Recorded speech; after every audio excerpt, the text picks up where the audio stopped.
The Wrong Books ******* The Wrong Books by Robert Louis Stevenson and Lloyd Osbourne. Contents. Preface. Chapter I. In which Morris suspects. Chapter 2. In which Morris takes action. Chapter 3. The lecturer at large. Chapter 4. The magistrate in the luggage van. Chapter V.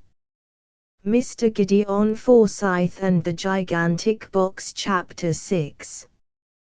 The Tribulations of Morris, Part the First. Chapter 7.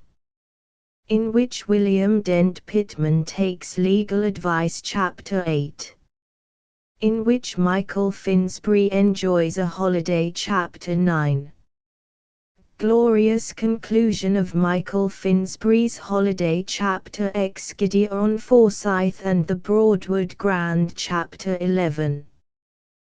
The Maestro Jimson. Chapter 12.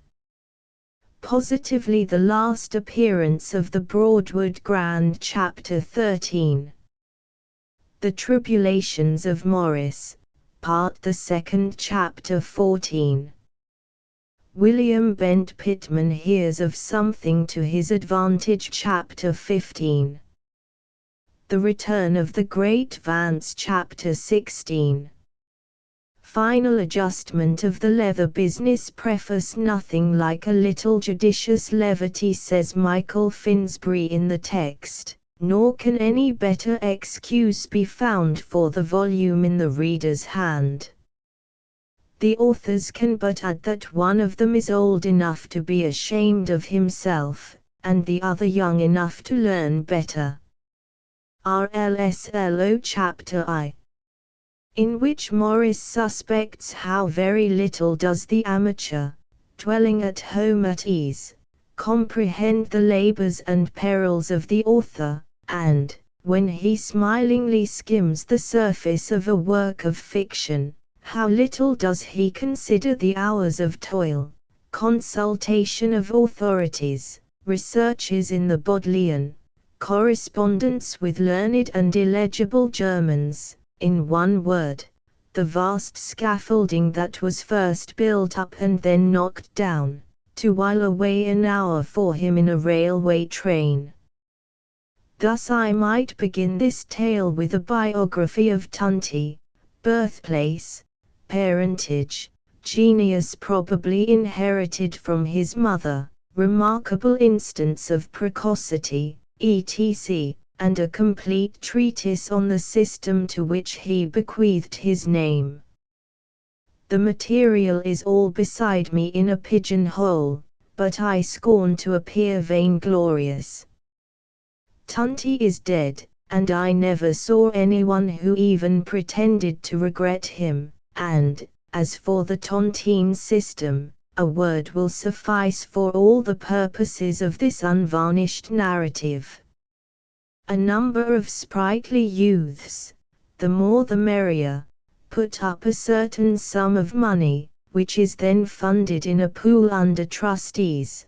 Coming on for a century later, the proceeds are fluttered for a moment in the face of the last survivor, who is probably deaf, so that he cannot even hear of his success, and who is certainly dying, so that he might just as well have lost.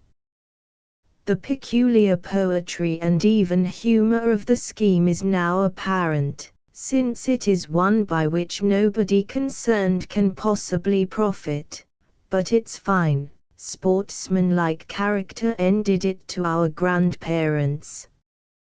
When Joseph Finsbury and his brother Masterman were little lads in white frilled trousers, their father, a well-to-do merchant in Cheapside, caused them to join a small but rich tontine of 37 lives.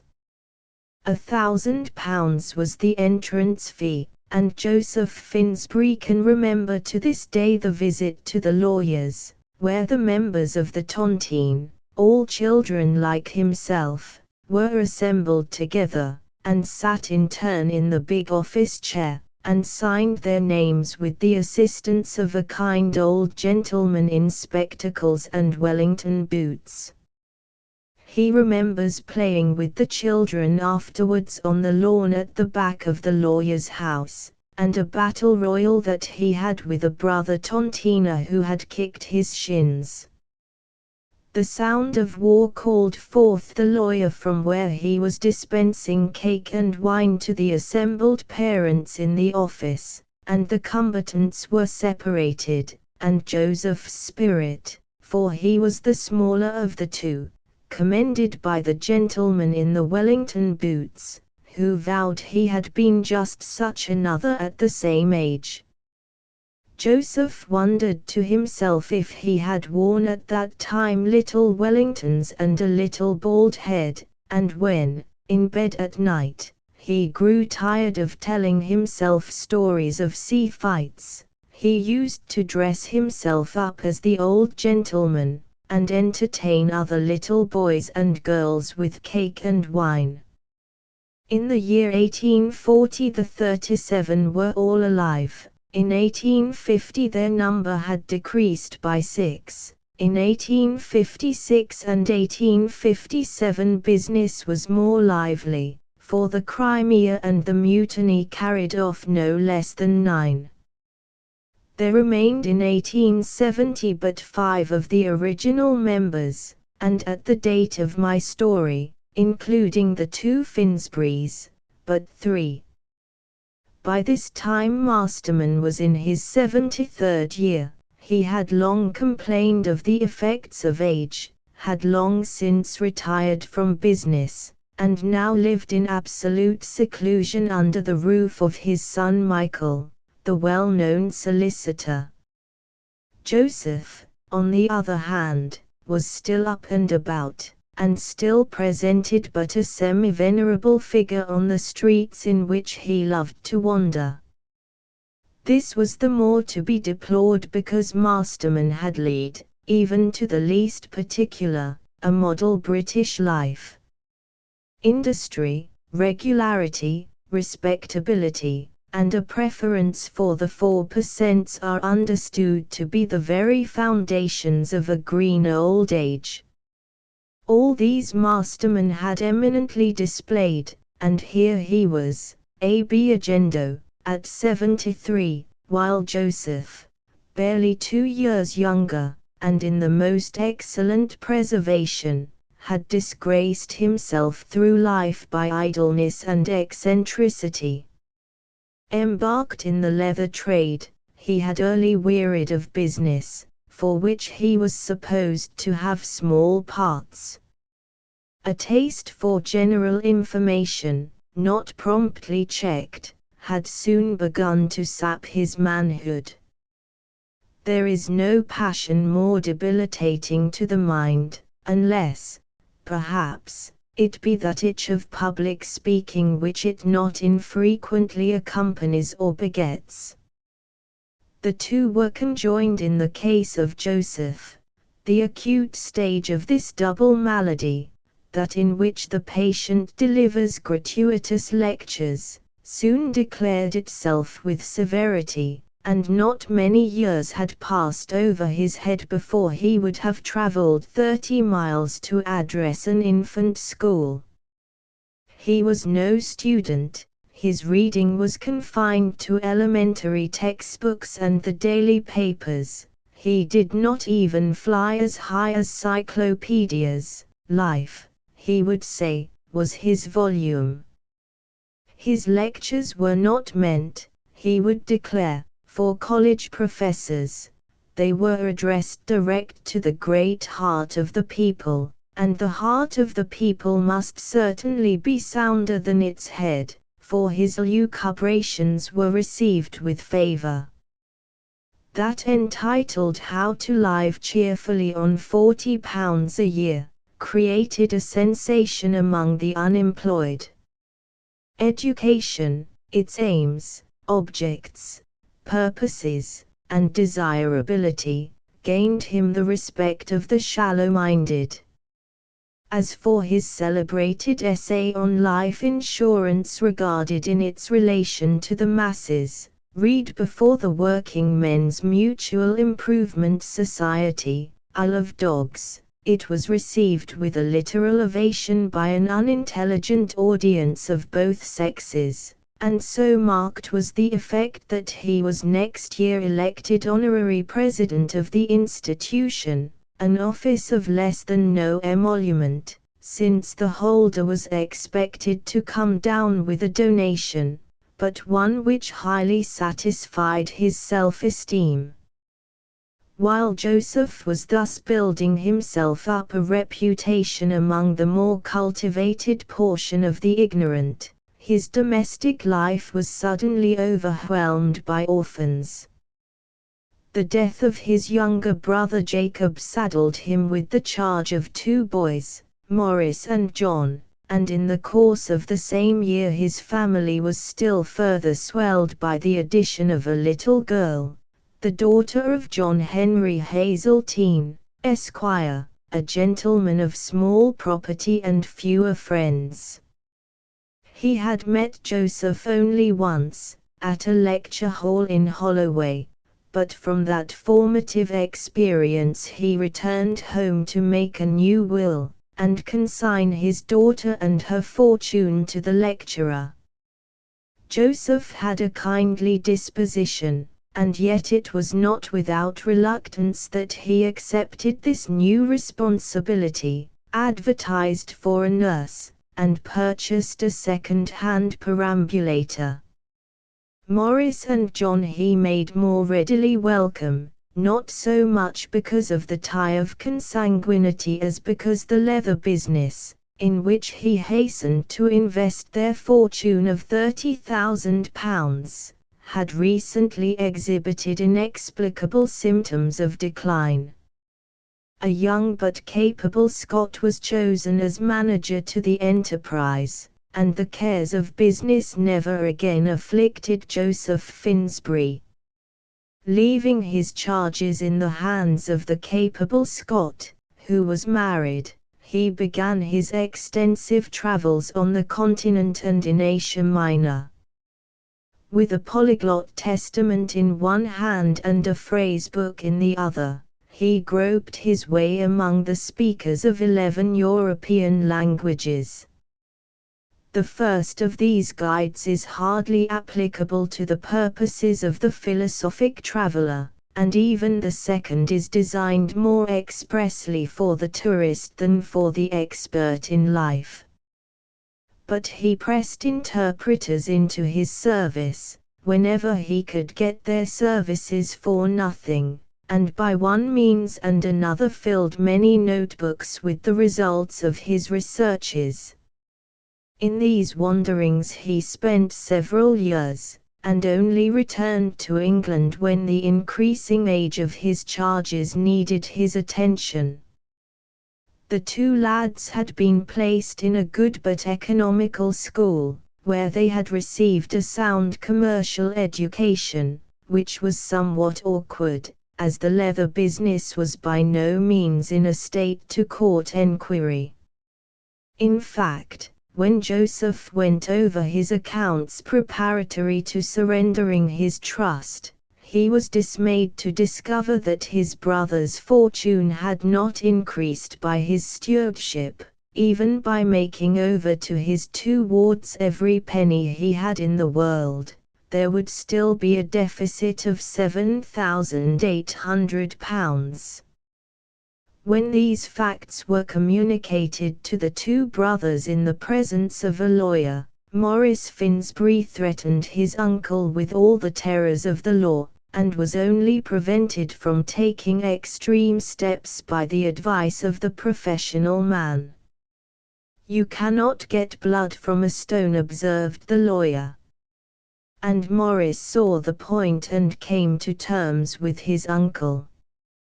On the one side, Joseph gave up all that he possessed, and assigned to his nephew his contingent interest in the tontine, already quite a hopeful speculation.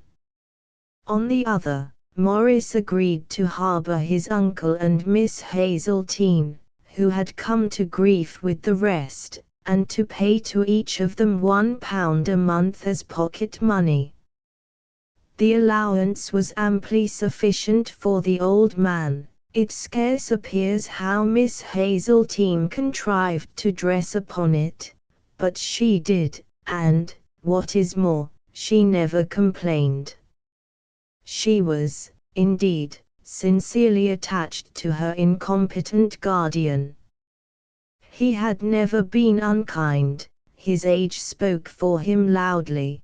There was something appealing in his whole-souled quest of knowledge and innocent delight in the smallest mark of admiration, and, though the lawyer had warned her she was being sacrificed, Julia had refused to add to the perplexities of Uncle Joseph.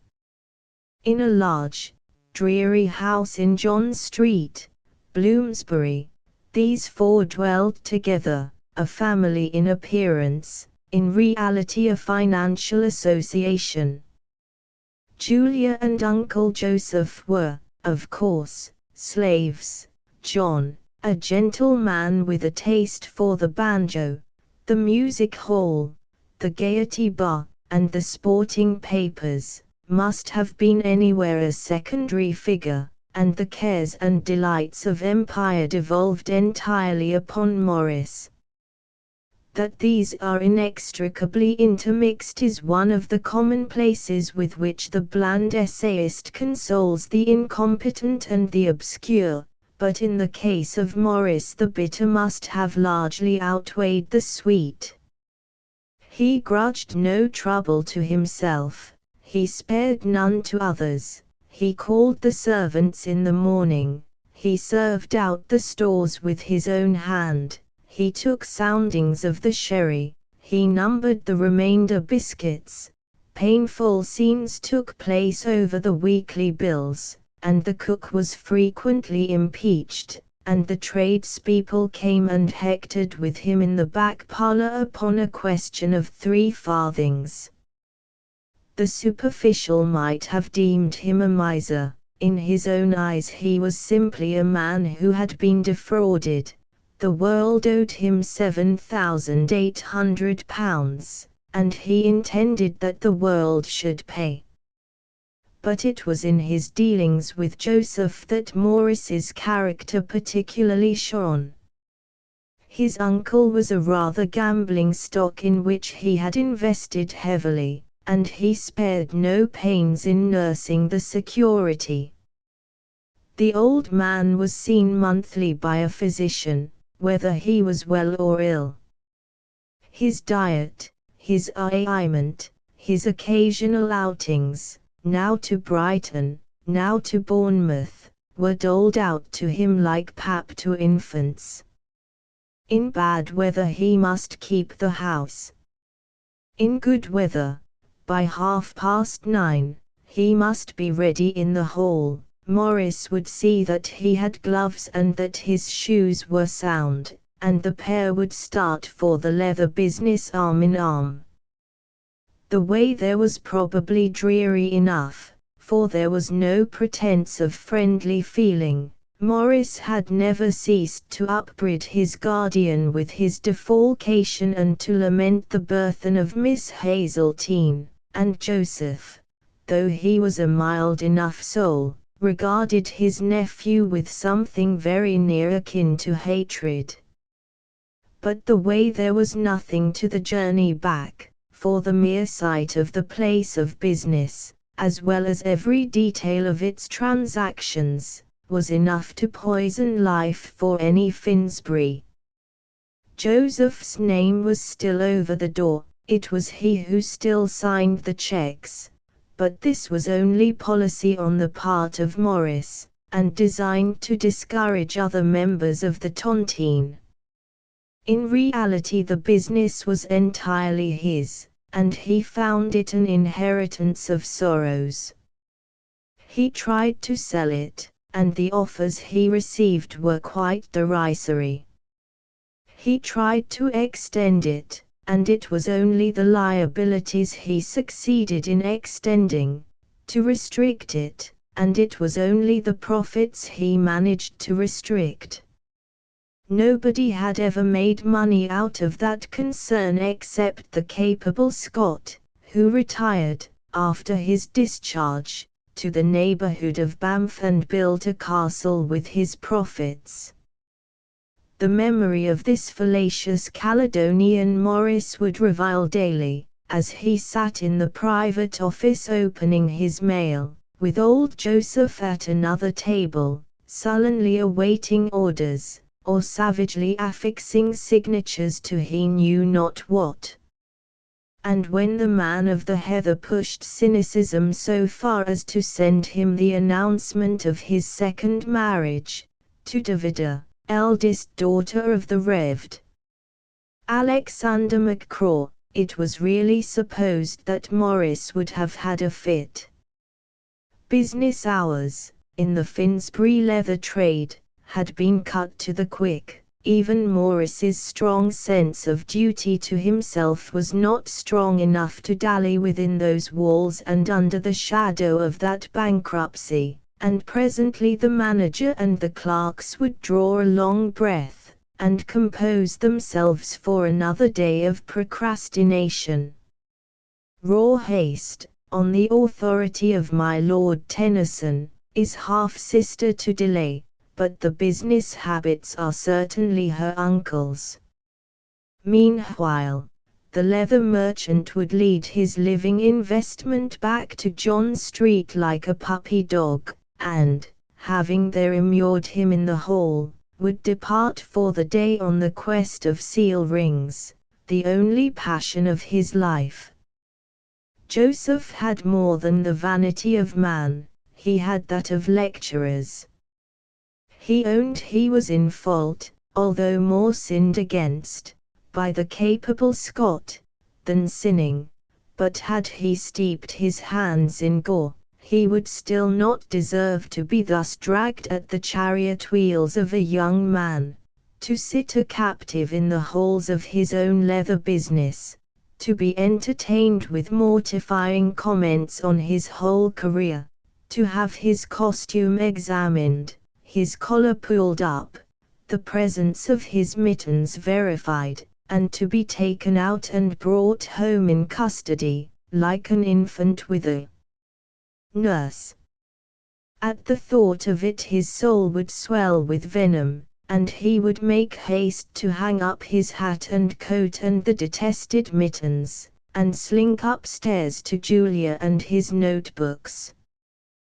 The drawing-room at least was sacred from Morris, it belonged to the old man and the young girl, it was there that she made her dresses, it was there that he inked his spectacles over the registration of disconnected facts and the calculation of insignificant statistics.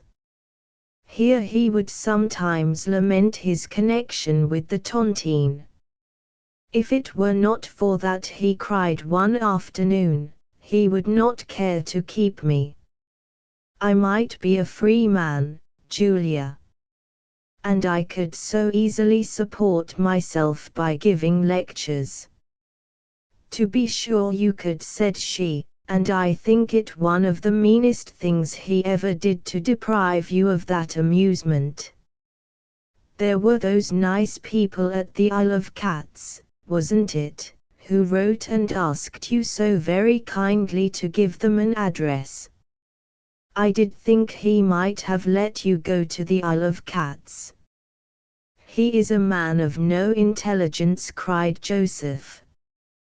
He lives here literally surrounded by the absorbing spectacle of life, and for all the good it does him, he might just as well be in his coffin. Think of his opportunities. The heart of any other young man would burn within him at the chance. The amount of information that I have it in my power to convey, if he would only listen, is a thing that beggars language, Julia. Whatever you do, my dear, you mustn't excite yourself, said Julia, for you know, if you look at all ill, the doctor will be sent for. "That is very true," returned the old man humbly. "I will compose myself with a little study." He thumbed his gallery of notebooks. "I wonder," he said, "I wonder, since I see your hands are occupied, whether it might not interest you." "Why, of course it would," cried Julia. "Read me one of your nice stories, there's a dear." He had the volume down and his spectacles upon his nose instanter, as though to forestall some possible retractation. "What I propose to read to you," said he, skimming through the pages, "is the notes of a highly important conversation with a Dutch courier of the name of David Abbas, which is the Latin for abbot. Its results are well worth the money it cost me, for, as Abbas at first appeared somewhat impatient, I was induced to, what is, I believe, singularly called, stand him drink. It runs only to about 25 pages. Yes, here it is." He cleared his throat, and began to read. Mr. Finsbury, according to his own report, contributed about 499/500ths of the interview, and elicited from Abbas literally nothing. It was dull for Julia, who did not require to listen; for the Dutch courier, who had to answer, it must have been a perfect nightmare. It would seem as if he had consoled himself by frequent appliances to the bottle. It would even seem that, toward the end, he had ceased to depend on Joseph's frugal generosity and called for the flagon on his own account.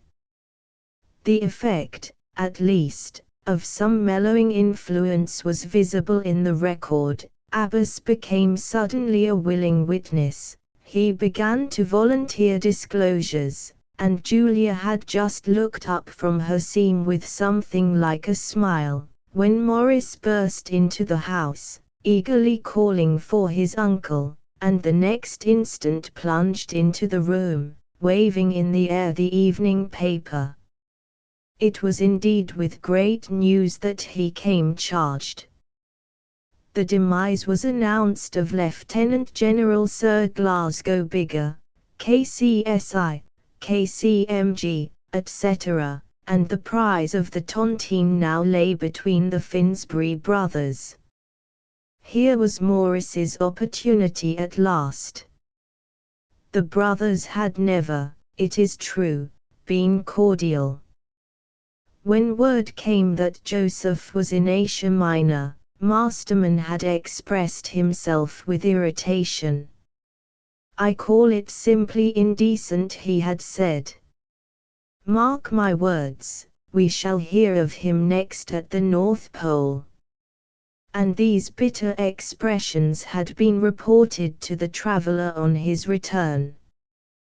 What was worse, Masterman had refused to attend the lecture on education, its aims, objects, purposes, and desirability, although invited to the platform. Since then the brothers had not met. On the other hand, they never had openly quarrelled. Joseph, by Morris's orders, was prepared to waive the advantage of his juniority. Masterman had enjoyed all through life the reputation of a man neither greedy nor unfair. Here, then, were all the elements of compromise assembled, and Morris, suddenly beholding his £7,800 restored to him, and himself dismissed from the vicissitudes of the leather trade, hastened the next morning to the office of his cousin Michael. Michael was something of a public character. Launched upon the law at a very early age, and quite without protectors, he had become a trafficker in shady affairs. He was known to be the man for a lost cause, It was known he could extract testimony from a stone, and interest from a gold mine, and his office was besieged in consequence by all that numerous class of persons who have still some reputation to lose, and find themselves upon the point of losing it, by those who have made undesirable acquaintances, who have mislaid a compromising correspondence, or who are blackmailed by their own butlers. In private life Michael was a man of pleasure, but it was thought his dire experience at the office had gone far to sober him, and it was known that, in the matter of investments, he preferred the solid to the brilliant. What was yet more to the purpose, he had been all his life a consistent scoffer at the Finsbury tontine. It was therefore with little fear for the result that Morris presented himself before his cousin, and proceeded feverishly to set forth his scheme. For near upon a quarter of an hour the lawyer suffered him to dwell upon its manifest advantages uninterrupted. Then Michael rose from his seat, and, ringing for his clerk, uttered a single clause: "It won't do, Morris." It was in vain that the leather merchant pleaded and reasoned, and returned day after day to plead and reason. It was in vain that he offered a bonus of 1,000, of 2,000, of 3,000 pounds, in vain that he offered, in Joseph's name, to be content with only 1/3 of the pool. Still there came the same answer: "It won't do." "I can't see the bottom of this," he said at last. "You answer none of my arguments, you haven't a word to say. For my part, I believe it's malice." The lawyer smiled at him benignly. "You may believe one thing," said he. "Whatever else I do, I am not going to gratify any of your curiosity. You see, I am a trifle more communicative today, because this is our last interview upon the subject." "Our last interview," cried Morris. "The stirrup cup, dear boy," returned Michael. "I can't have my business hours encroached upon. And, by the by, have you no business of your own? Are there no convulsions in the leather trade?" "I believe it to be malice," repeated Morris doggedly. "You always hated and despised me from a boy."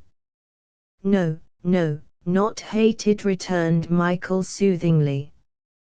"I rather like you than otherwise. There's such a permanent surprise about you, you look so dark and attractive from a distance. Do you know that to the naked eye you look romantic, like what they call a man with a history? And indeed, from all that I can hear, the history of the leather trade is full of incident." "Yes," said Morris, disregarding these remarks, "it's no use coming here." "I shall see your father." "Oh no, you won't," said Michael. "Nobody shall see my father." "I should like to know why," cried his cousin. "I never make any secret of that," replied the lawyer. "He is too ill." "If he is as ill as you say," cried the other, "the more reason for accepting my proposal. I will see him." "Will you?" said Michael, and he rose and rang for his clerk. It was now time, according to Sir Faraday Bond, the medical baronet whose name is so familiar at the foot of bulletins, that Joseph, the poor golden goose, should be removed into the purer air of Bournemouth, and for that uncharted wilderness of villas the family now shook off the dust of Bloomsbury. Julia delighted, because at Bournemouth she sometimes made acquaintances, John in despair, for he was a man of city tastes, Joseph indifferent where he was, so long as there was pen and ink and daily papers, and he could avoid martyrdom at the office. Morris himself, perhaps, not displeased to pretermit these visits to the city, and have a quiet time for thought. He was prepared for any sacrifice. All he desired was to get his money again and clear his feet of leather, and it would be strange, since he was so modest in his desires, and the pool amounted to upward of £116,000, it would be strange indeed if he could find no way of influencing Michael. If I could only guess his reason, he repeated to himself, and by day, as he walked in Branksome Woods, and by night, as he turned upon his bed, and at meal times, when he forgot to eat, and in the bathing machine, when he forgot to dress himself, that problem was constantly before him: why had Michael refused? At last, one night, he burst into his brother's room and woke him. "What's all this?" asked John. "Julia leaves this place tomorrow," replied Morris. "She must go up to town and get the house ready, and find servants. We shall all follow in 3 days." "Oh, bravo!" cried John. "But why?" "I've found it out," John returned his brother gently. "It? What?" enquired John. "Why Michael won't compromise," said Morris. "It's because he can't. It's because Masterman's dead, and he's keeping it dark." "Golly!" cried the impressionable John. "But what's the use? Why does he do it, anyway?" "To defraud us of the tontines," said his brother. "He couldn't. You have to have a doctor's certificate," objected John. "Did you never hear of venal doctors?" enquired Morris. "They're as common as blackberries. You can pick 'em up for £3.10 a head." "I wouldn't do it under 50 if I were a sawbones," ejaculated John. "And then Michael," continued Morris, "is in the very thick of it. All his clients have come to grief, his whole business is rotten eggs. If any man could arrange it, he could, and depend upon it, he has his plan all straight, and depend upon it, it's a good one, for he's clever, and be damned to him. But I'm clever too, and I'm desperate. I lost £7,800 when I was an orphan at school." "Oh, don't be tedious," interrupted John. "You've lost far more already trying to get it back." Chapter 2, in which Morris takes action some days later. Accordingly, the 3 males of this depressing family might have been observed, by a reader of G.P.R. James, taking their departure from the East Station of Bournemouth. The weather was raw and changeable, and Joseph was arrayed in consequence according to the principles of Sir Faraday Bond, a man no less strict, as is well known, on costume than on diet. There are few polite invalids who have not lived, or tried to live, by that punctilious physician's orders. "Avoid tea, madam," the reader has doubtless heard him say, "avoid tea, fried liver, antimonial wine, and baker's bread. Retire nightly at 10.45, and clothe yourself, if you please, throughout in hygienic flannel. Externally, the fur of the marten is indicated. Do not forget to procure a pair of health boots at Messrs. Dale and Crumbie's. And he has probably called you back, even after you have paid your fee, to add with stentorian emphasis, I had forgotten one caution, avoid kippered sturgeon as you would the very devil. The unfortunate Joseph was cut to the pattern of Sir Faraday in every button. He was shod with the health boot, his suit was of genuine ventilating cloth, his shirt of hygienic flannel, a somewhat dingy fabric, and he was draped to the knees in the inevitable greatcoat of marten's fur. The very railway porters at Bournemouth, which was a favourite station of the doctor's, marked the old gentleman for a creature of Sir Faraday. There was but one evidence of personal taste, a vizarded forage cap, from this form of headpiece, since he had fled from a dying jackal on the plains of Ephesus, and weathered a bora in the Adriatic, nothing could devour our traveller. The three Finsburys mounted into their compartment, and fell immediately to quarrelling, a step unseemly in itself and, in this case, highly unfortunate for Morris. Had he lingered a moment longer by the window, this tale need never have been written. For he might then have observed, as the porters did not fail to do, the arrival of a second passenger in the uniform of Sir Faraday Bond. But he had other matters on hand, which he judged, God knows how erroneously, to be more important. I never heard of such a thing, he cried, resuming a discussion which had scarcely ceased all morning.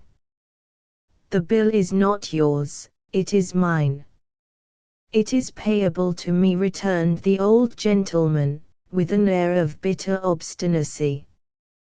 I will do what I please with my own property.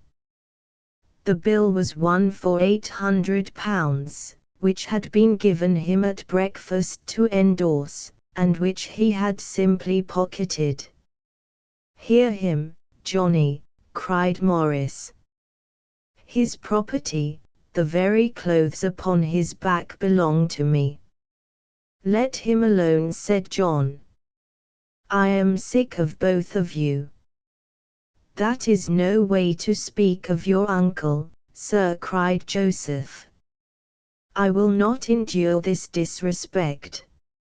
You are a pair of exceedingly forward, impudent, and ignorant young men, and I have quite made up my mind to put an end to the whole business.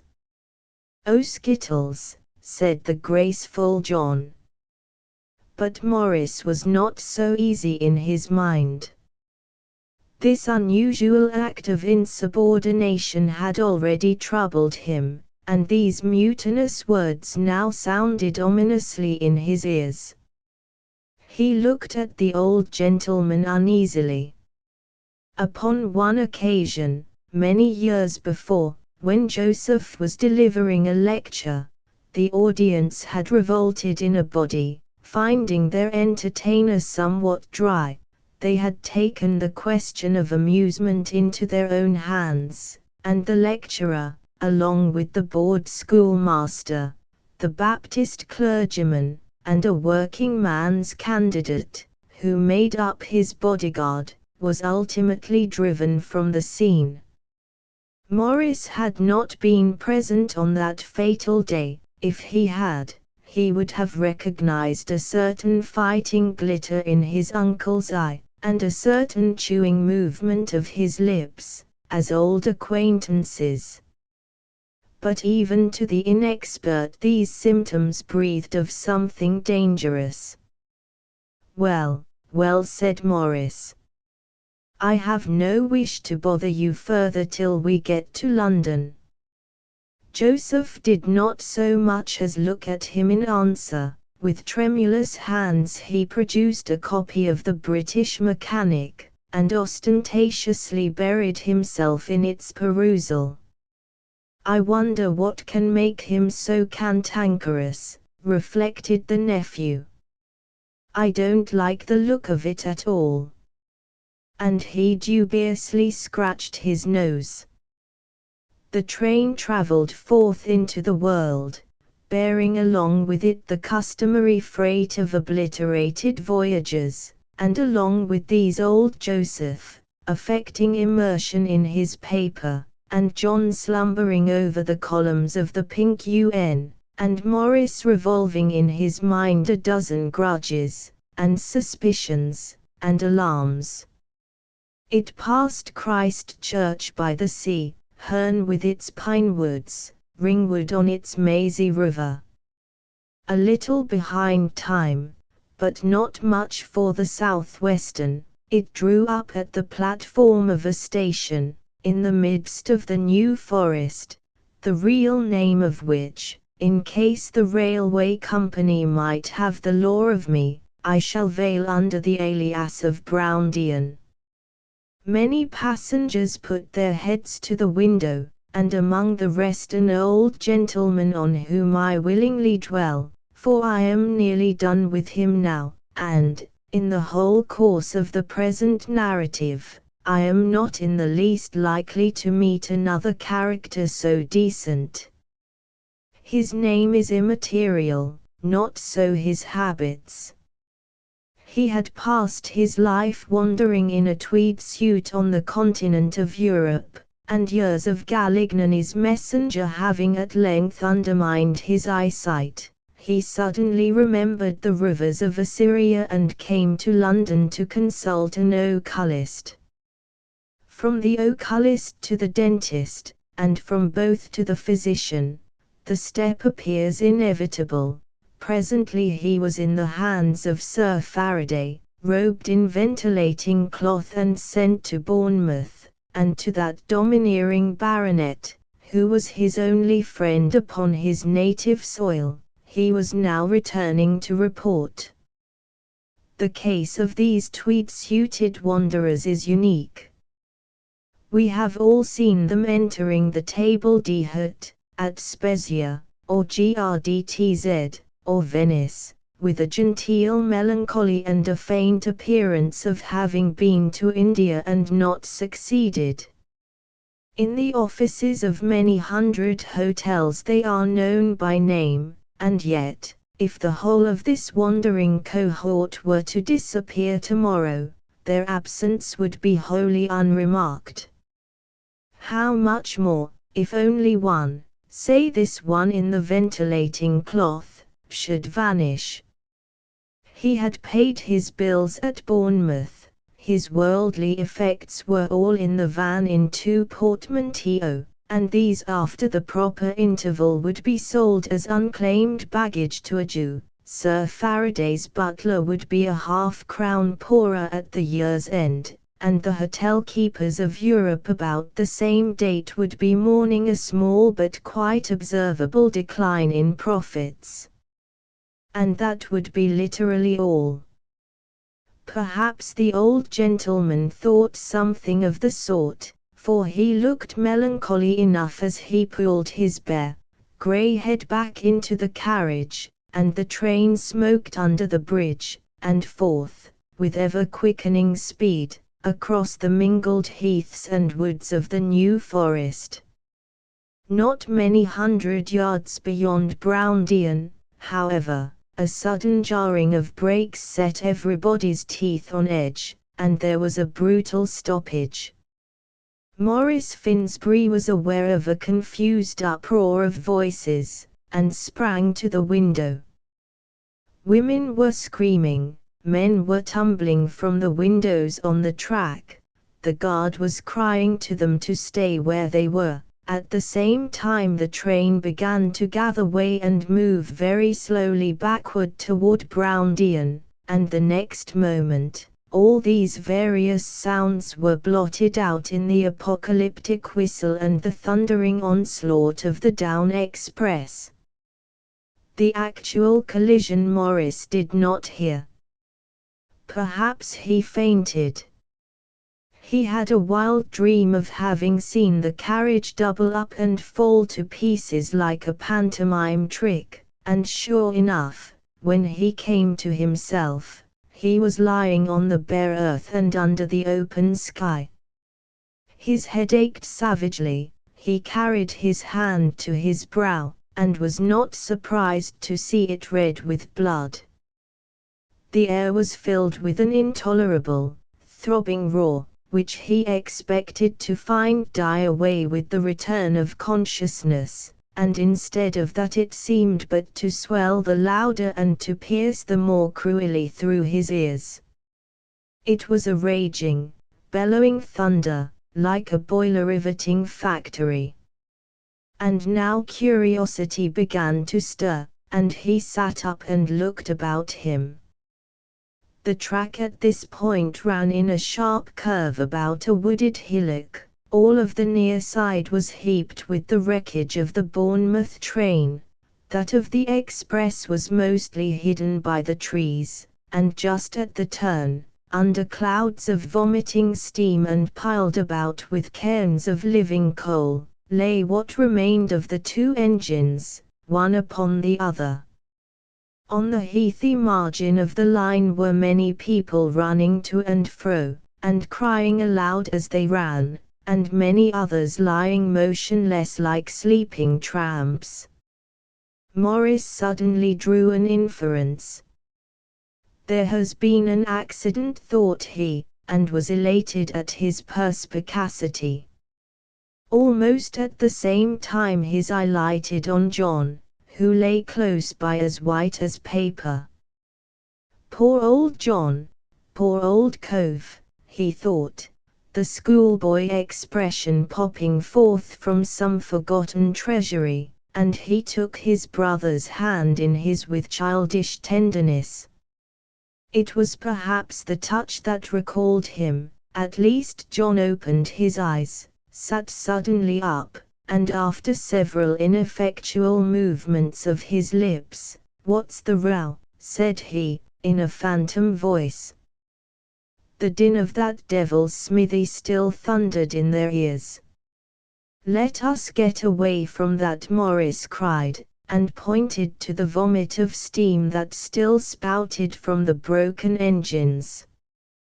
And the pair helped each other up, and stood and quaked and wavered and stared about them at the scene of death.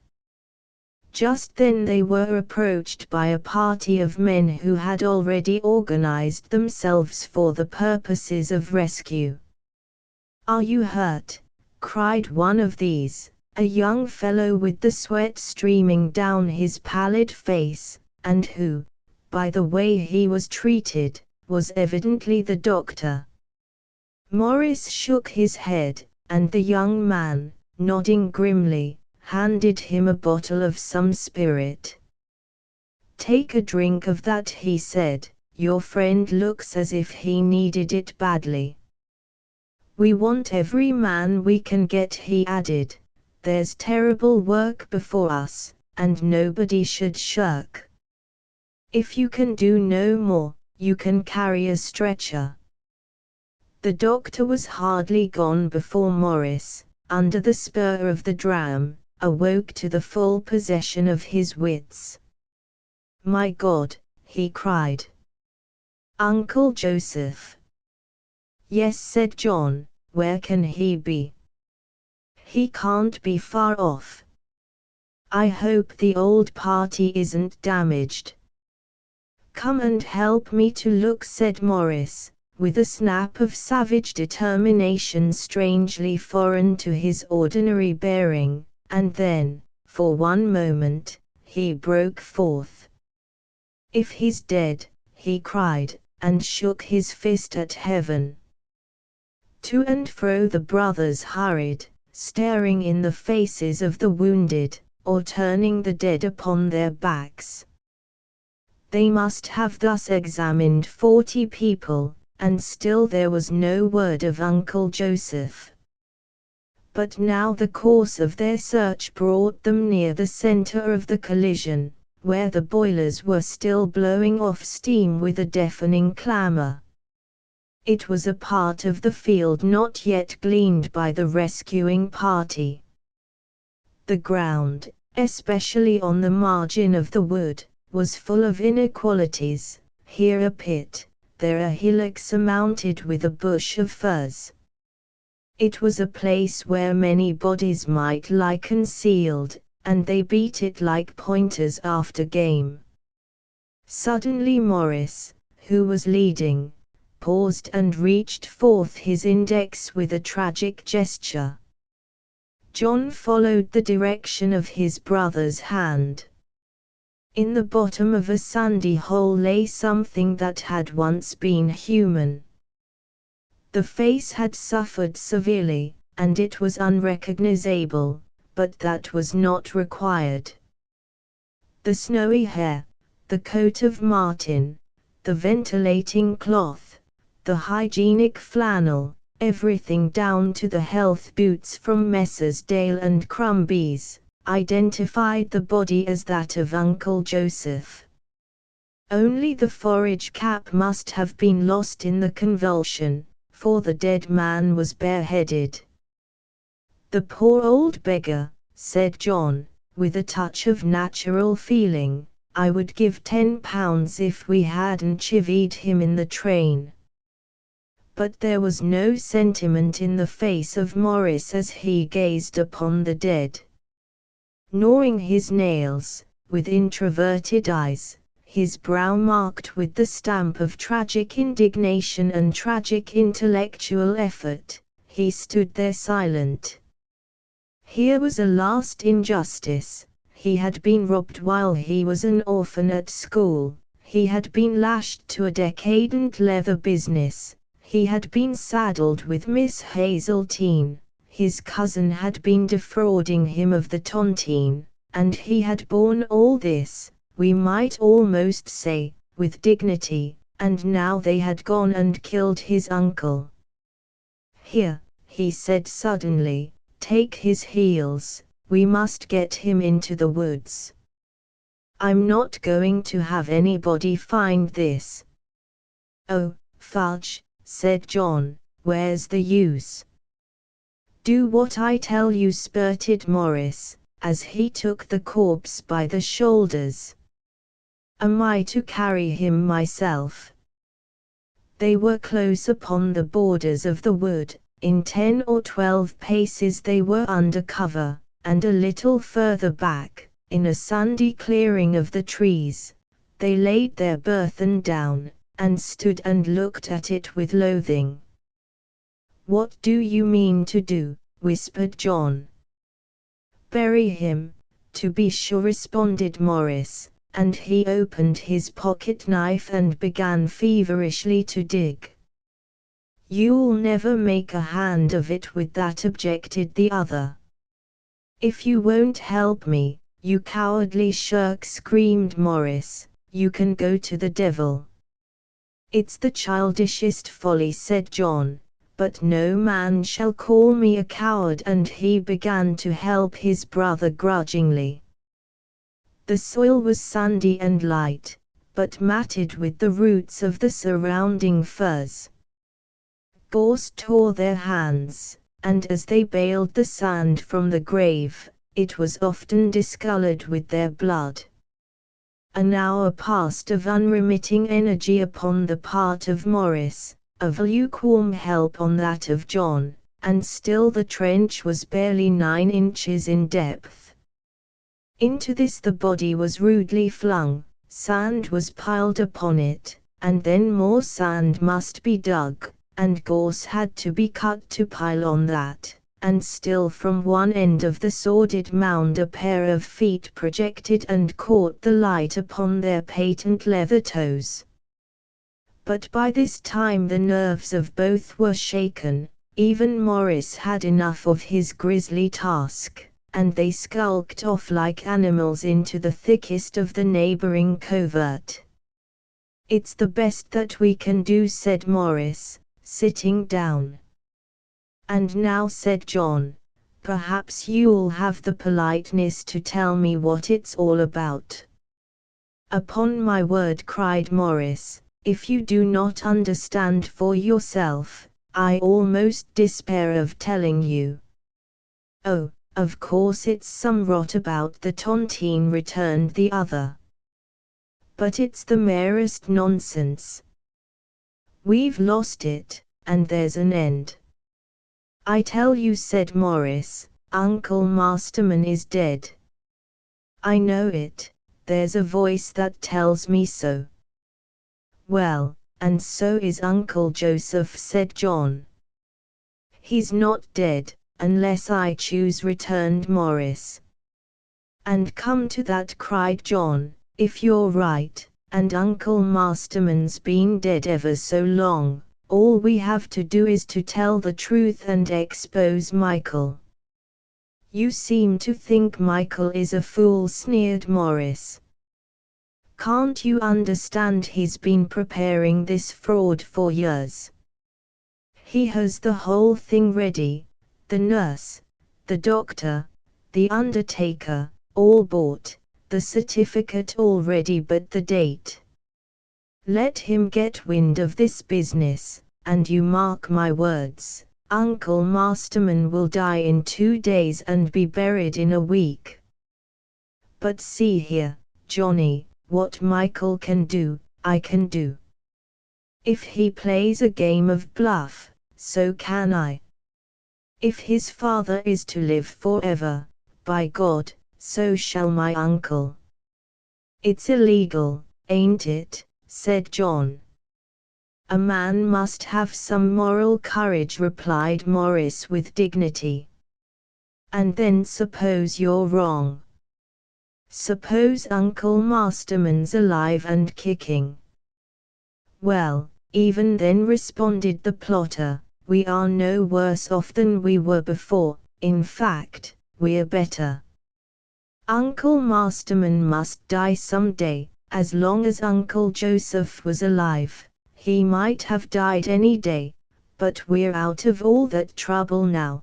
There's no sort of limit to the game that I propose, it can be kept up till kingdom come." "If I could only see how you meant to set about it," sighed John. "But you know, Morris, you always were such a bungler." "I'd like to know what I ever bungled," cried Morris. "I have the best collection of signet rings in London." "Well, you know, there's the leather business," suggested the other. "That's considered rather a hash." It was a mark of singular self-control in Morris that he suffered this to pass unchallenged, and even unresented.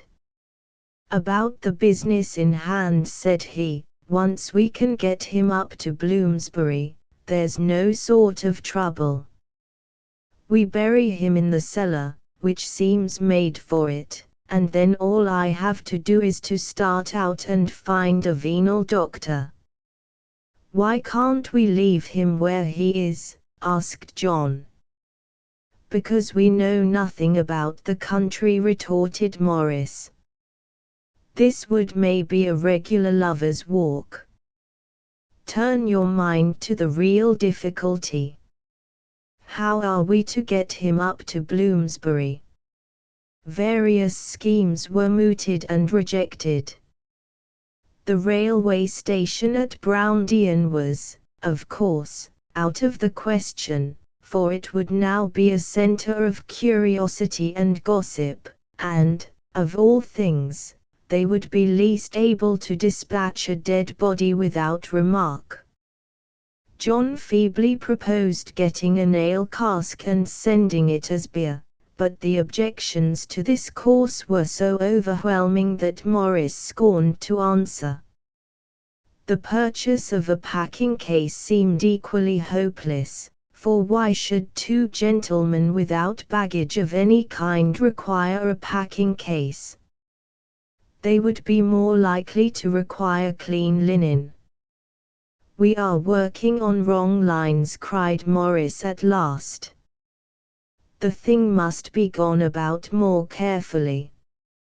Suppose now," he added excitedly, speaking by fits and starts, as if he were thinking aloud, suppose we rent a cottage by the month. A householder can buy a packing case without remark. Then suppose we clear the people out today, get the packing case tonight, and tomorrow I hire a carriage or a cart that we could drive ourselves, and take the box, or whatever we get, to Ringwood or Lyndhurst or somewhere. We could label it specimens, don't you see? Johnny, I believe I've hit the nail at last. Well, it sounds more feasible, admitted John. Of course we must take assumed names, continued Morris. It would never do to keep our own. What do you say to Masterman itself? It sounds quiet and dignified.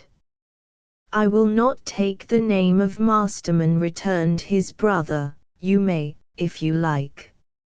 I shall call myself Vance, the great Vance, positively the last 6 nights. There's some go in a name like that. Vance, cried Morris. Do you think we are playing a pantomime for our amusement?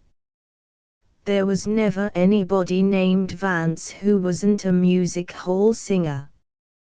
That's the beauty of it, returned John, it gives you some standing at once. You may call yourself Fortescue till all's blue, and nobody cares, but to be Vance gives a man a natural nobility. But there's lots of other theatrical names, cried Morris. LeBron, Irving, Bruff, Toole, devil a one will I take, returned his brother. I am going to have my little lark out of this as well as you. Very well, said Morris, who perceived that John was determined to carry his point. I shall be Robert Vance. And I shall be George Vance, cried John, the only original George Vance. Rally round the only original. Repairing as well as they were able the disorder of their clothes, the Finsbury brothers returned to Browndean by a circuitous route in quest of luncheon and a suitable cottage. It is not always easy to drop at a moment's notice on a furnished residence in a retired locality, but fortune presently introduced our adventurers to a deaf carpenter, a man rich in cottages of the required description, and unaffectedly eager to supply their wants. The second place they visited, standing, as it did, about 1.5 miles from any neighbors, caused them to exchange a glance of hope. On a nearer view, the place was not without depressing features. It stood in a marshy-looking hollow of a heath, tall trees obscured its windows, the thatch visibly rotted on the rafters, and the walls were stained with splashes of unwholesome green. The rooms were small, the ceilings low, the furniture merely nominal. A strange chill and a haunting smell of damp pervaded the kitchen, and the bedroom boasted only of one bed. Morris, with a view to cheapening the place, remarked on this defect. Well, returned the man, if you can't sleep to a bed, you'd better take a villa residence. And then pursued Morris, there's no water. How do you get your water? We fill that from the spring, replied the carpenter, pointing to a big barrel that stood beside the door. The spring ain't so very far off, after all, and it's easy brought in buckets. There's a bucket there. Morris nudged his brother as they examined the water butt. It was new, and very solidly constructed for its office. If anything had been wanting to decide them, this eminently practical barrel would have turned the scale.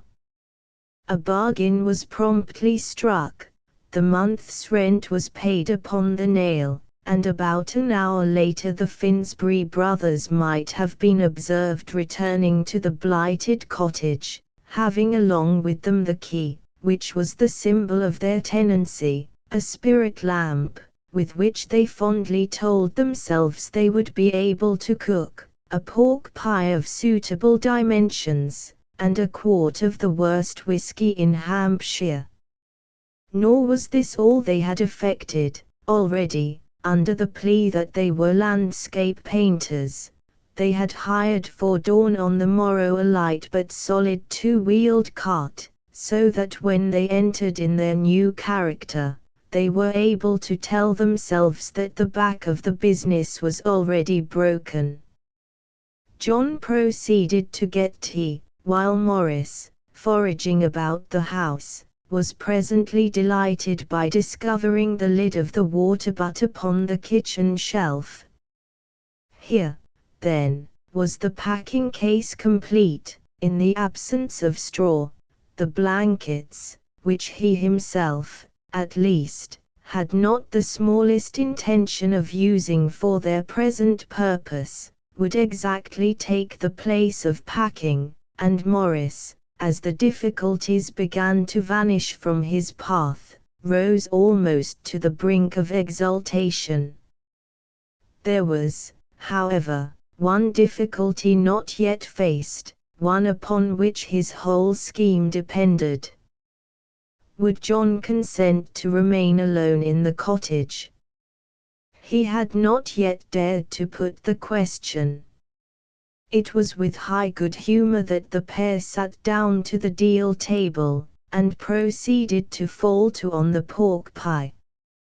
Morris retailed the discovery of the lid, and the great Vance was pleased to applaud by beating on the table with his fork in true music hall style. "That's the dodge," he cried.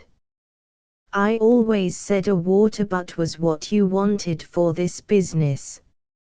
"Of course," said Morris, thinking this a favorable opportunity to prepare his brother, "of course you must stay on in this place till I give the word. I'll give out that uncle is resting in the New Forest. It would not do for both of us to appear in London, we could never conceal the absence of the old man." John's jaw dropped. "Oh, come," he cried. "You can stay in this hole yourself." "I won't." The color came into Morris's cheeks. He saw that he must win his brother at any cost. "You must please remember, Johnny," he said, "the amount of the tontine.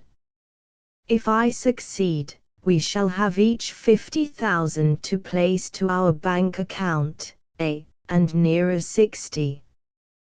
"But if you fail," returned John, "what then?" "What'll be the color of our bank account in that case?" "I will pay all expenses," said Morris, with an inward struggle. "You shall lose nothing." "Well," said John, with a laugh, "if the excess are yours, and half profits mine, I don't mind remaining here for a couple of days." "A couple of days!" cried Morris, who was beginning to get angry and controlled himself with difficulty. "Why, you would do more to win £5 on a horse race." "Perhaps I would," returned the great Vance. "It's the artistic temperament." "This is monstrous," burst out Morris. "I take all risks, I pay all expenses, I divide profits, and you won't take the slightest pains to help me. It's not decent, it's not honest, it's not even kind." "But suppose," objected John, who was considerably impressed by his brother's vehemence, "suppose that Uncle Masterman is alive after all, and lives 10 years longer, must I rot here all that time?" "Of course not," responded Morris, in a more conciliatory tone, "I only ask a month at the outside, and if Uncle Masterman is not dead by that time you can go abroad." "Go abroad," repeated John eagerly. "Why shouldn't I go at once? Tell em that Joseph and I are seeing life in Paris." "Nonsense," said Morris. "Well, but look here," said John, "it's this house, it's such a pigsty, it's so dreary and damp." "You said yourself that it was damp." "Only to the carpenter," Morris distinguished, "and that was to reduce the rent. But really, you know, now we're in it, I've seen worse." "And what am I to do?" complained the victim. "How can I entertain a friend?" "My dear Johnny, if you don't think the tontine worth a little trouble, say so, and I'll give the business up." "You're dead certain of the figures, I suppose?" asked John. "Well," with a deep sigh, "send me the Pink UN and all the comic papers regularly. I'll face the music." As afternoon drew on, the cottage breathed more thrillingly of its native marsh, a creeping chill inhabited its chambers, the fire smoked, and a shower of rain, coming up from the channel on a slant of wind, tingled on the window panes. At intervals, when the gloom deepened toward despair, Morris would produce the whiskey bottle, and at first John welcomed the diversion, not for long. It has been said this spirit was the worst in Hampshire. Only those acquainted with the county can appreciate the force of that superlative, and at length even the great Vance, who was no connoisseur, waved the decoction from his lips. The approach of dusk, feebly combated with a single tallow candle, added a touch of tragedy, and John suddenly stopped whistling through his fingers, an art to the practice of which he had been reduced, and bitterly lamented his concessions. "I can't stay here a month," he cried. "No one could." "The thing's nonsense, Morris. The parties that lived in the Bastille would rise against a place like this." With an admirable affectation of indifference, Morris proposed a game of pitch and toss. To what will not the diplomatist condescend? It was John's favorite game, indeed his only game. He had found all the rest too intellectual, and he played it with equal skill and good fortune. To Morris himself, on the other hand, the whole business was detestable. He was a bad pitcher, he had no luck in tossing, and he was one who suffered torments when he lost. But John was in a dangerous humor, and his brother was prepared for any sacrifice. By 7 o'clock, Morris, with incredible agony, had lost a couple of half-crowns. Even with the tontine before his eyes, this was as much as he could bear, and, remarking that he would take his revenge some other time, he proposed a bit of supper and a grog. Before they had made an end of this refreshment it was time to be at work. A bucket of water for present necessities was withdrawn from the water butt, which was then emptied and rolled before the kitchen fire to dry, and the two brothers set forth on their adventure under a starless heaven. Chapter 3. The lecturer at large. Whether mankind is really partial to happiness is an open question. Not a month passes by but some cherished son runs off into the merchant service, or some valued husband decamps to Texas with a lady help. Clergymen have fled from their parishioners, and even judges have been known to retire. To an open mind, it will appear, upon the whole, less strange that Joseph Finsbury should have been led to entertain ideas of escape. His lot, I think we may say, was not a happy one. My friend, Mr. Morris, with whom I travel up twice or thrice a week from Snaresbrook Park, is certainly a gentleman whom I esteem, but he was scarce a model nephew. As for John, he is of course an excellent fellow, but if he was the only link that bound one to a home, I think the most of us would vote for foreign travel. In the case of Joseph, John, if he were a link at all, was not the only one. Endearing bonds had long enchained the old gentleman to Bloomsbury, and by these expressions I do not in the least refer to Julia Hazeltine, of whom, however, he was fond enough, but to that collection of manuscript notebooks in which his life lay buried.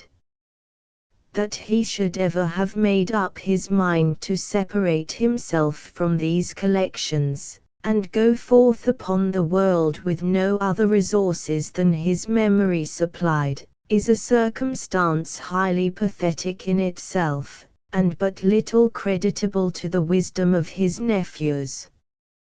The design, or at least the temptation, was already some months old, and when a bill for £800, payable to himself, was suddenly placed in Joseph's hand, it brought matters to an issue. He retained that bill, which, to one of his frugality, meant wealth, and he promised himself to disappear among the crowds at Waterloo, or, if that should prove impossible, to slink out of the house in the course of the evening and melt like a dream into the millions of London. By a peculiar interposition of Providence and railway mismanagement he had not so long to wait. He was one of the first to come to himself and scramble to his feet after the Browndian catastrophe, and he had no sooner remarked his prostrate nephews than he understood his opportunity and fled. A man of upwards of 70, who has just met with a railway accident, and who is cumbered besides with the full uniform of Sir Faraday Bond, is not very likely to flee far, but the wood was close at hand and offered the fugitive at least a temporary covert. Hither, then, the old gentleman skipped with extraordinary expedition, and, being somewhat winded and a good deal shaken, here he lay down in a convenient grove and was presently overwhelmed by slumber. The way of fate is often highly entertaining to the looker-on, and it is certainly a pleasant circumstance, that while Morris and John were delving in the sand to conceal the body of a total stranger, their uncle lay in dreamless sleep a few hundred yards deeper in the wood. He was awakened by the jolly note of a bugle from the neighbouring high road, where a charabanc was bowling by with some belated tourists. The sound cheered his old heart, it directed his steps into the bargain, and soon he was on the highway, looking east and west from under his visor, and doubtfully revolving what he ought to do. A deliberate sound of wheels arose in the distance, and then a cart was seen approaching, well filled with parcels, driven by a good-natured-looking man on a double bench, and displaying on a board the legend, I. Chandler, carrier. In the infamously prosaic mind of Mr. Finsbury, certain streaks of poetry survived and were still efficient. They had carried him to Asia Minor as a giddy youth of 40, and now, in the first hours of his recovered freedom, they suggested to him the idea of continuing his flight in Mr. Chandler's cart. It would be cheap, properly broached, it might even cost nothing, and, after years of mittens and hygienic flannel, his heart leaped out to meet the notion of exposure. Mr. Chandler was perhaps a little puzzled to find so old a gentleman, so strangely clothed, and begging for a lift on so retired a roadside. But he was a good-natured man, glad to do a service, and so he took the stranger up, and he had his own idea of civility, and so he asked no questions. Silence, in fact, was quite good enough for Mr. Chandler, but the cart had scarcely begun to move forward ere he found himself involved in a one-sided conversation. "I can see," began Mr. Finsbury, "by the mixture of parcels and boxes that are contained in your cart, each marked with its individual label, and by the good Flemish mare you drive, that you occupy the post of carrier in that great English system of transport which, with all its defects, is the pride of our country." "Yes, sir," returned Mr. Chandler vaguely, for he hardly knew what to reply. "Them parcels posts has done us carriers a world of harm." "I am not a prejudiced man," continued Joseph Finsbury. "As a young man I travelled much. Nothing was too small or too obscure for me to acquire. At sea I studied seamanship, learned the complicated knots employed by mariners, and acquired the technical terms. At Naples, I would learn the art of making macaroni, at Nice, the principles of making candied fruit. I never went to the opera without first buying the book of the piece, and making myself acquainted with the principal airs by picking them out on the piano with one finger."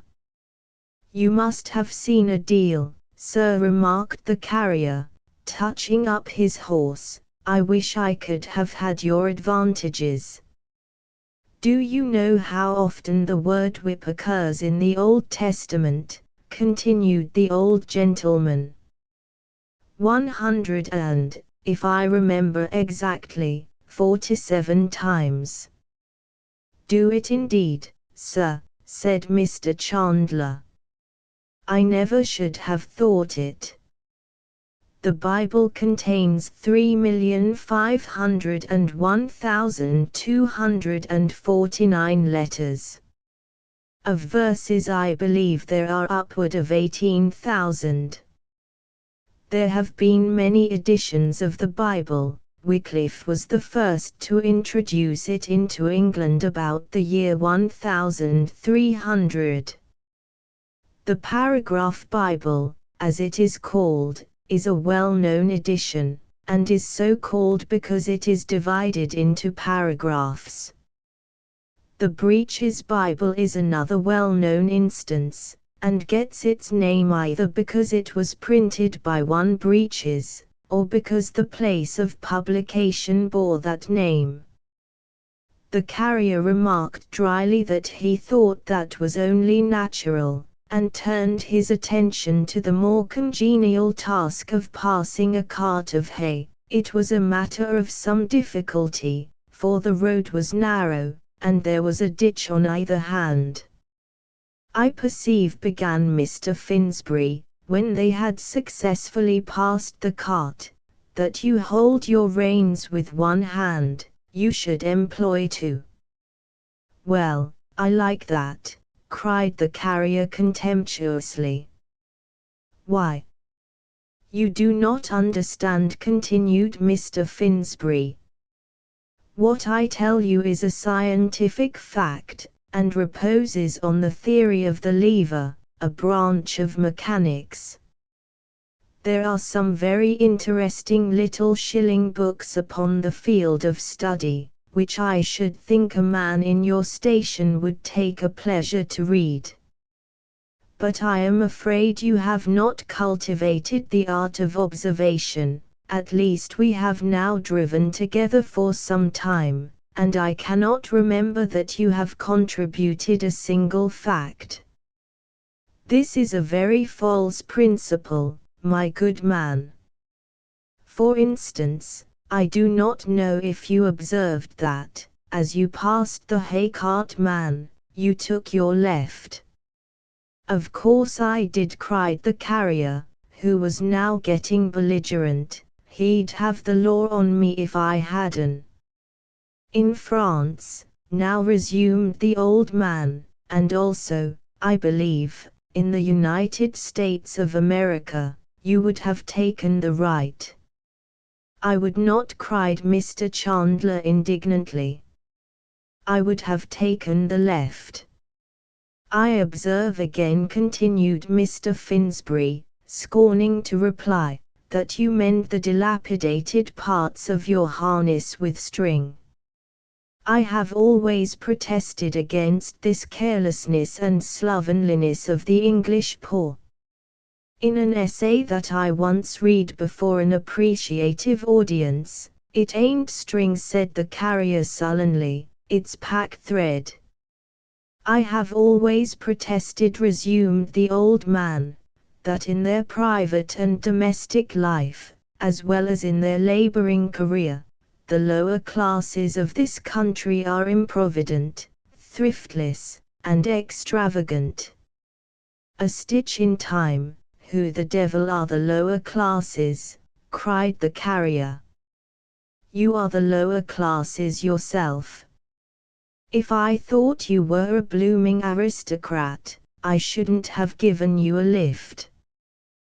The words were uttered with undisguised ill feeling. It was plain the pair were not congenial, and further conversation, even to one of Mr. Finsbury's pathetic loquacity, was out of the question.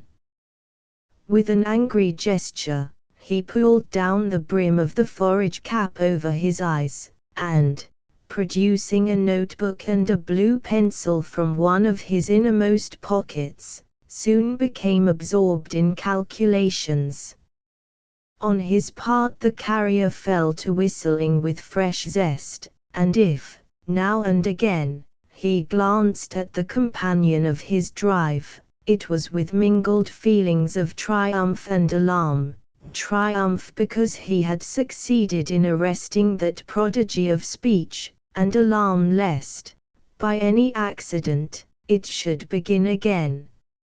Even the shower, which presently overtook and passed them, was endured by both in silence, and it was still in silence that they drove at length into Southampton.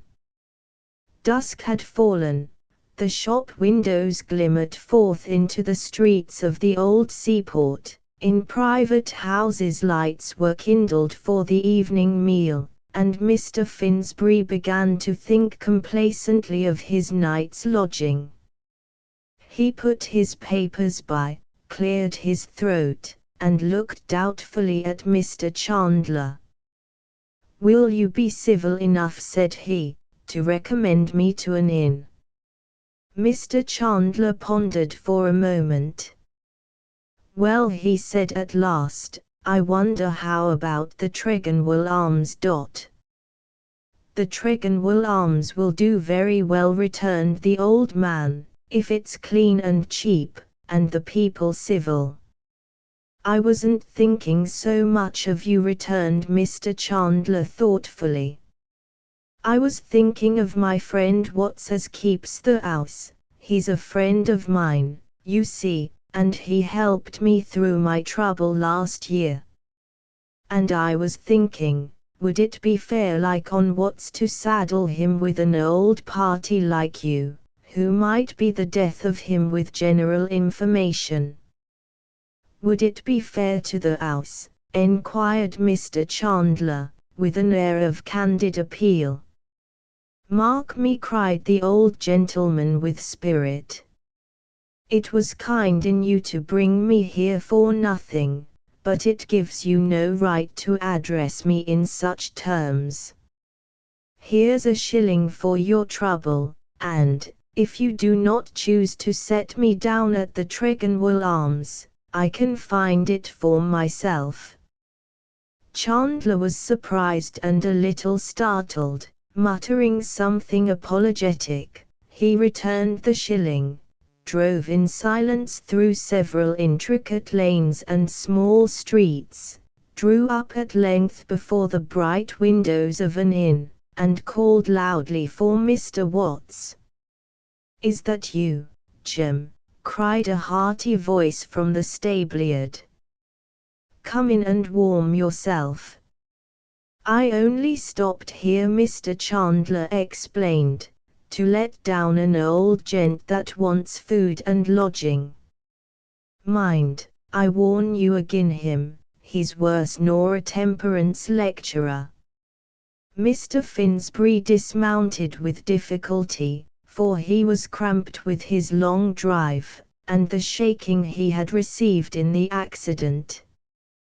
The friendly Mr. Watts, in spite of the carter's scarcely agreeable introduction, treated the old gentleman with the utmost courtesy, and led him into the back parlor, where there was a big fire burning in the grate.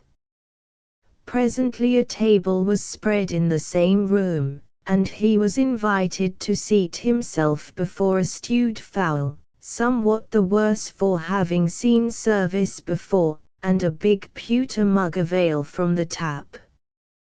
He rose from supper a giant refreshed, and, changing his seat to one nearer the fire, began to examine the other guests with an eye to the delights of oratory. There were near a dozen present, all men, and, as Joseph exulted to perceive, all working men. Often already had he seen cause to bless that appetite for disconnected fact and rotatory argument which is so marked a character of the mechanic. But even an audience of working men has to be courted, and there was no man more deeply versed in the necessary arts than Joseph Finsbury.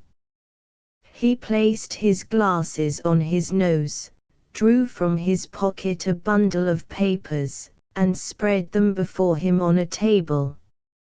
He crumpled them, he smoothed them out, now he skimmed them over, apparently well pleased with their contents, now, with tapping pencil and contracted brows, he seemed maturely to consider some particular statement. A stealthy glance about the room assured him of the success of his maneuvers. All eyes were turned on the performer, mouths were open, pipes hung suspended, the birds were charmed. At the same moment the entrance of Mr. Watts afforded him an opportunity. "I observe," said he, addressing the landlord, but taking at the same time the whole room into his confidence with an encouraging look, "I observe that some of these gentlemen are looking with curiosity in my direction, and certainly it is unusual to see anyone immersed in literary and scientific labors in the public apartment of an inn. I have here some calculations I made this morning upon the cost of living in this and other countries, a subject, I need scarcely say, highly interesting to the working classes. I have calculated a scale of living for incomes of 80, 160, 200, and 240 pounds a year. I must confess that the income of £80 has somewhat baffled me, and the others are not so exact as I could wish, for the price of washing varies largely in foreign countries, and the different cokes, coals and firewoods fluctuate surprisingly. I will read my researches, and I hope you won't scruple to point out to me any little errors that I may have committed either from oversight or ignorance. I will begin, gentleman, with the income of £80 a year.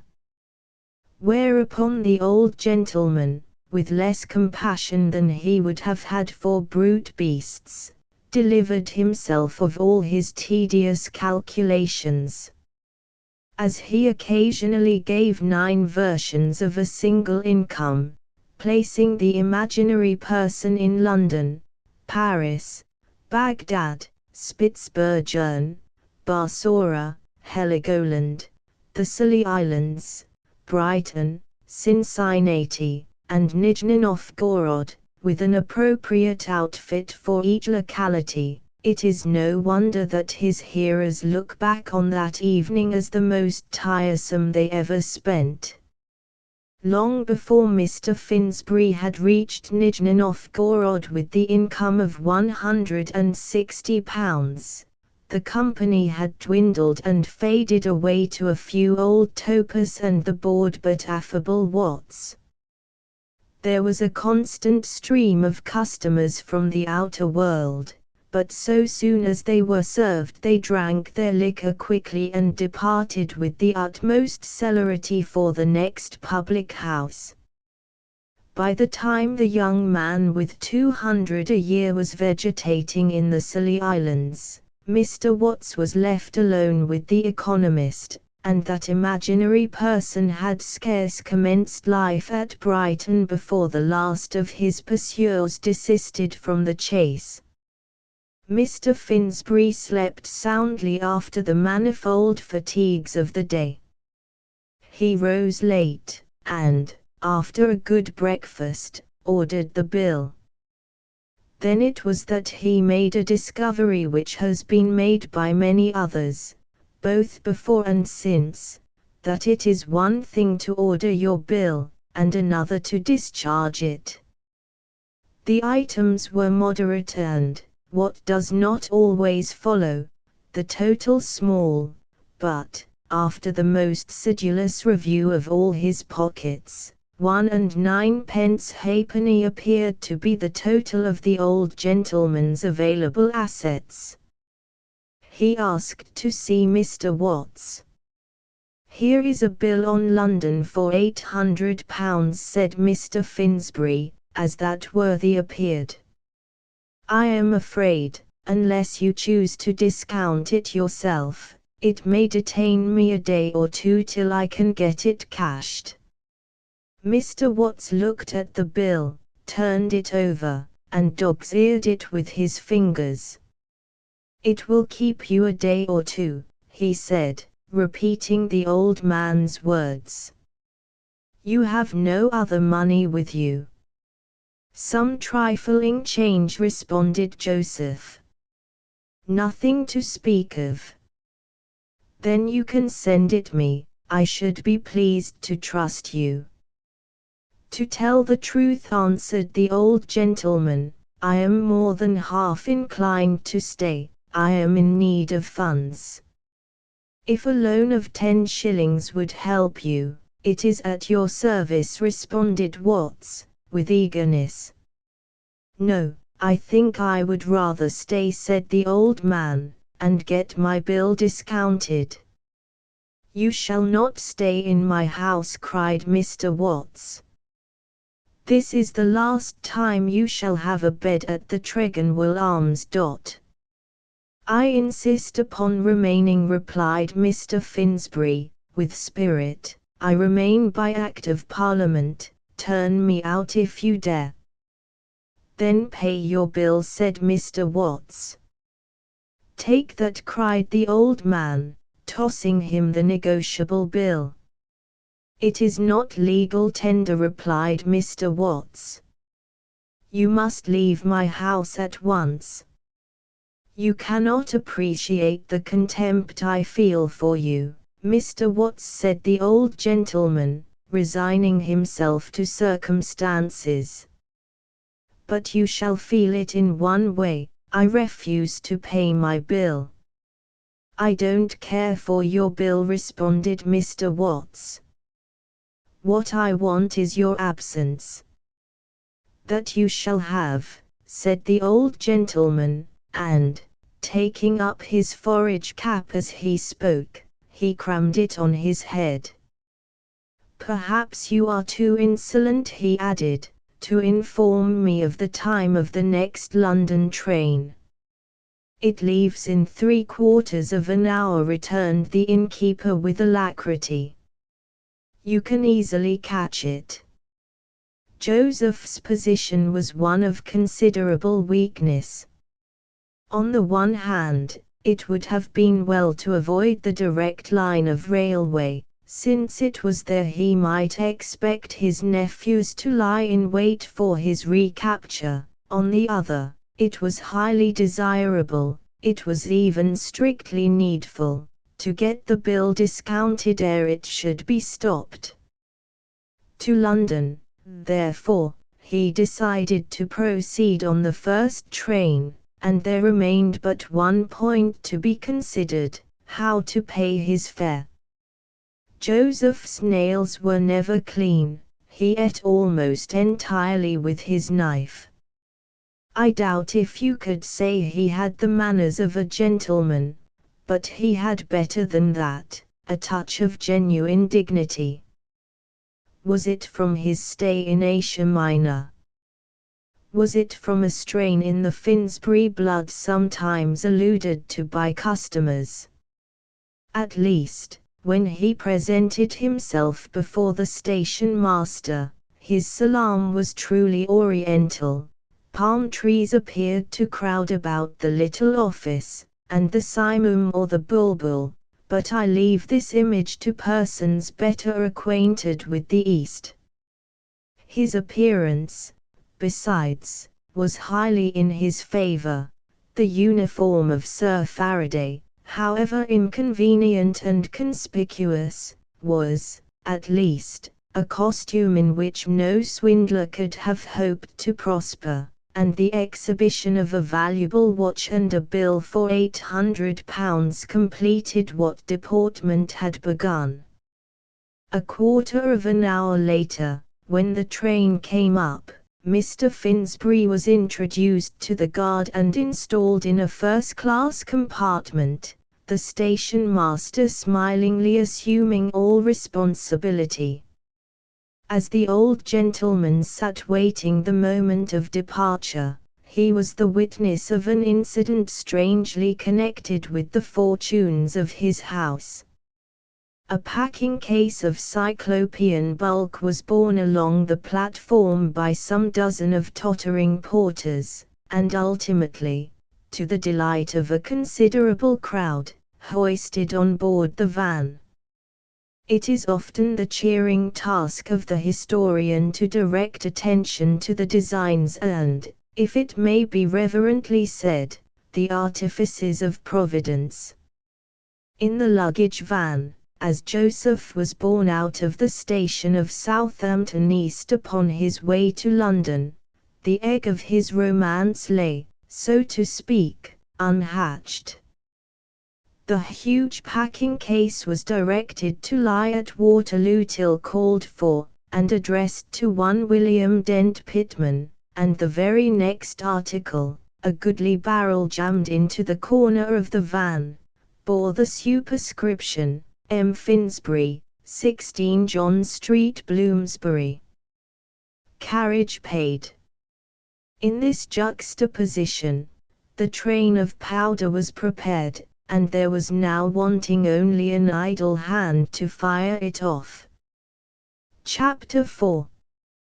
The magistrate in the luggage van. The city of Winchester is famed for a cathedral, a bishop, but he was unfortunately killed some years ago while riding, a public school, a considerable assortment of the military, and the deliberate passage of the trains of the London and South Western Line.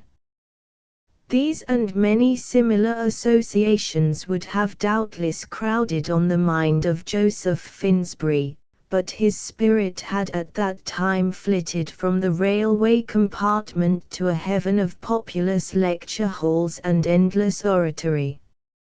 His body, in the meanwhile, lay doubled on the cushions, the forage cap rakishly tilted back after the fashion of those that lie in wait for nursery maids, the poor old face quiescent, one arm clutching to his heart Lloyd's weekly newspaper. To him, thus unconscious, enter and exit again a pair of voyagers. These two had saved the train and no more. A tandem merged to its last speed, an act of something closely bordering on brigandage at the ticket office, and a spasm of running, had brought them on the platform just as the engine uttered its departing snort.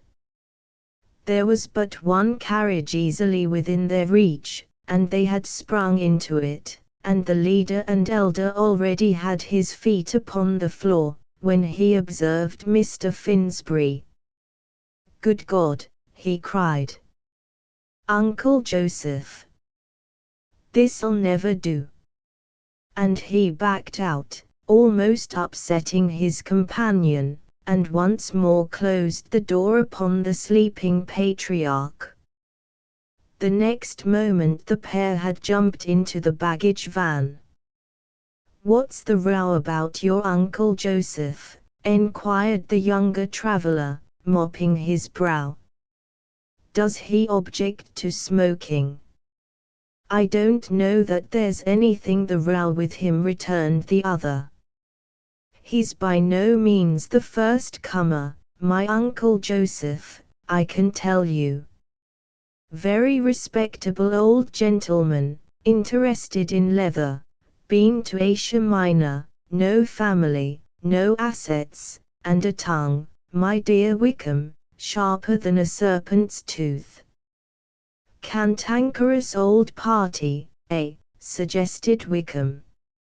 "Not in the least," cried the other, "only a man with a solid talent for being a bore, rather cheery I dare say, on a desert island, but on a railway journey insupportable. You should hear him on Tunty, the ass that started tontines. He's incredible on Tunty." "By Jove!" cried Wickham, "then you're one of these Finsbury tontine fellows. I hadn't a guess of that." "Ah," said the other, "do you know that old boy in the carriage is worth £100,000 to me? There he was asleep, and nobody there but you. But I spared him, because I'm a conservative in politics." Mr. Wickham, pleased to be in a luggage van, was flitting to and fro like a gentlemanly butterfly. "By Jingo," he cried, "here's something for you. M. Finsbury, 16 John Street, Bloomsbury, London. M stands for Michael. You sly dog, you keep two establishments, do you?" "Oh, that's Morris," responded Michael from the other end of the van, where he had found a comfortable seat upon some sacks. "He's a little cousin of mine. I like him myself, because he's afraid of me. He's one of the ornaments of Bloomsbury, and has a collection of some kind, birds' eggs or something that's supposed to be curious. I bet it's nothing to my clients. What a lark it would be to play Billy with the labels," chuckled Mr. Wickham. "By George, here's a tack hammer. We might send all these things skipping about the premises like what's his name." At this moment, the guard, surprised by the sound of voices, opened the door of his little cabin. "You had best step in here, gentlemen," said he, when he had heard their story. "Won't you come, Wickham?" asked Michael. "Catch me, I want to travel in a van," replied the youth. And so the door of communication was closed, and for the rest of the run Mr. Wickham was left alone over his diversions on the one side, and on the other Michael and the guard were closeted together in familiar talk. "I can get you a compartment here, sir," observed the official, as the train began to slacken speed before Bishopstoke station. "You had best get out at my door, and I can bring your friend. Mr. Wickham, whom we left, as the reader has shrewdly suspected, beginning to play Billy with the labels in the van, was a young gentleman of much wealth, a pleasing but sandy exterior, and a highly vacant mind. Not many months before, he had contrived to get himself blackmailed by the family of a Wallachian hospodar, resident for political reasons in the gay city of Paris. A common friend, to whom he had confided his distress, recommended him to Michael, and the lawyer was no sooner in possession of the facts than he instantly assumed the offensive, fell on the flank of the Wallachian forces, and, in the inside of 3 days, had the satisfaction to behold them routed and fleeing for the Danube. It is no business of ours to follow them on this retreat, over which the police were so obliging as to preside paternally. Thus relieved from what he loved to refer to as the Bulgarian atrocity, Mr. Wickham returned to London with the most unbounded and embarrassing gratitude and admiration for his saviour. These sentiments were not repaid either in kind or degree. Indeed, Michael was a trifle ashamed of his new client's friendship. It had taken many invitations to get him to Winchester and Wickham Manor, but he had gone at last, and was now returning.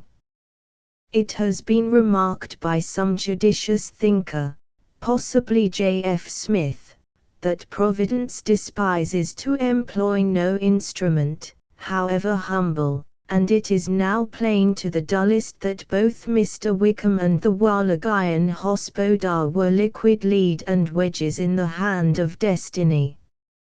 Smitten with the desire to shine in Michael's eyes and show himself a person of original humour and resources, the young gentleman, who was a magistrate, more by token, in his native county, was no sooner alone in the van than he fell upon the labels with all the zeal of a reformer, and, when he rejoined the lawyer at Bishopstoke, his face was flushed with his exertions, and his cigar, which he had suffered to go out, was almost bitten in two. "By George, but this has been a lark," he cried. "I've sent the wrong thing to everybody in England. These cousins of yours have a packing case as big as a house. I've muddled the whole business up to that extent, Finsbury, that if it were to get out, it's my belief we should get lynched." It was useless to be serious with Mr. Wickham. "Take care," said Michael. "I am getting tired of your perpetual scrapes. My reputation is beginning to suffer." "Your reputation will be all gone before you finish with me," replied his companion with a grin. "Clap it in the bill, my boy. For total loss of reputation, 6 and 8 pence. But," continued Mr. Wickham with more seriousness, "could I be bowled out of the commission for this little jest? I know it's small, but I like to be a J.P. Speaking as a professional man, do you think there's any risk?" "What does it matter?" responded Michael. "They'll chuck you out sooner or later. Somehow you don't give the effect of being a good magistrate." "I only wish I was a solicitor," retorted his companion, "instead of a poor devil of a country gentleman. Suppose we start one of those tontine affairs ourselves, I to pay 500 a year, and you to guarantee me against every misfortune except illness or marriage." "It strikes me," remarked the lawyer with a meditative laugh, as he lighted a cigar, "it strikes me that you must be a cursed nuisance in this world of ours." "Do you really think so, Finsbury?" responded the magistrate, leaning back in his cushions, delighted with the compliment. "Yes, I suppose I am a nuisance. But, mind you, I have a stake in the country, don't forget that, dear boy." Chapter V. Mr. Gideon Forsyth and the gigantic box. It has been mentioned that at Bournemouth Julia sometimes made acquaintances. It is true she had but a glimpse of them before the doors of John Street closed again upon its captives, but the glimpse was sometimes exhilarating, and the consequent regret was tempered with hope. Among those whom she had thus met a year before was a young barrister of the name of Gideon Forsyth. About 3 o'clock of the eventful day when the magistrate tampered with the labels, a somewhat moody and distempered ramble had carried Mr. Forsyth to the corner of John Street, and about the same moment Miss Hazeltine was called to the door of number 16 by a thundering double knock. Mr. Gideon Forsyth was a happy enough young man. He would have been happier if he had had more money and less uncle. £120 a year was all his store, but his uncle, Mr. Edward Hugh Bloomfield, supplemented this with a handsome allowance and a great deal of advice, couched in language that would probably have been judged intemperate on board a pirate ship. Mr. Bloomfield was indeed a figure quite peculiar to the days of Mr. Gladstone, what we may call, for the lack of an accepted expression, a skiradical. Having acquired years without experience, he carried into the radical side of politics those noisy, after-dinner table passions, which we are more accustomed to connect with Toryism in its severe and senile aspects. To the opinions of Mr. Braidlawf, in fact, he added the temper and the sympathies of that extinct animal, the squire. He admired pugilism, he carried a formidable oaken staff, he was a reverent churchman, and it was hard to know which would have more volcanically stirred his choler, a person who should have defended the established church, or one who should have neglected to attend its celebrations.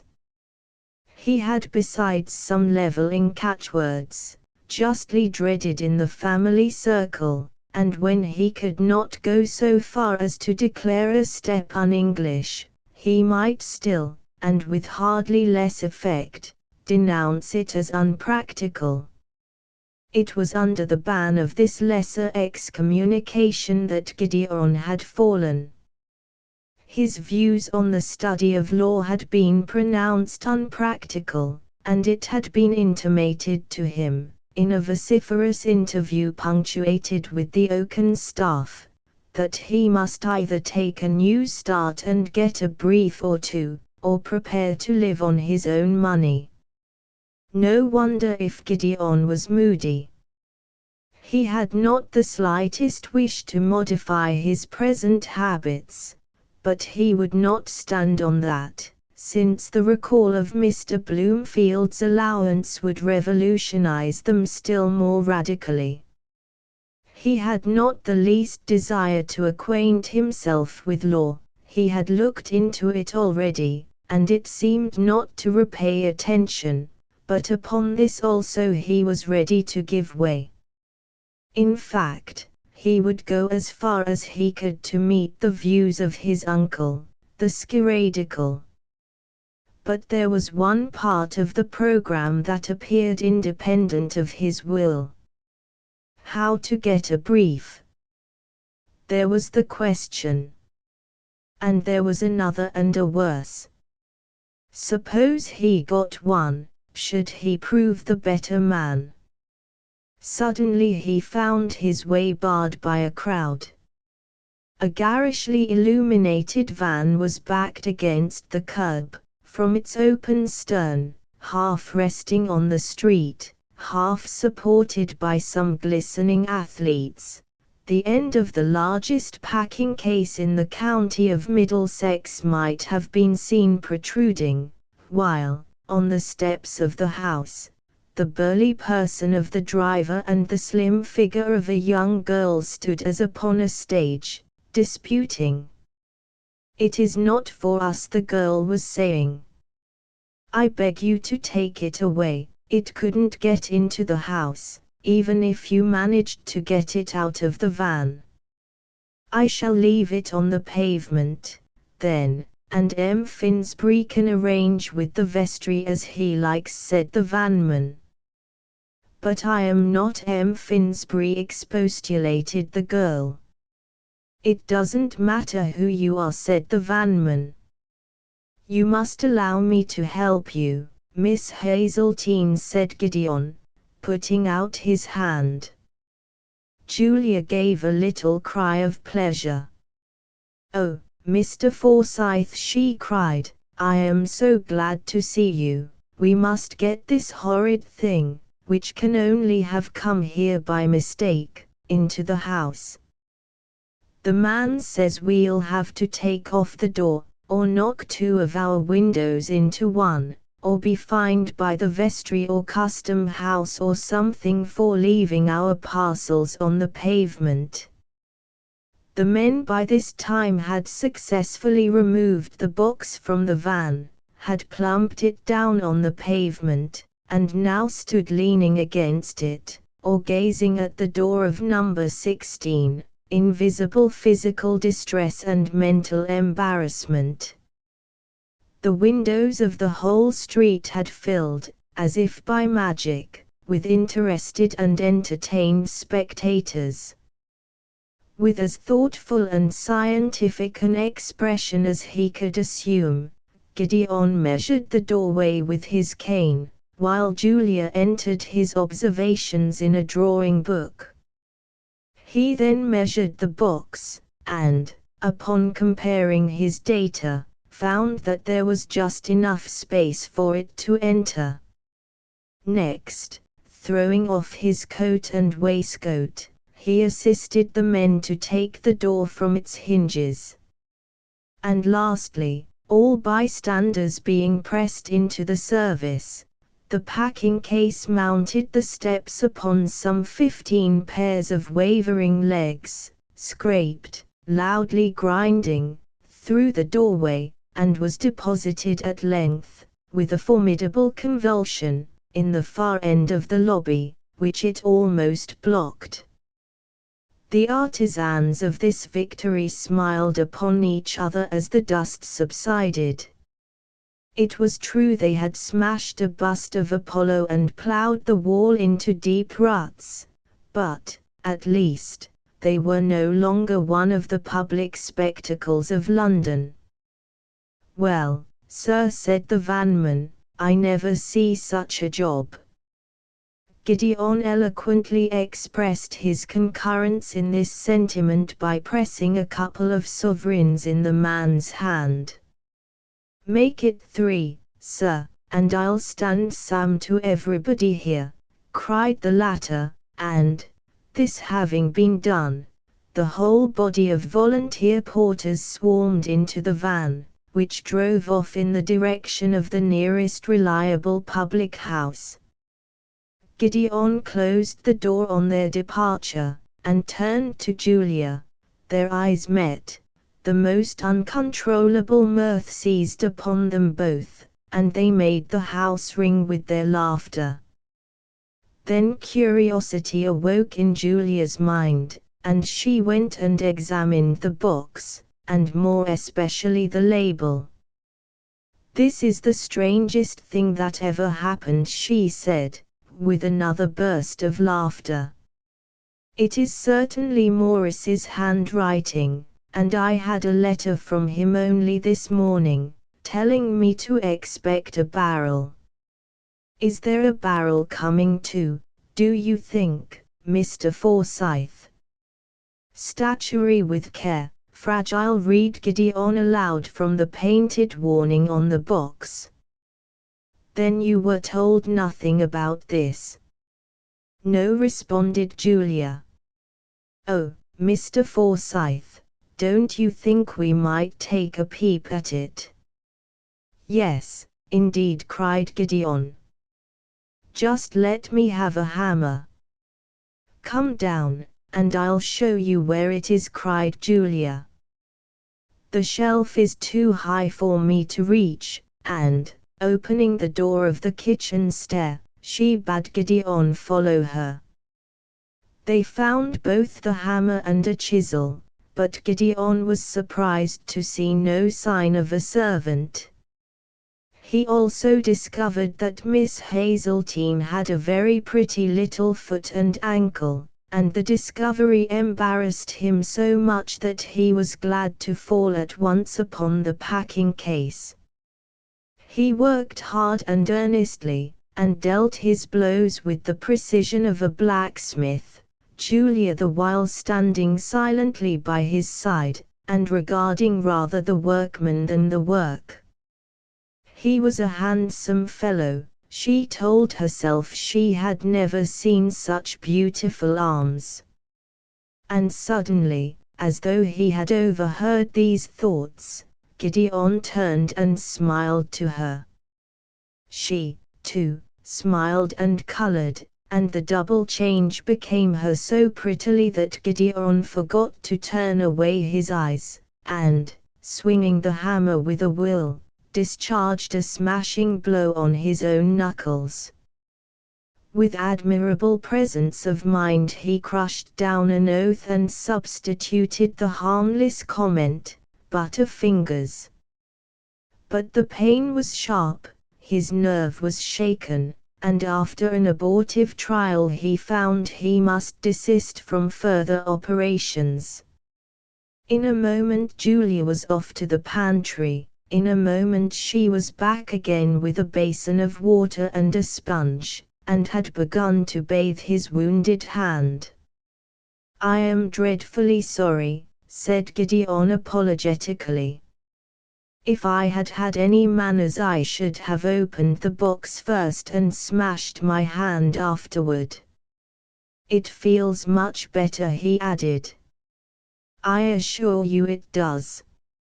And now I think you are well enough to direct operations," said she. "Tell me what to do, and I'll be your workman."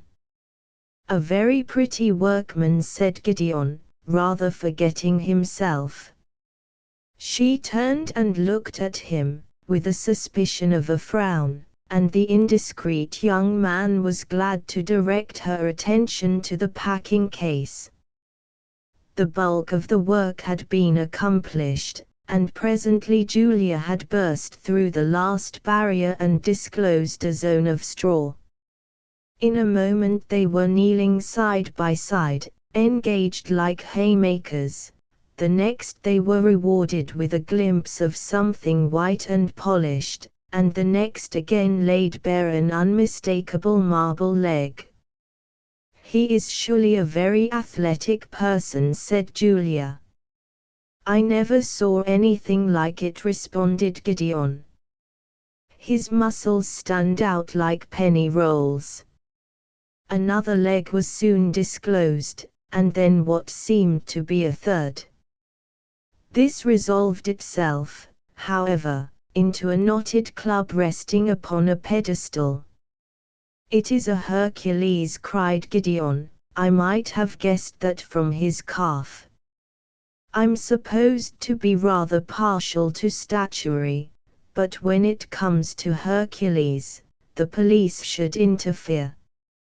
I should say," he added, glancing with disaffection at the swollen leg, "that this was about the biggest and the worst in Europe. What in heaven's name can have induced him to come here?" I suppose nobody else would have a gift of him, said Julia. And for that matter, I think we could have done without the monster very well. Oh, don't say that, returned Gideon. This has been one of the most amusing experiences of my life. I don't think you'll forget it very soon, said Julia. Your hand will remind you. Well, I suppose I must be going, said Gideon reluctantly. No, pleaded Julia. Why should you? Stay and have tea with me. If I thought you really wished me to stay, said Gideon, looking at his hat, of course I should only be too delighted. What a silly person you must take me for, returned the girl. Why, of course I do, and, besides, I want some cakes for tea, and I've nobody to send. Here is the latchkey. Gideon put on his hat with alacrity, and casting one look at Miss Hazeltine, and another at the legs of Hercules, threw open the door and departed on his errand. He returned with a large bag of the choicest and most tempting of cakes and tartlets, and found Julia in the act of spreading a small tea table in the lobby. The rooms are all in such a state, she cried, that I thought we should be more cozy and comfortable in our own lobby, and under our own vine and statuary. Ever so much better, cried Gideon delightedly. Oh, what adorable cream tarts, said Julia, opening the bag, and the dearest little cherry tartlets, with all the cherries spilled out into the cream. Yes, said Gideon, concealing his dismay, I knew they would mix beautifully, the woman behind the counter told me so.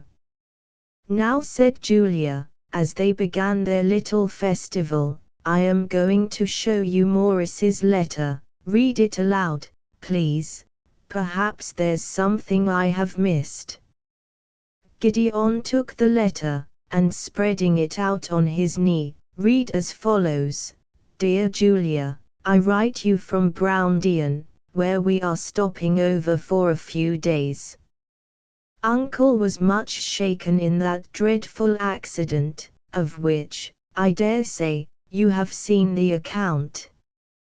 Tomorrow I leave him here with John, and come up alone, but before that, you will have received a barrel containing specimens for a friend.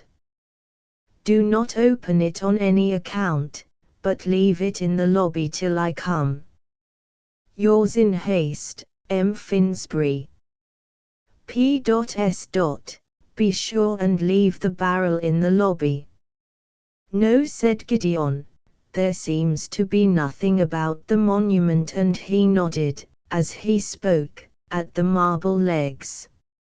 Miss Hazeltine, he continued, would you mind me asking a few questions?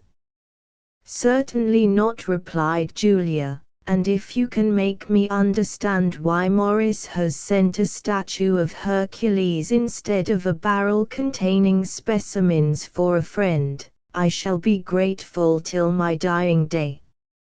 And what are specimens for a friend? I haven't a guess, said Gideon. Specimens are usually bits of stone, but rather smaller than our friend the monument. Still, that is not the point. Are you quite alone in this big house? Yes, I am at present, returned Julia. I came up before them to prepare the house, and get another servant. But I couldn't get one I liked. Then you are utterly alone, said Gideon in amazement. Are you not afraid? No, responded Julia stoutly. I don't see why I should be more afraid than you would be. I am weaker, of course, but when I found I must sleep alone in the house I bought a revolver wonderfully cheap, and made the man show me how to use it." "And how do you use it?" demanded Gideon, much amused at her courage. "Why," said she, with a smile, "you pull the little trigger thing on top, and then pointing it very low, for it springs up as you fire, you pull the underneath little trigger thing, and it goes off as well as if a man had done it." "And how often have you used it?" asked Gideon. "Oh, I have not used it yet," said the determined young lady, "but I know how, and that makes me wonderfully courageous, especially when I barricade my door with a chest of drawers." "I'm awfully glad they are coming back soon," said Gideon. "This business strikes me as excessively unsafe. If it goes on much longer, I could provide you with a maiden aunt of mine, or my landlady if you preferred." "Lend me an aunt," cried Julia. "Oh, what generosity! I begin to think it must have been you that sent the Hercules." "Believe me," cried the young man, "I admire you too much to send you such an infamous work of art." Julia was beginning to reply, when they were both startled by a knocking at the door. "Oh, Mr. Forsyth." "Don't be afraid, my dear girl," said Gideon, laying his hand tenderly on her arm. "I know it's the police," she whispered. "They are coming to complain about the statue." The knock was repeated. It was louder than before, and more impatient. "It's Morris," cried Julia, in a startled voice, and she ran to the door and opened it. It was indeed Morris that stood before them, not the Morris of ordinary days, but a wild-looking fellow, pale and haggard, with bloodshot eyes, and a 2 days' beard upon his chin. "The barrel!" he cried. "Where's the barrel that came this morning?" And he stared about the lobby, his eyes, as they fell upon the legs of Hercules, literally goggling in his head. "What is that?" he screamed. "What is that waxwork? Speak, you fool! What is that? And where's the barrel, the water butt?" "No barrel came," Morris responded Julia coldly. "This is the only thing that has arrived."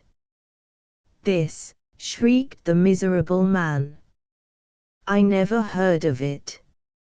"It came addressed in your hand," replied Julia. "We had nearly to pull the house down to get it in, that is all that I can tell you." Morris gazed at her in utter bewilderment. He passed his hand over his forehead, he leaned against the wall like a man about to faint. Then his tongue was loosed, and he overwhelmed the girl with torrents of abuse. Such fire, such directness, such a choice of ungentlemanly language, none had ever before suspected Morris to possess, and the girl trembled and shrank before his fury. "You shall not speak to Miss Hazeltine in that way," said Gideon sternly. "It is what I will not suffer." "I shall speak to the girl as I like," returned Morris, with a fresh outburst of anger. "I'll speak to the hussy as she deserves." "Not a word more, sir, not one word," cried Gideon. "Miss Hazeltine," he continued, addressing the young girl, "you cannot stay a moment longer in the same house with this unmanly fellow. Here is my arm, let me take you where you will be secure from insult." "Mr. Forsyth," returned Julia, "you are right, I cannot stay here longer, and I am sure I trust myself to an honourable gentleman." Pale and resolute, Gideon offered her his arm, and the pair descended the steps, followed by Morris clamouring for the latchkey. Julia had scarcely handed the key to Morris before an empty hansom drove smartly into John Street. It was hailed by both men, and as the cabman drew up his restive horse, Morris made a dash into the vehicle. "Sixpence above fare," he cried recklessly. "Waterloo Station for your life. Sixpence for yourself." "Make it a shilling, governor," said the man, with a grin. "The other parties were first." "A shilling then," cried Morris, with the inward reflection that he would reconsider it at Waterloo. The man whipped up his horse, and the hansom vanished from John Street. Chapter 6. The Tribulations of Morris. Part the first. As the hansom span through the streets of London, Morris sought to rally the forces of his mind. The water butt with the dead body had miscarried, and it was essential to recover it. So much was clear, and if, by some blessed good fortune, it was still at the station, all might be well. If it had been sent out, however, if it were already in the hands of some wrong person, matters looked more ominous. People who receive unexplained packages are usually keen to have them open. The example of Miss Hazeltine, whom he cursed again, was there to remind him of the circumstance, and if anyone had opened the water butt, "Oh Lord!" cried Morris at the thought, and carried his hand to his damp forehead. The private conception of any breach of law is apt to be inspiriting, for the scheme, while yet inchoate, wears dashing and attractive colors. Not so in the least that part of the criminal's later reflections which deal with the police. That useful corps, as Morris now began to think, had scarce been kept sufficiently in view when he embarked upon his enterprise. "I must play devilish close," he reflected, and he was aware of an exquisite thrill of fear in the region of the spine. "Main line or loop?" enquired the cabman, through the scuttle. "Main line," replied Morris, and mentally decided that the man should have his shilling after all. It would be madness to attract attention, thought he. But what this thing will cost me, first and last, begins to be a nightmare. He passed through the booking office and wandered disconsolately on the platform. It was a breathing space in the day's traffic. There were few people there, and these for the most part quiescent on the benches. Morris seemed to attract no remark, which was a good thing, but, on the other hand, he was making no progress in his quest. Something must be done, something must be risked. Every passing instant only added to his dangers.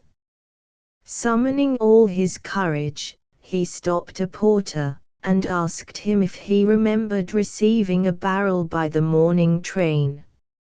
He was anxious to get information, for the barrel belonged to a friend. "It is a matter of some moment," he added, "for it contains specimens." "I was not here this morning, sir," responded the porter, somewhat reluctantly, "but I'll ask Bill." "Do you recollect, Bill, to have got a barrel from Bournemouth this morning containing specimens?" "I don't know about specimens," replied Bill, "but the party as received the barrel raised a sight of trouble." "What's that?"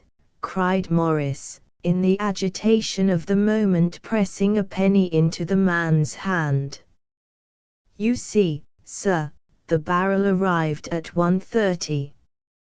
No one claimed it till about 3, when a small, sickly looking gentleman, probably a curate, came up, and said he, have you got anything for Pitman, or will I bend Pitman if I recollect right? I don't exactly know, said I, but I rather fancy that their barrel bears that name. The little man went up to the barrel, and seemed regularly all took aback when he saw the address, and then he pitched into us for not having brought what he wanted. I don't care a damn what you want, said I to him, but if you are William Bent Pitman, there's your barrel. Well, and did he take it? Cried the breathless Morris. Well, sir, returned Bill, it appears it was a packing case he was after. The packing case came, that's sure enough, because it was about the biggest packing case ever I clapped eyes on.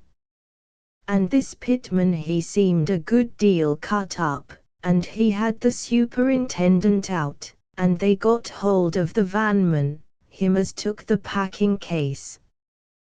Well, sir, continued Bill, with a smile, I never see a man in such a state. Everybody about that van was mortal, bar the horses. Some gentlemen, as well as I could make out, had given the vanman a SOV.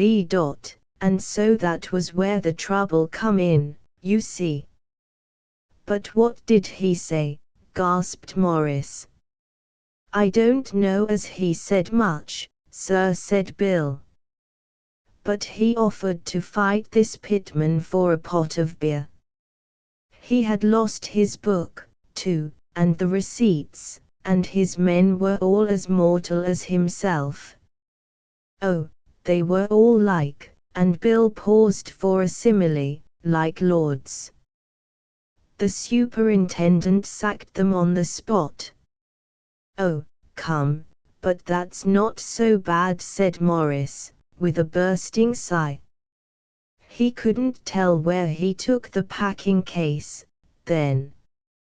Not he, said Bill, nor yet nothing else.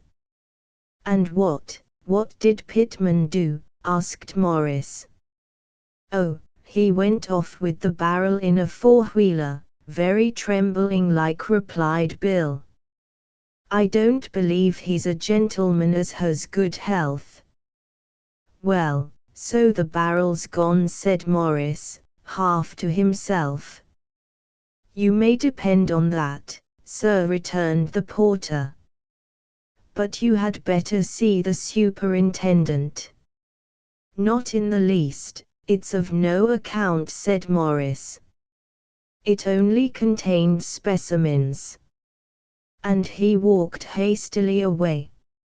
Ensconced once more in a hansom, he proceeded to reconsider his position. Suppose, he thought, suppose he should accept defeat and declare his uncle's death at once. He should lose the tontine, and with that the last hope of his £7,800. But on the other hand, since the shilling to the hansom cabman, he had begun to see that crime was expensive in its course, and, since the loss of the water butt, that it was uncertain in its consequences. Quietly at first, and then with growing heat, he reviewed the advantages of backing out. It involved a loss, but, come to think of it, no such great loss after all, only that of the tontine, which had been always a toss-up, which at bottom he had never really expected. He reminded himself of that eagerly, he congratulated himself upon his constant moderation. He had never really expected the tontine, He had never even very definitely hoped to recover his £7,800. He had been hurried into the whole thing by Michael's obvious dishonesty. Yes, it would probably be better to draw back from this high-flying venture, settle back on the leather business. Great God, cried Morris, bounding in the hansom like a jack-in-a-box. I have not only not gained the tontine, I have lost the leather business. Such was the monstrous fact. He had no power to sign. He could not draw a check for 30 shillings. Until he could produce legal evidence of his uncle's death, he was a penniless outcast, and as soon as he produced it he had lost the tontine.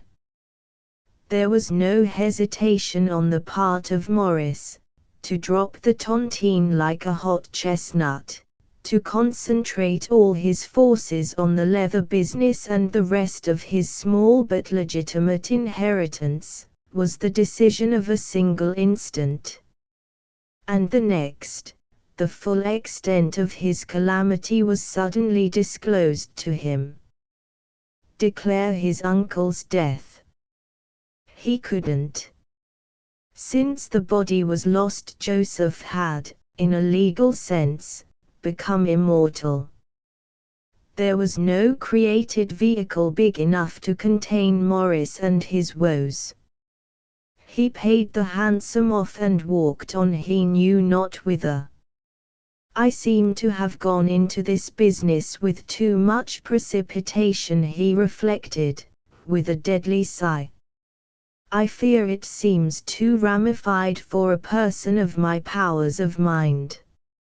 And then a remark of his uncle's flashed into his memory: if you want to think clearly, put it all down on paper. Well, the old boy knew a thing or two, said Morris. I will try, but I don't believe the paper was ever made that will clear my mind. He entered a place of public entertainment, ordered bread and cheese, and writing materials, and sat down before them heavily. He tried the pen. It was an excellent pen, but what was he to write? I have it, cried Morris. Robinson Crusoe and the double columns. He prepared his paper after that classic model, and began as follows: bad. Good. 1. I have lost my uncle's body. 1. But then Pitman has found it. Stop a bit, said Morris. I am letting the spirit of antithesis run away with me. Let's start again. Bad. Good. 1. I have lost my uncle's body. 1. But then I no longer require to bury it. 2. I have lost the tontine. 2.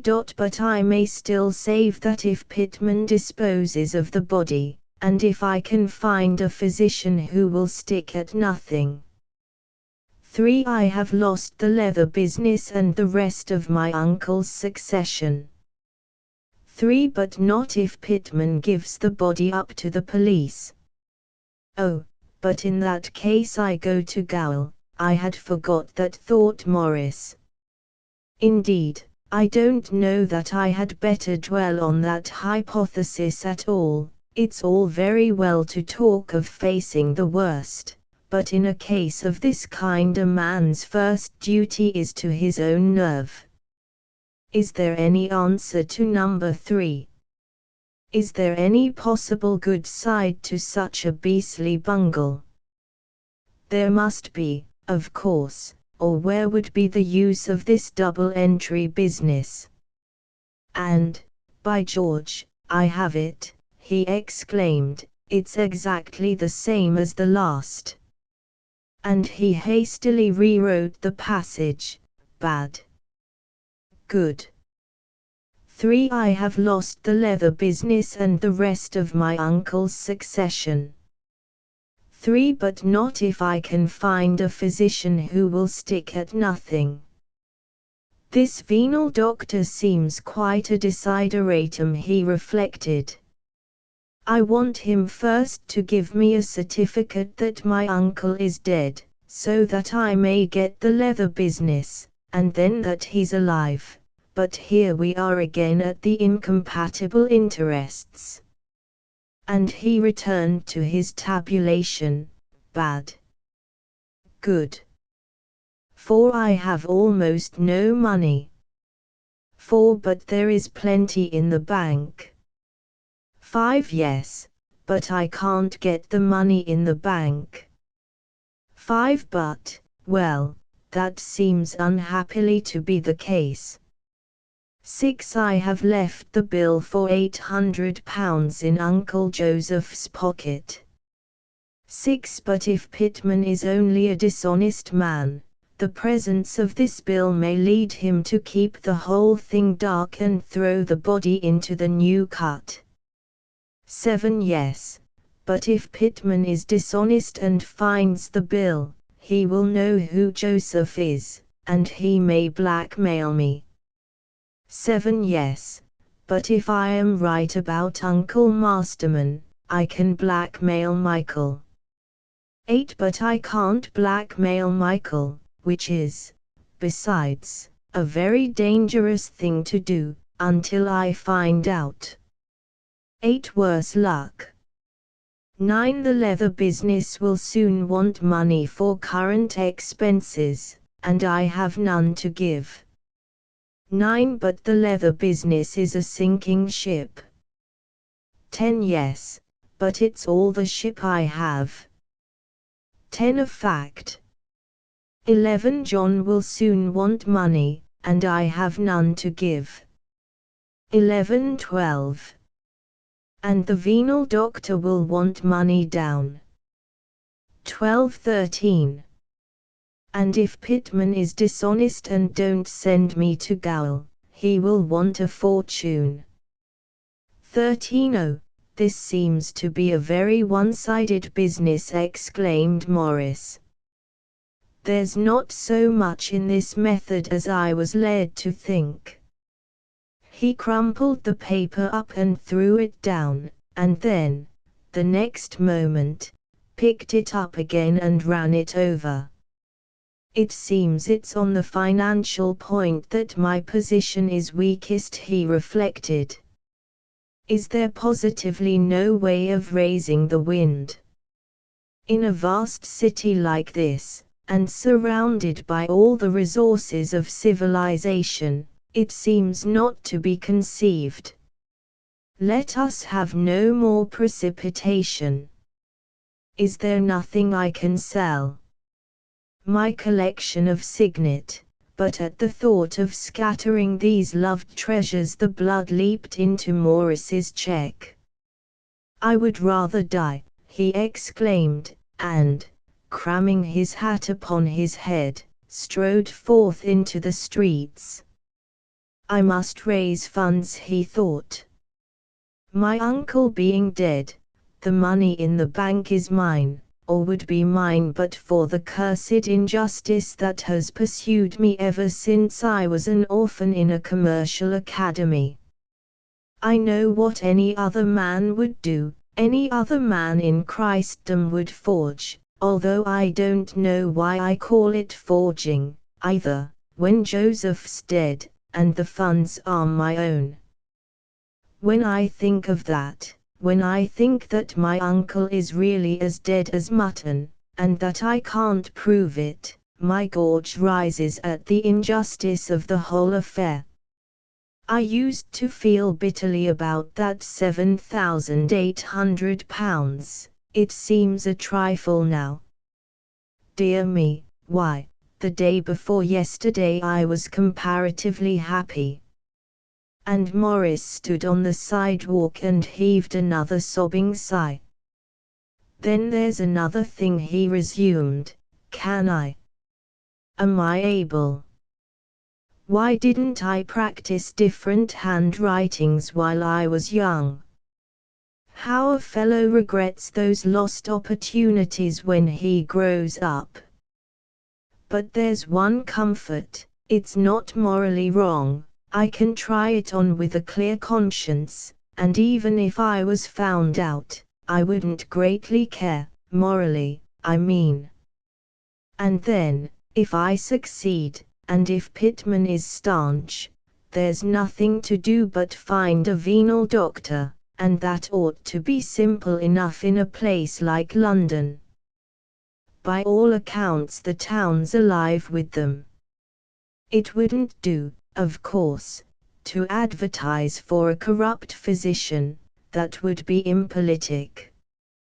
No, I suppose a fellow has simply to spot along the streets for a red lamp and herbs in the window, and then you go in and put it to him plainly, though it seems a delicate step. He was near home now, after many devious wanderings, and turned up John Street. As he thrust his latchkey in the lock, another mortifying reflection struck him to the heart. Not even this house is mine till I can prove him dead, he snarled, and slammed the door behind him so that the windows in the attic rattled. Night had long fallen. Long ago the lamps and the shop fronts had begun to glitter down the endless streets. The lobby was pitch dark, and, as the devil would have it, Morris barked his shins and sprawled all his length over the pedestal of Hercules. The pain was sharp, his temper was already thoroughly undermined. By a last misfortune his hand closed on the hammer as he fell, and, in a spasm of childish irritation, he turned and struck at the offending statue. There was a splintering crash. "Oh Lord, what have I done next?" wailed Morris, and he groped his way to find a candle. Yes, he reflected, as he stood with the light in his hand and looked upon the mutilated leg, from which about a pound of muscle was detached. Yes, I have destroyed a genuine antique, I may be in for thousands. And then there sprung up in his bosom a sort of angry hope. Let me see, he thought. Julia's got rid of. There's nothing to connect me with that beast Forsyth. The men were all drunk, and, what's better, they've been all discharged.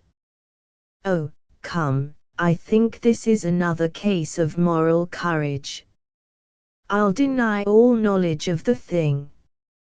A moment more, and he stood again before the Hercules, his lips sternly compressed, the coal axe and the meat cleaver under his arm. The next, he had fallen upon the packing case. This had been already seriously undermined by the operations of Gideon, a few well-directed blows, and it already quaked and gaped, yet a few more, and it fell about Morris in a shower of boards followed by an avalanche of straw.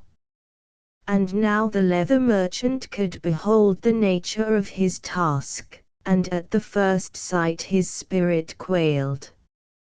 It was, indeed, no more ambitious a task for de Lesseps, with all his men and horses, to attack the hills of Panama, than for a single, slim young gentleman, with no previous experience of labor in a quarry, to measure himself against that bloated monster on his pedestal. And yet the pair were well encountered, on the one side, bulk, on the other, genuine heroic fire. "Down you shall come, you great big, ugly brute," cried Morris aloud, with something of that passion which swept the Parisian mob against the walls of the Bastille. "Down you shall come, this night. I'll have none of you in my lobby. The face, from its indecent expression, had particularly animated the zeal of our iconoclast, and it was against the face that he began his operations. The great height of the demigod, for he stood 1.5 fathoms in his stocking feet, offered a preliminary obstacle to this attack. But here, in the first skirmish of the battle, intellect already began to triumph over matter. By means of a pair of library steps, the injured householder gained a posture of advantage, and, with great swipes of the coal-axe, proceeded to decapitate the brute. 2 hours later, what had been the erect image of a gigantic coal-porter turned miraculously white, was now no more than a medley of disjected members, the quadragenarian torso prone against the pedestal, the lascivious countenance leering down the kitchen stair, the legs, the arms, the hands, and even the fingers, scattered broadcast on the lobby floor. Half an hour more, and all the debris had been laboriously carted to the kitchen, and Morris, with a gentle sentiment of triumph, looked round upon the scene of his achievements. Yes, he could deny all knowledge of it now. The lobby, beyond the fact that it was partly ruinous, betrayed no trace of the passage of Hercules. But it was a weary Morris that crept up to bed. His arms and shoulders ached, the palms of his hands burned from the rough kisses of the coal-axe, and there was one smarting finger that stole continually to his mouth. Sleep long delayed to visit the dilapidated hero, and with the first peep of day it had again deserted him. The morning, as though to accord with his disastrous fortunes, dawned inclemently. An easterly gale was shouting in the streets, flaws of rain angrily assailed the windows, and as Morris dressed, the draught from the fireplace vividly played about his legs. I think he could not help observing bitterly, that with all I have to bear, they might have given me decent weather. There was no bread in the house, for Miss Hazeltine, like all women left to themselves, had subsisted entirely upon cake.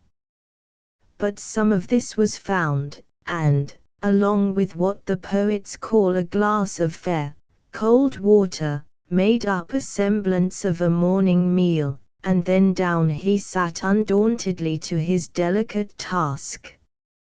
Nothing can be more interesting than the study of signatures, written, as they are, before meals and after, during indigestion and intoxication, written when the signer is trembling for the life of his child or has come from winning the Derby, in his lawyer's office, or under the bright eyes of his sweetheart.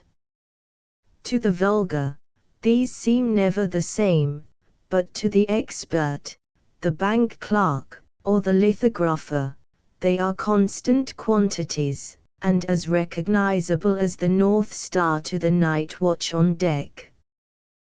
To all this Morris was alive. In the theory of that graceful art in which he was now embarking, our spirited leather merchant was beyond all reproach. But, happily for the investor, forgery is an affair of practice. And as Morris sat surrounded by examples of his uncle's signature and of his own incompetence, insidious depression stole upon his spirits. From time to time the wind feathered in the chimney at his back, from time to time there swept over Bloomsbury a squall so dark that he must rise and light the gas. About him was the chill and the mean disorder of a house out of commission, the floor bare, the sofa heaped with books and accounts enveloped in a dirty tablecloth, the pens rusted, the paper glazed with a thick film of dust, and yet these were but adminicles of misery, and the true root of his depression lay round him on the table, in the shape of misbegotten forgeries. "It's one of the strangest things I ever heard of," he complained. "It almost seems as if it was a talent that I didn't possess." He went once more minutely through his proofs. "A clerk would simply jibe at them," said he. "Well, there's nothing else but tracing possible."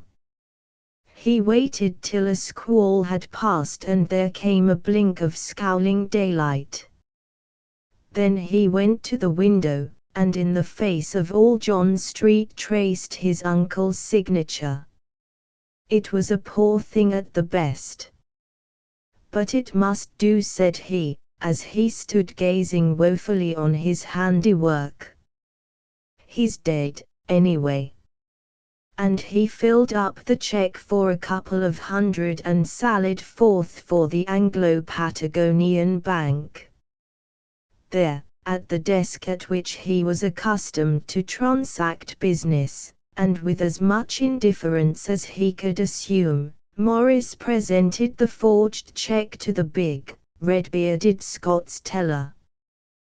The teller seemed to view it with surprise, and as he turned it this way and that, and even scrutinized the signature with a magnifying glass, his surprise appeared to warm into disfavor. Begging to be excused for a moment, he passed away into the rearmest quarters of the bank, whence, after an appreciable interval, he returned again in earnest talk with a superior, an oldish and a baldish, but a very gentlemanly man. "Mr. Morris Finsbury, I believe," said the gentlemanly man, fixing Morris with a pair of double eyeglasses. "That is my name," said Morris, quavering. "Is there anything wrong?" "Well, the fact is, Mr. Finsbury, you see we are rather surprised at receiving this," said the other, flicking at the check. "There are no effects." "No effects?" cried Morris. "Why, I know myself there must be 28 £20, if there's a penny." 2764, I think, replied the gentlemanly man, "but it was drawn yesterday." "Drawn?" cried Morris. "By your uncle himself, sir," continued the other. "Not only that, but we discounted a bill for him for, let me see, how much was it for, Mr. Bell?" 800, Mr. Judkin, replied the teller. "Bernd Pitman," cried Morris, staggering back. "I beg your pardon," said Mr. Judkin. It's only an expletive," said Morris. "I hope there's nothing wrong, Mr. Finsbury," said Mr. Bell. "All I can tell you," said Morris, with a harsh laugh, "is that the whole thing's impossible. My uncle is at Bournemouth, unable to move." "Really?" cried Mr. Bell, and he recovered the check from Mr. Judkin. "But this check is dated in London, and today," he observed. "How do ye account for that, sir?" "Oh, that was a mistake," said Morris, and a deep tide of color dyed his face and neck. No doubt," said Mr. Judkin, but he looked at his customer enquiringly. And, resumed Morris, "even if there were no effects, this is a very trifling sum to overdraw. Our firm, the name of Finsbury, is surely good enough for such a wretched sum as this." "No doubt, Mr. Finsbury," returned Mr. Judkin, "and if you insist I will take it into consideration, but I hardly think, In short, Mr. Finsbury, if there had been nothing else, the signature seems hardly all that we could wish." "That's of no consequence," replied Morris nervously. "I'll get my uncle to sign another. The fact is," he went on, with a bold stroke, "my uncle is so far from well at present that he was unable to sign this check without assistance, and I fear that my holding the pen for him may have made the difference in the signature." Mr. Judkin shot a keen glance into Morris's face, and then turned and looked at Mr. Bell. "Well," he said, "it seems as if we had been victimized by a swindler. Pray tell Mr. Finsbury we shall put detectives on at once. As for this check of yours, I regret that, owing to the way it was signed, the bank can hardly consider it, what shall I say, businesslike," and he returned the check across the counter. Morris took it up mechanically. He was thinking of something very different. "In a case of this kind," he began, "I believe the loss falls on us, I mean upon my uncle and myself." "It does not, sir," replied Mr. Bell. "The bank is responsible, and the bank will either recover the money or refund it, you may depend on that." Morris's face fell, then it was visited by another gleam of hope. "I'll tell you what," he said, "you leave this entirely in my hands. I'll sift the matter. I've an idea, at any rate, and detectives," he added appealingly, "are so expensive." "The bank would not hear of it," returned Mr. Judkin. "The bank stands to lose between £3,000 and £4,000. It will spend as much more if necessary. An undiscovered forger is a permanent danger. We shall clear it up to the bottom, Mr. Finsbury, set your mind at rest on that." "Then I'll stand the loss," said Morris boldly. "I order you to abandon the search." He was determined that no enquiry should be made. "I beg your pardon," returned Mr. Judkin, "but we have nothing to do with you in this matter, which is one between your uncle and ourselves. If he should take this opinion, and will either come here himself or let me see him in his sick room." "Quite impossible," cried Morris. "Well, then, you see," said Mr. Judkin, "how my hands are tied. The whole affair must go at once into the hands of the police." Morris mechanically folded the check and restored it to his pocket book. "Good morning," said he, and scrambled somehow out of the bank. "I don't know what they suspect," he reflected. "I can't make them out. Their whole behavior is thoroughly unbusinesslike. But it doesn't matter, all's up with everything. The money has been paid, the police are on the scent, in 2 hours that idiot Pittman will be nabbed, and the whole story of the dead body in the evening papers." If he could have heard what passed in the bank after his departure he would have been less alarmed, perhaps more mortified. "That was a curious affair, Mr. Bell," said Mr. Judkin.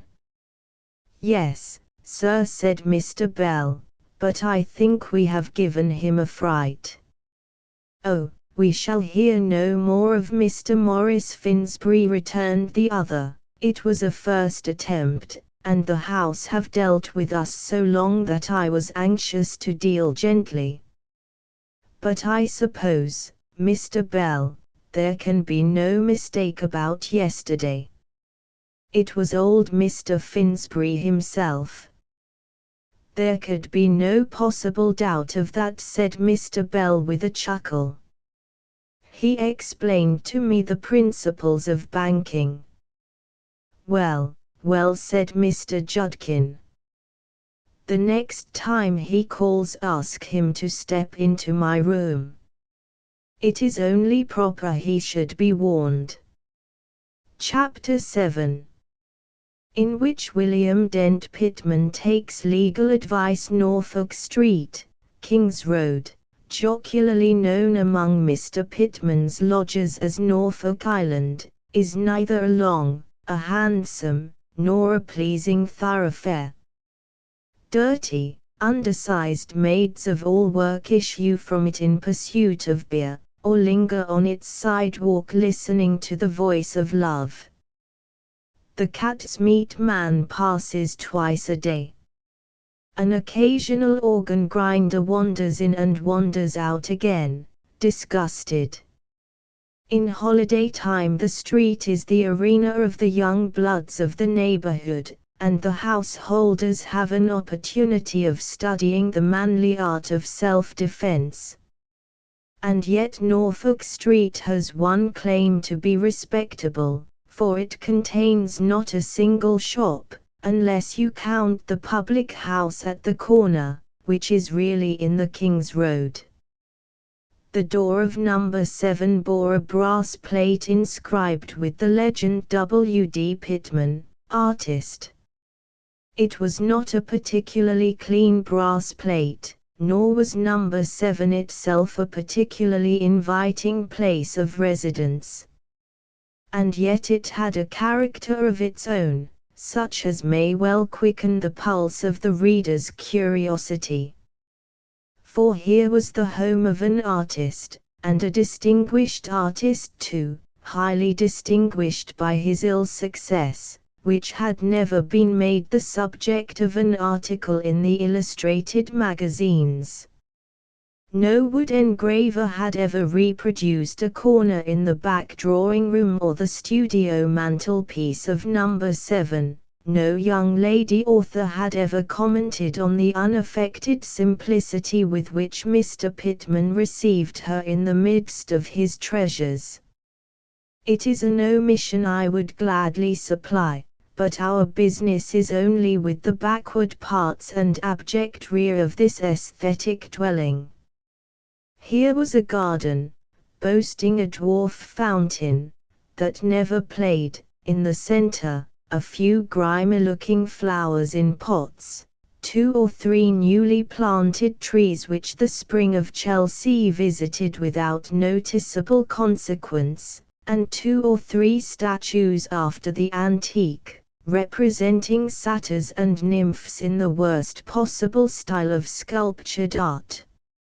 On one side the garden was overshadowed by a pair of crazy studios, usually hired out to the more obscure and youthful practitioners of British art. Opposite these another lofty outbuilding, somewhat more carefully finished, and boasting of a communication with the house and a private door on the back lane, enshrined the multifarious industry of Mr. Pitman. All day, it is true, he was engaged in the work of education at a seminary for young ladies, but the evenings at least were his own, and these he would prolong far into the night, now dashing off a landscape with waterfall in oil, now a volunteer bust, in marble, as he would gently but proudly observe, of some public character, now stooping his chisel to a mere nymph for a gas bracket on a stair, sir, or a life-size infant Samuel for a religious nursery. Mr. Pitman had studied in Paris, and he had studied in Rome, supplied with funds by a fond parent who went subsequently bankrupt in consequence of a fall in corsets. And though he was never thought to have the smallest modicum of talent, it was at one time supposed that he had learned his business. 18 years of what is called tuition had relieved him of the dangerous knowledge. His artist lodgers would sometimes reason with him, they would point out to him how impossible it was to paint by gaslight, or to sculpture life-sized nymphs without a model. I know that he would reply, "No one in Norfolk Street knows it better, and if I were rich I should certainly employ the best models in London, but, being poor, I have taught myself to do without them. An occasional model would only disturb my ideal conception of the figure, and be a positive impediment in my career. As for painting by an artificial light," he would continue, "that is simply a knack I have found it necessary to acquire, my days being engrossed in the work of tuition." At the moment when we must present him to our readers, Pitman was in his studio alone, by the dying light of the October day.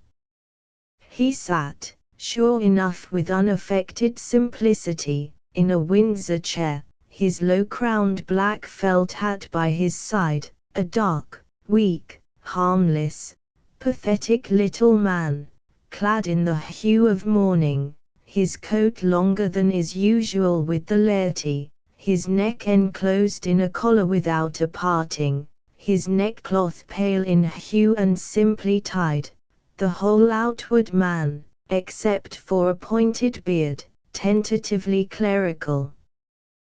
There was a thinning on the top of Pitman's head, there were silver hairs at Pitman's temple. Poor gentleman, he was no longer young, and years, and poverty, and humble ambition thwarted, make a cheerless lot.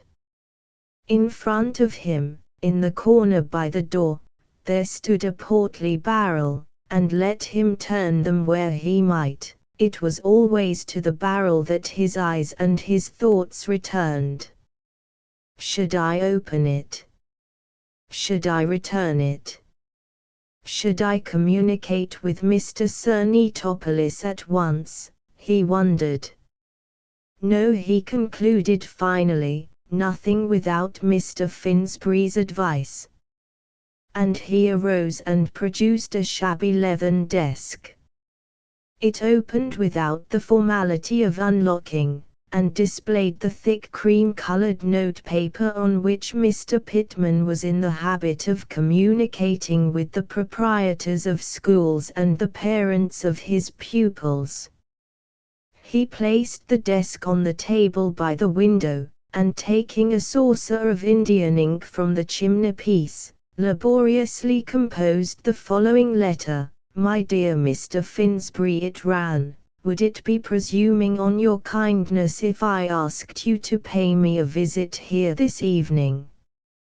It is in no trifling matter that I invoke your valuable assistance, for need I say more than it concerns the welfare of Mr. Cernetopolis's statue of Hercules.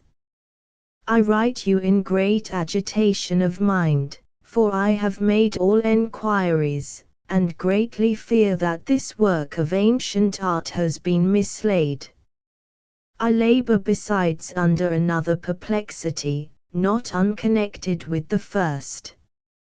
Pray excuse the inelegance of this scrawl, and believe me yours in haste, William D. Pitman." Armed with this he set forth and rang the bell of number 233 King's Road, the private residence of Michael Finsbury.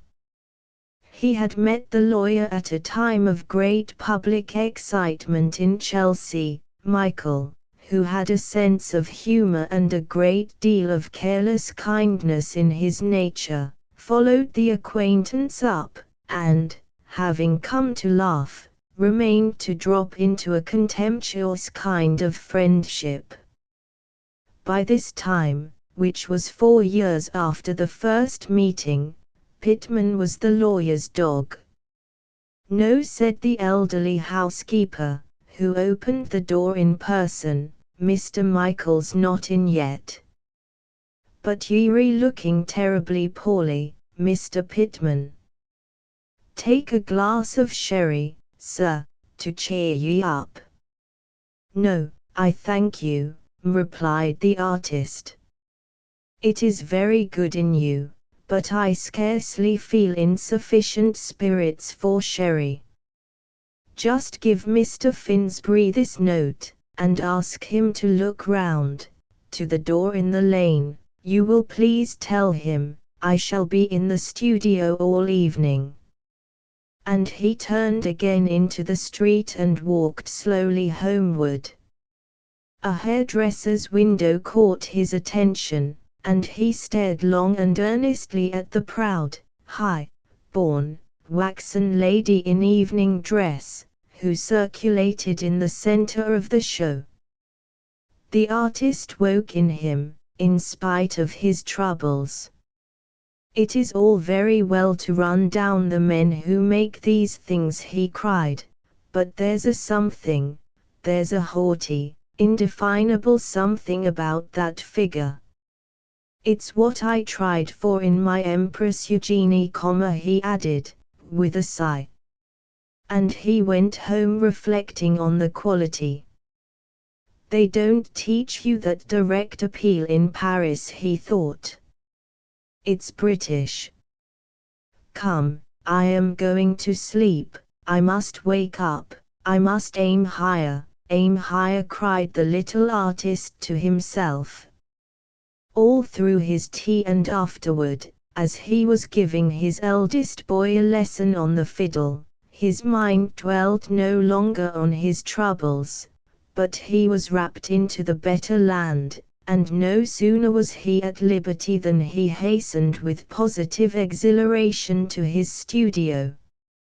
Not even the sight of the barrel could entirely cast him down. He flung himself with rising zest into his work. A bust of Mr. Gladstone from a photograph, turned, with extraordinary success, the difficulty of the back of the head, for which he had no documents beyond a hazy recollection of a public meeting, delighted himself by his treatment of the collar, and was only recalled to the cares of life by Michael Finsbury's rattle at the door. "Well, what's wrong?" said Michael, advancing to the grate, where, knowing his friend's delight in a bright fire, Mr. Pitman had not spared the fuel. "I suppose you have come to grief somehow." "There is no expression strong enough," said the artist.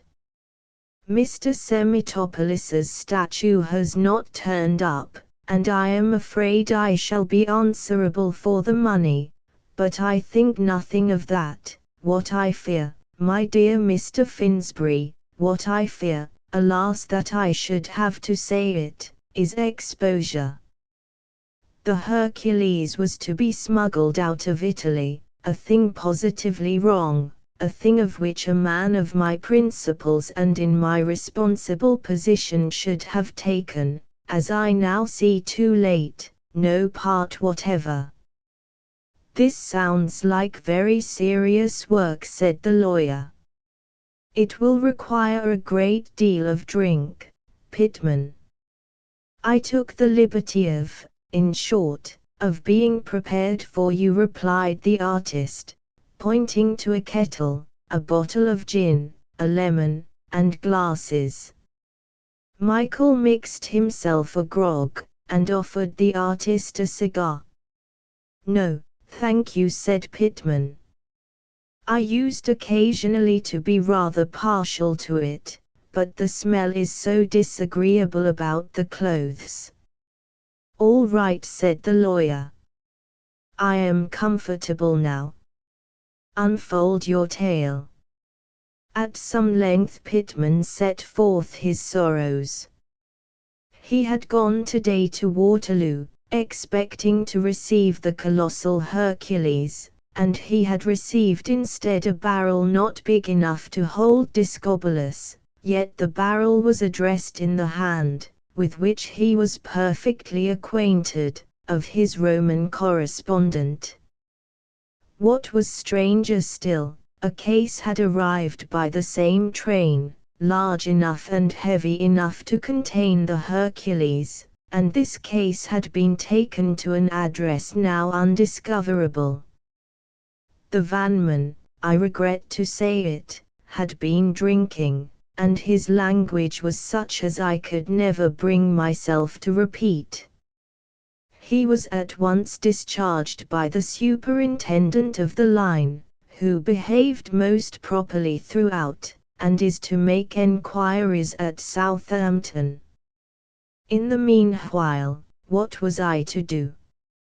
I left my address and brought the barrel home, but, remembering an old adage, I determined not to open it except in the presence of my lawyer.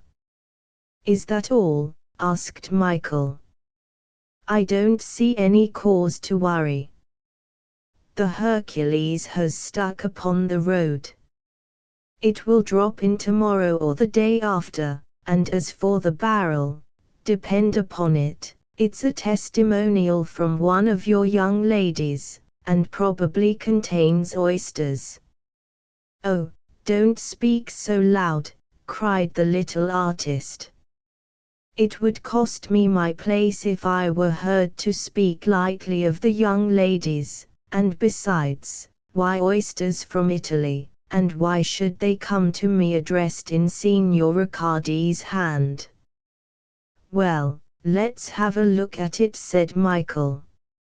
"Let's roll it forward to the light."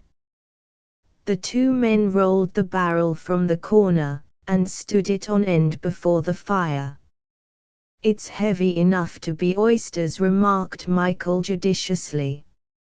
"Shall we open it at once?" enquired the artist, who had grown decidedly cheerful under the combined effects of company and gin, and without waiting for a reply, he began to strip as if for a prize fight, tossed his clerical collar in the waste-paper basket, hung his clerical coat upon a nail, and with a chisel in one hand and a hammer in the other, struck the first blow of the evening. "That's the style, William Dent," cried Michael. "There's fire for your money. It may be a romantic visit from one of the young ladies, a sort of Cleopatra business. Have a care and don't stave in Cleopatra's head." But the sight of Pitman's alacrity was infectious. The lawyer could sit still no longer. Tossing his cigar into the fire, he snatched the instrument from the unwilling hands of the artist, and fell to himself.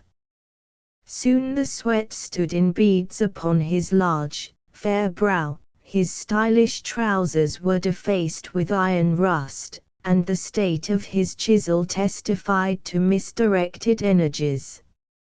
A cask is not an easy thing to open, even when you set about it in the right way. When you set about it wrongly, the whole structure must be resolved into its elements. Such was the course pursued alike by the artist and the lawyer. Presently the last hoop had been removed, a couple of smart blows tumbled the staves upon the ground, and what had once been a barrel was no more than a confused heap of broken and distorted boards. In the midst of these, a certain dismal something, swathed in blankets, remained for an instant upright, and then toppled to one side and heavily collapsed before the fire. Even as the thing subsided, an eyeglass tingled to the floor and rolled toward the screaming Pitman. "Hold your tongue," said Michael. He dashed to the house door and locked it. Then, with a pale face and bitten lip, he drew near, pulled aside a corner of the swathing blanket, and recoiled, shuddering. There was a long silence in the studio. "Now tell me," said Michael, in a low voice, "had you any hand in it?" and he pointed to the body. The little artist could only utter broken and disjointed sounds. Michael poured some gin into a glass. "Drink that," he said. "Don't be afraid of me. I'm your friend through thick and thin." Pittman put the liquor down untasted. "I swear before God," he said, "this is another mystery to me. In my worst fears I never dreamed of such a thing. I would not lay a finger on a sucking infant."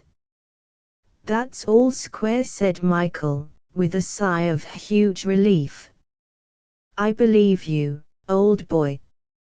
And he shook the artist warmly by the hand. "I thought for a moment," he added with rather a ghastly smile, "I thought for a moment you might have made away with Mr. Semitopoulos." "It would make no difference if I had," groaned Pittman. "All is at an end for me. There's the writing on the wall." "To begin with," said Michael, "let's get him out of sight, for to be quite plain with you, Pittman, I don't like your friend's appearance." And with that the lawyer shuddered. "Where can we put it?" "You might put it in the closet there, if you could bear to touch it," answered the artist. "Somebody has to do it," Pittman returned the lawyer, "and it seems as if it had to be me. You go over to the table, turn your back, and mix me a grog. That's a fair division of labor." About 90 seconds later the closet door was heard to shut. "There," observed Michael, "that's more homelike. You can turn now, my pallid Pittman. Is this the grog?" he ran on. "Heaven forgive you, it's a lemonade." "But, oh, Finsbury, what are we to do with it?" wailed the artist, laying a clutching hand upon the lawyer's arm. "Do with it," repeated Michael. "Bury it in one of your flower beds, and erect one of your own statues for a monument. I tell you we should look devilish romantic shoveling out the sod by the moon's pale ray. Here, put some gin in this. I beg of you, Mr. Finsbury, do not trifle with my misery," cried Pittman. "You see before you a man who has been all his life, I do not hesitate to say it, eminently respectable. Even in this solemn hour I can lay my hand upon my heart without a blush. Except on the really trifling point of the smuggling of the Hercules, and even of that I now humbly repent, my life has been entirely fit for publication." "I never feared the light," cried the little man, "and now. "Cheer up, old boy," said Michael. "I assure you we should count this little contretemps a trifle at the office. It's the sort of thing that may occur to anyone, and if you're perfectly sure you had no hand in it, what language am I to find?" began Pittman. "Oh, I'll do that part of it," interrupted Michael. "You have no experience. But the point is this, if, or rather since, you know nothing of the crime, since the party in the closet, is neither your father, nor your brother, nor your creditor, nor your mother-in-law, nor what they call an injured husband." "Oh, my dear sir," interjected Pittman, horrified. "Since, in short," continued the lawyer, "you had no possible interest in the crime, we have a perfectly free field before us and a safe game to play. Indeed, the problem is really entertaining. It is one I have long contemplated in the light of an AB case. Here it is at last under my hand in specie, and I mean to pull you through. Do you hear that? I mean to pull you through. Let me see, It's a long time since I have had what I call a genuine holiday. I'll send an excuse tomorrow to the office. We had best be lively, he added significantly, for we must not spoil the market for the other man. What do you mean? Enquired Pittman. What other man? The inspector of police. Damn the inspector of police, remarked his companion. If you won't take the short cut and bury this in your back garden, we must find someone who will bury it in his. We must place the affair, in short, in the hands of someone with fewer scruples and more resources. A private detective, perhaps, suggested Pittman. There are times when you fill me with pity, observed the lawyer. By the way, Pittman, he added in another key, I have always regretted that you have no piano in this den of yours. Even if you don't play yourself, your friends might like to entertain themselves with a little music while you were mudding. I shall get one at once if you like, said Pittman nervously, anxious to please. I play the fiddle a little as it is.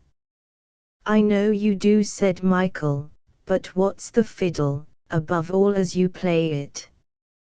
What you want is polyphonic music. And I'll tell you what it is, since it's too late for you to buy a piano, I'll give you mine. Thank you, said the artist blankly. You will give me yours. I am sure it's very good in you. Yes, I'll give you mine, continued Michael, for the inspector of police to play on while his men are digging up your back garden. Pittman stared at him in pained amazement.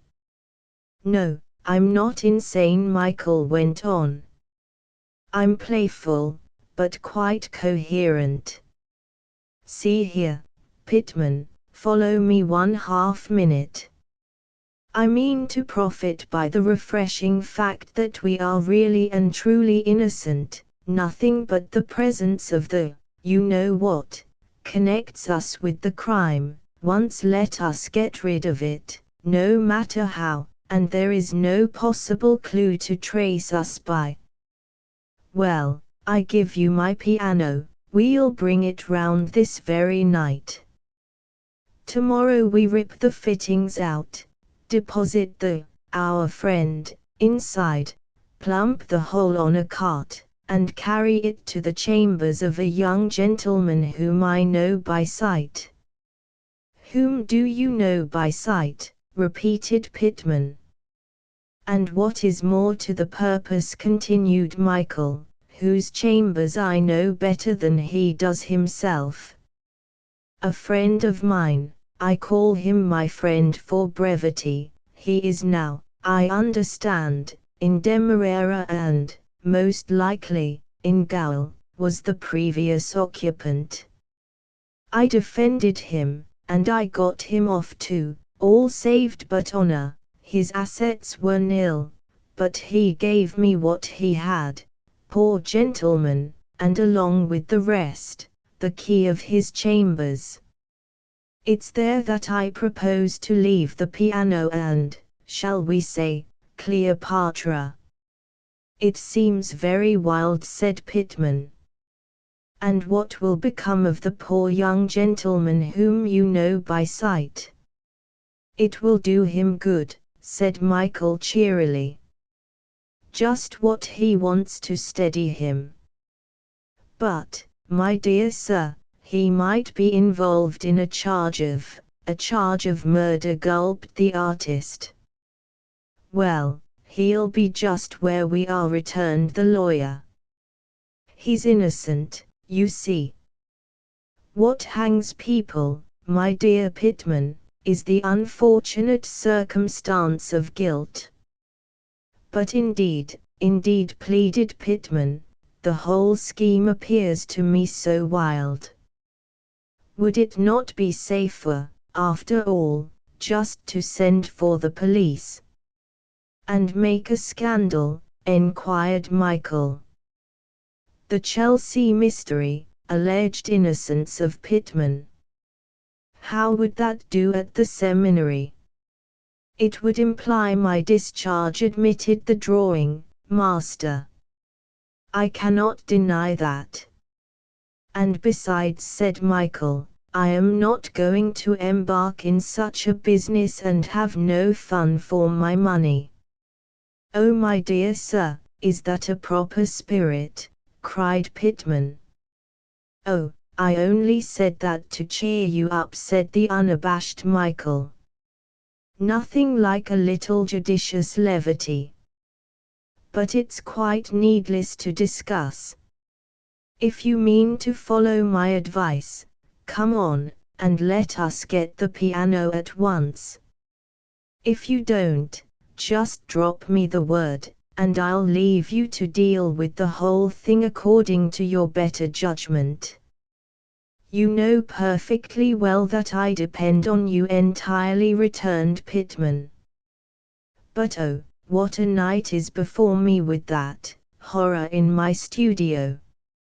How am I to think of it on my pillow? Well, you know, my piano will be there too, said Michael. That'll raise the average. An hour later a cart came up the lane, and the lawyer's piano, a momentous Broadwood grand, was deposited in Mr. Pittman's studio. Chapter 8, in which Michael Finsbury enjoys a holiday. Punctually at 8 o'clock next morning the lawyer rattled, according to previous appointment, on the studio door. He found the artist sadly altered for the worse, bleached, bloodshot, and chalky, a man upon wires, the tail of his haggard eye still wandering to the closet. Nor was the professor of drawing less inclined to wonder at his friend. Michael was usually attired in the height of fashion, with a certain mercantile brilliancy best described perhaps as stylish, nor could anything be said against him, as a rule, but that he looked a trifle too like a wedding guest to be quite a gentleman. Today he had fallen altogether from these heights. He wore a flannel shirt of washed-out shepherd's tartan, and a suit of reddish tweeds, of the color known to tailors as heather mixture. His neckcloth was black, and tied loosely in a sailor's knot. A rusty ulster partly concealed these advantages, and his feet were shod with rough walking boots. His hat was an old soft felt, which he removed with a flourish as he entered. "Here I am, William Dent," he cried, and drawing from his pocket 2 little wisps of reddish hair, he held them to his cheeks like Saiju whiskers and danced about the studio with the filmy graces of a ballet girl. Pittman laughed sadly. "I should never have known you," said he. "Nor were you intended to," returned Michael, replacing his false whiskers in his pocket. "Now we must overhaul you and your wardrobe, and disguise you up to the nines." "Disguise?" cried the artist. "Must I indeed disguise myself? Has it come to that?" "My dear creature," returned his companion, "disguise is the spice of life." "What is life?"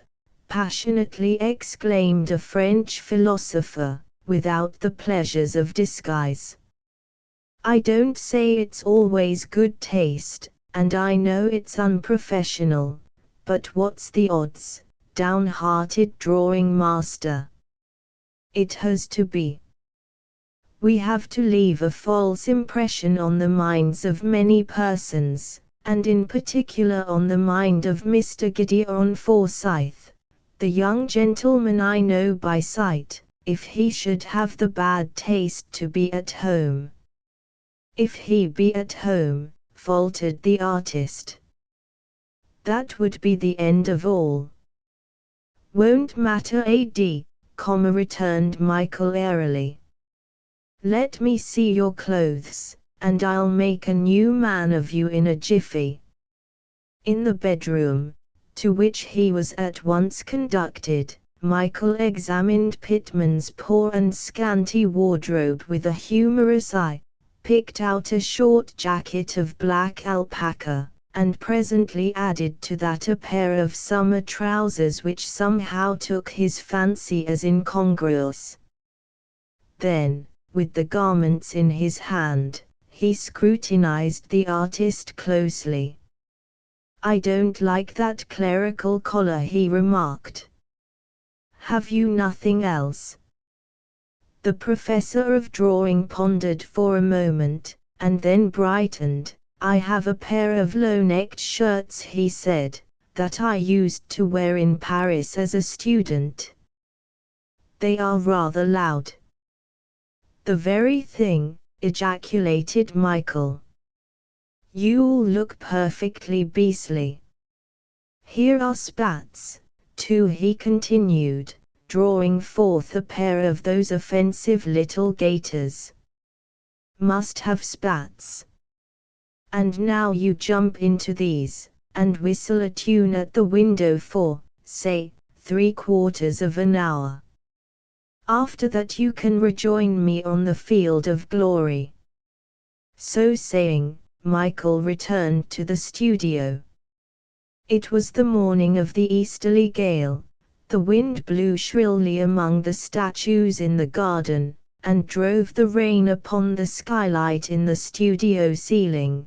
And at about the same moment of the time when Morris attacked the 100th version of his uncle's signature in Bloomsbury, Michael, in Chelsea, began to rip the wires out of the Broadwood Grand. 3/4 of an hour later Pittman was admitted, to find the closet door standing open, the closet untenanted, and the piano discreetly shut. "It's a remarkably heavy instrument," observed Michael, and turned to consider his friend's disguise. "You must shave off that beard of yours," he said. "My beard?" cried Pittman. "I cannot shave my beard. I cannot tamper with my appearance, my principals would object. They hold very strong views as to the appearance of the professors. Young ladies are considered so romantic. My beard was regarded as quite a feature when I went about the place." "It was regarded," said the artist, with rising color, "it was regarded as unbecoming." "You can let it grow again," returned Michael, "and then you'll be so precious ugly that they'll raise your salary." "But I don't want to be ugly," cried the artist. "Don't be an ass," said Michael, who hated beards and was delighted to destroy one. "Off with it like a man." "Of course, if you insist," said Pittman, and then he sighed, fetched some hot water from the kitchen, and setting a glass upon his easel, first clipped his beard with scissors and then shaved his chin. He could not conceal from himself, as he regarded the result, that his last claims to manhood had been sacrificed, but Michael seemed delighted. "A new man, I declare," he cried. "When I give you the window glass spectacles I have in my pocket, you'll be the beau ideal of a French commercial traveler." Pittman did not reply, but continued to gaze disconsolately on his image in the glass. "Do you know," asked Michael, "what the governor of South Carolina said to the governor of North Carolina?" "It's a long time between drinks," observed that powerful thinker, and if you will put your hand into the top left-hand pocket of my ulster, I have an impression you will find a flask of brandy. Thank you, Pitman, he added, as he filled out a glass for each. Now you will give me news of this. The artist reached out his hand for the water jug, but Michael arrested the movement. Not if you went upon your knees, he cried. This is the finest liqueur brandy in Great Britain. Pitman put his lips to it, set it down again, and sighed. Well, I must say you're the poorest companion for a holiday, cried Michael. If that's all you know of brandy, you shall have no more of it, and while I finish the flask, you may as well begin business. Come to think of it, he broke off, I have made an abominable error. You should have ordered the cart before you were disguised. Why, Pitman, what the devil's the use of you? Why couldn't you have reminded me of that? I never even knew there was a cart to be ordered, said the artist. But I can take off the disguise again, he suggested eagerly. You would find it rather a bother to put on your beard, observed the lawyer. No, it's a false step, the sort of thing that hangs people, he continued, with eminent cheerfulness, as he sipped his brandy, and it can't be retraced now. Off to the Mews with you, make all the arrangements. They are to take the piano from here, cart it to Victoria, and dispatch it thence by rail to Cannon Street, to lie till called for in the name of Fortune du Boscobe. Isn't that rather an awkward name? Pleaded Pitman. Awkward, cried Michael scornfully. It would hang us both. Brown is both safer and easier to pronounce. Call it Brown. I wish, said Pitman, for my sake, I wish you wouldn't talk so much of hanging. Talking about it's nothing, my boy, returned Michael. But take your hat and be off, and mind and pay everything beforehand. Left to himself, the lawyer turned his attention for some time exclusively to the liqueur brandy, and his spirits, which had been pretty fair all morning, now prodigiously rose. He proceeded to adjust his whiskers finally before the glass. Devilish rich, he remarked, as he contemplated his reflection. I look like a purser's mate. And at that moment the window glass spectacles, which he had hitherto destined for Pitman, flashed into his mind. He put them on, and fell in love with the effect. Just what I required, he said. I wonder what I look like now. A humorous novelist, I should think, and he began to practice divers characters of walk, naming them to himself as he proceeded. Walk of a humorous novelist, but that would require an umbrella. Walk of a purser's mate. Walk of an Australian colonist revisiting the scenes of childhood. Walk of Sepoy Colonel, ditto, ditto. And in the midst of the Sepoy Colonel, which was an excellent assumption, although inconsistent with the style of his makeup, his eye lighted on the piano. This instrument was made to lock both at the top and at the keyboard, but the key of the latter had been mislaid. Michael opened it and ran his fingers over the dumb keys. Fine instrument, full, rich tone, he observed, and he drew in a seat. When Mr. Pitman returned to the studio, he was appalled to observe his guide, philosopher, and friend performing miracles of execution on the silent grand. Heaven help me, thought the little man, I fear he has been drinking. Mr. Finsbury, he said aloud, and Michael, without rising, turned upon him a countenance somewhat flushed, encircled with the bush of the red whiskers, and bestridden by the spectacles. Capriccio in B flat on the departure of a friend, said he, continuing his noiseless evolutions. Indignation awoke in the mind of Pitman. Those spectacles were to be mine, he cried. They are an essential part of my disguise. I am going to wear them myself, replied Michael, and he added, with some show of truth, there would be a devil of a lot of suspicion aroused if we both wore spectacles. Oh, well, said the assenting Pitman, I rather counted on them, but of course, if you insist. And at any rate, here is the cart at the door. While the men were at work, Michael concealed himself in the closet among the debris of the barrel and the wires of the piano, and as soon as the coast was clear the pair sallied forth by the lane, jumped into a hansom in the King's Road, and were driven rapidly toward town. It was still cold and raw and boisterous.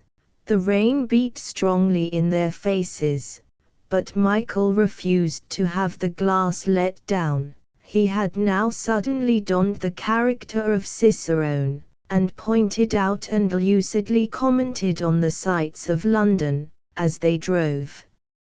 My dear fellow, he said, you don't seem to know anything of your native city.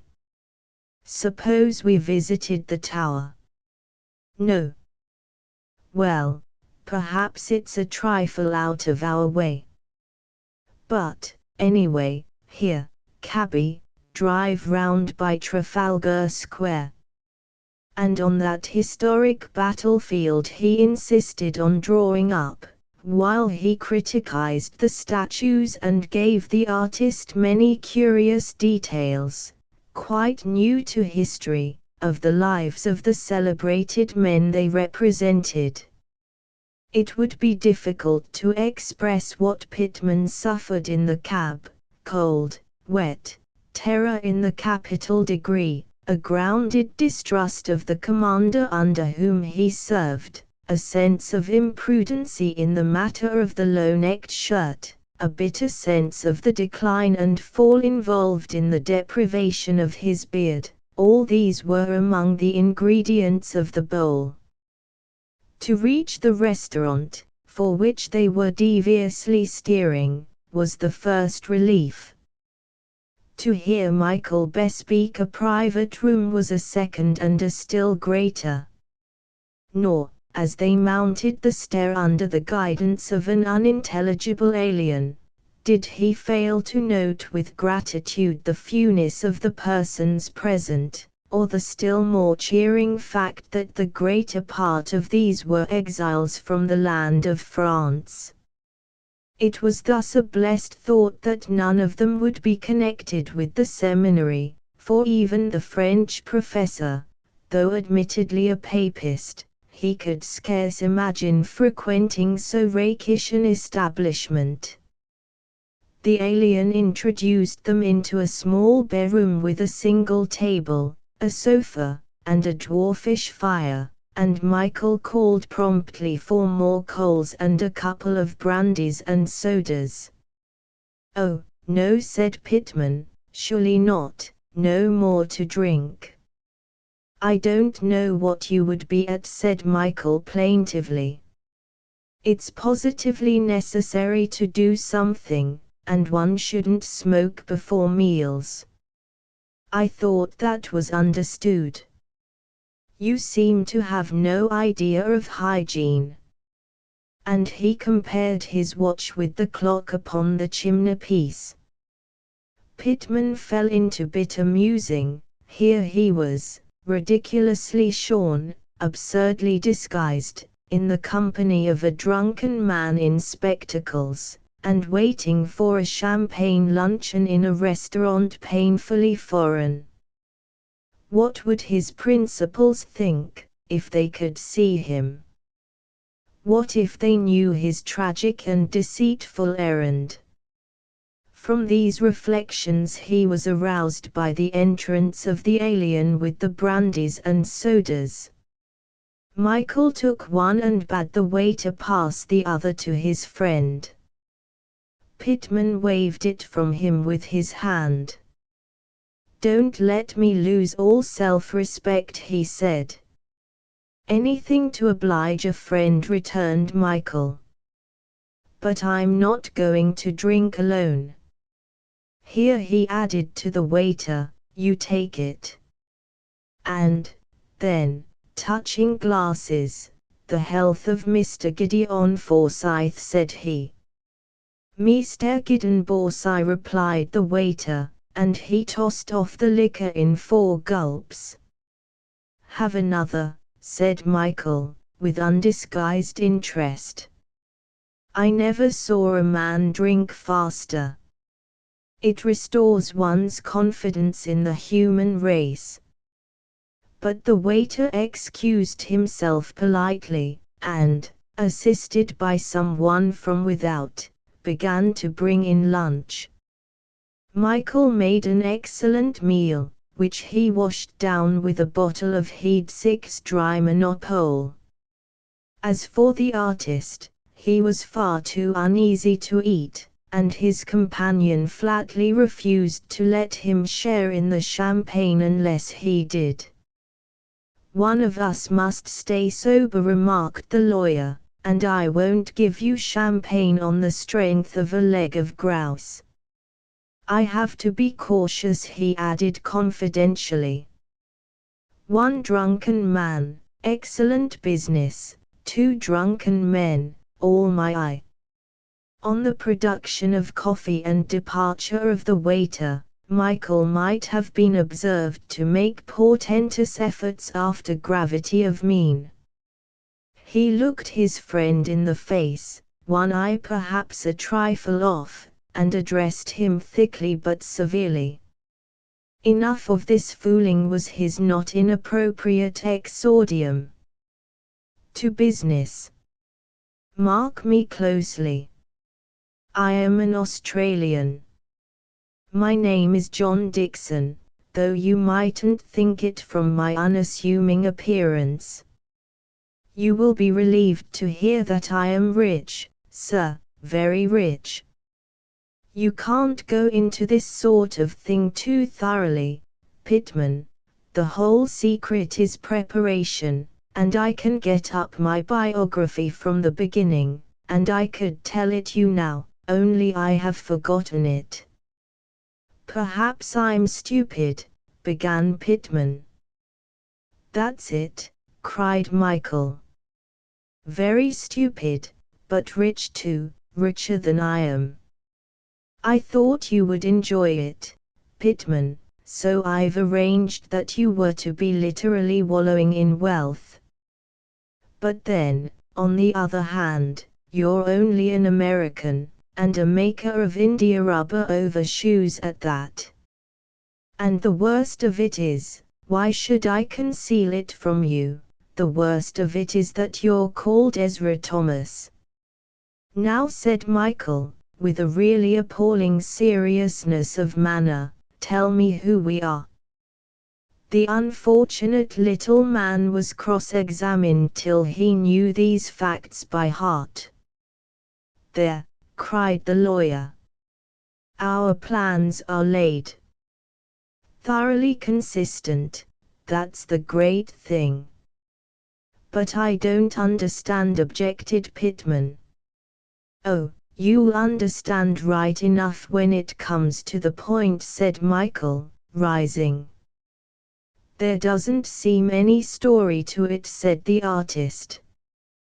"We can invent one as we go along," returned the lawyer. "But I can't invent," protested Pittman.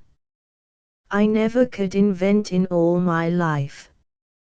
You'll find you'll have to, my boy, was Michael's easy comment, and he began calling for the waiter, with whom he at once resumed a sparkling conversation. It was a downcast little man that followed him. Of course he is very clever, but can I trust him in such a state, he asked himself. And when they were once more in a hansom, he took heart of grace. Don't you think, he faltered, it would be wiser, considering all things, to put this business off? Put off till tomorrow what can be done today, cried Michael, with indignation. Never heard of such a thing. Cheer up, it's all right, go in and win, there's a lion-hearted pitman. At Cannon Street they enquired for Mr. Brown's piano, which had duly arrived, drove thence to a neighbouring mews, where they contracted for a cart, and while that was being got ready, took shelter in the harness room beside the stove. Here the lawyer presently toppled against the wall and fell into a gentle slumber, so that Pitman found himself launched on his own resources in the midst of several staring loafers, such as love to spend unprofitable days about a stable. Rough day, sir, observed one. Do you go far? Yes, it's rather a rough day, said the artist, and then, feeling that he must change the conversation, my friend is an Australian, he is very impulsive, he added. An Australian, said another. I've a brother myself in Melbourne. Does your friend come from that way at all? No, not exactly, replied the artist, whose ideas of the geography of New Holland were a little scattered. He lives immensely far inland, and is very rich. The loafers gazed with great respect upon the slumbering colonist. Well, remarked the second speaker, it's a mighty big place, is Australia. Do you come from there away too? No, I do not, said Pitman. I do not, and I don't want to, he added irritably. And then, feeling some diversion needful, he fell upon Michael and shook him up. Hello, said the lawyer, what's wrong? The cart is nearly ready, said Pitman sternly. I will not allow you to sleep. All right, no offense, old man, replied Michael, yawning. A little sleep never did anybody any harm, I feel comparatively sober now. But what's all the hurry, he added, looking round him glassily. I don't see the cart, and I've forgotten where we left the piano. What more the lawyer might have said, in the confidence of the moment, is with Pitman a matter of tremulous conjecture to this day, but by the most blessed circumstance the cart was then announced, and Michael must bend the forces of his mind to the more difficult task of rising. Of course you'll drive, he remarked to his companion, as he clambered on the vehicle. I drive, cried Pitman. I never did such a thing in my life. I cannot drive. Very well, responded Michael with entire composure, neither can I see. But just as you like. Anything to oblige a friend. A glimpse of the ostler's darkening countenance decided Pitman. All right, he said desperately, you drive. I'll tell you where to go. On Michael in the character of charioteer, since this is not intended to be a novel of adventure, it would be superfluous to dwell at length. Pitman, as he sat holding on and gasping counsels, sole witness of this singular feat, knew not whether most to admire the driver's valor or his undeserved good fortune. But the latter at least prevailed. The cart reached Cannon Street without disaster, and Mr. Brown's piano was speedily and cleverly got on board.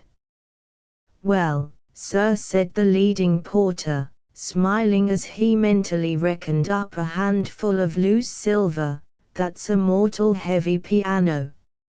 "It's the richness of the tone," returned Michael, as he drove away. It was but a little distance in the rain, which now fell thick and quiet, to the neighborhood of Mr. Gideon Forsyth's chambers in the Temple. There, in a deserted by-street, Michael drew up the horses and gave them in charge to a blighted shoeblack, and the pair descending from the cart, whereon they had figured so incongruously, set forth on foot for the decisive scene of their adventure. For the first time Michael displayed a shadow of uneasiness. "Are my whiskers right?" he asked. "It would be the devil and all if I was spotted." "They are perfectly in their place," returned Pittman, with scant attention. "But is my disguise equally effective?" "There is nothing more likely than that I should meet some of my patrons." "Oh, nobody could tell you without your beard," said Michael. "All you have to do is to remember to speak slow. You speak through your nose already." "I only hope the young man won't be at home," sighed Pittman. "And I only hope he'll be alone," returned the lawyer. "It will save a precious sight of maneuvering." And sure enough, when they had knocked at the door, Gideon admitted them in person to a room, warmed by a moderate fire, framed nearly to the roof in works connected with the bench of British Themis, and offering, except in one particular, eloquent testimony to the legal zeal of the proprietor. The one particular was the chimney-piece, which displayed a varied assortment of pipes, tobacco, cigar boxes, and yellow-backed French novels. "Mr. Forsyth, I believe." It was Michael who thus opened the engagement. "We have come to trouble you with a piece of business. I fear it's scarcely professional. I am afraid I ought to be instructed through a solicitor," replied Gideon. "Well, well, you shall name your own, and the whole affair can be put on a more regular footing tomorrow," replied Michael, taking a chair and motioning Pittman to do the same. "But you see, we didn't know any solicitors. We did happen to know of you, and time presses." "May I enquire, gentlemen," asked Gideon, "to whom it was I am indebted for a recommendation?" "You may enquire," returned the lawyer, with a foolish laugh, "but I was invited not to tell you, till the thing was done." "My uncle, no doubt," was the barrister's conclusion. "My name is John Dixon," continued Michael, "a pretty well-known name in Ballarat, and my friend here is Mr. Ezra Thomas, of the United States of America, a wealthy manufacturer of India rubber overshoes."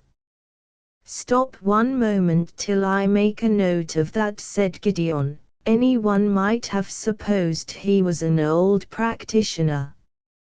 "Perhaps you wouldn't mind my smoking a cigar?" asked Michael. He had pulled himself together for the entrance. Now again there began to settle on his mind clouds of irresponsible humor and incipient slumber, and he hoped, as so many have hoped in the like case, that a cigar would clear him. "Oh, certainly," cried Gideon blandly. Try one of mine, I can confidently recommend them. And he handed the box to his client. In case I don't make myself perfectly clear, observed the Australian, it's perhaps best to tell you candidly that I've been lunching. It's a thing that may happen to anyone. Oh, certainly, replied the affable barrister. But please be under no sense of hurry. I can give you, he added, thoughtfully consulting his watch, yes, I can give you the whole afternoon. The business that brings me here, resumed the Australian with gusto, is devilish delicate, I can tell you. My friend Mr. Thomas, being an American of Portuguese extraction, unacquainted with our habits, and a wealthy manufacturer of Broadwood pianos, cried Gideon, with some surprise. Dear me, do I understand Mr. Thomas to be a member of the firm? Oh, pirated Broadwoods, returned Michael. My friend's the American Broadwood. But I understood you to say, objected Gideon, I certainly have it so in my notes, that your friend was a manufacturer of India rubber overshoes. I know it's confusing at first, said the Australian, with a beaming smile. But in short, he combines the two professions. And many others besides, many others, repeated Mr. Dixon, with drunken solemnity. Mr. Thomas's cotton mills are one of the sights of Tallahassee. Mr. Thomas's tobacco mills are the pride of Richmond, Verdot. In short, he's one of my oldest friends, Mr. Forsyth, and I lay his case before you with emotion. The barrister looked at Mr. Thomas and was agreeably prepossessed by his open although nervous countenance, and the simplicity and timidity of his manner. What a people are these Americans, he thought. Look at this nervous, weedy, simple little bird in a low-necked shirt, and think of him wielding and directing interests so extended and seemingly incongruous. But had we not better, he observed aloud, had we not perhaps better approach the facts? Man of business, I perceive, sir, said the Australian. Let's approach the facts. It's a breach of promise case. The unhappy artist was so unprepared for this view of his position that he could scarce suppress a cry. Dear me, said Gideon, they are apt to be very troublesome. Tell me everything about it, he added kindly, if you require my assistance, conceal nothing. You tell him, said Michael, feeling, apparently, that he had done his share. My friend will tell you all about it, he added to Gideon, with a yawn. Excuse my closing my eyes a moment, I've been sitting up with a sick friend.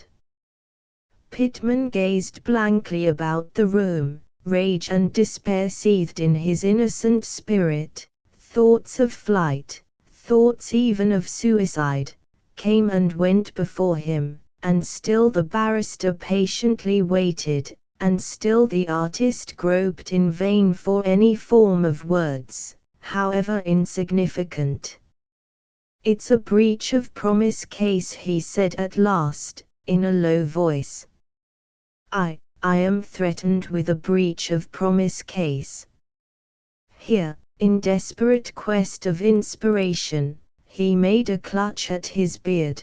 His fingers closed upon the unfamiliar smoothness of a shaven chin, and with that, hope and courage, if such expressions could ever have been appropriate in the case of Pittman, conjointly fled. He shook Michael roughly.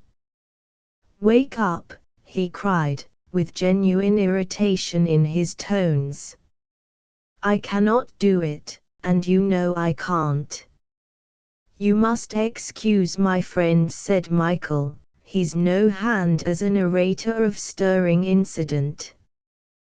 The case is simple," he went on. "My friend is a man of very strong passions, and accustomed to a simple, patriarchal style of life. You see the thing from here: unfortunate visit to Europe, followed by unfortunate acquaintance with sham foreign count, who has a lovely daughter. Mr. Thomas was quite carried away. He proposed, he was accepted, and he wrote in a style which I am sure he must regret today.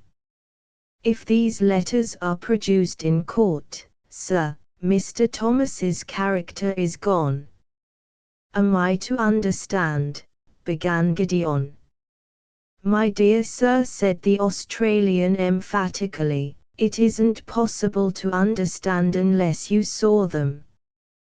"That is a painful circumstance," said Gideon. He glanced pityingly in the direction of the culprit, and, observing on his countenance every mark of confusion, pityingly withdrew his eyes. "And that would be nothing," continued Mr. Dixon sternly, "but I wish from my heart, sir, I could say that Mr. Thomas's hands were clean.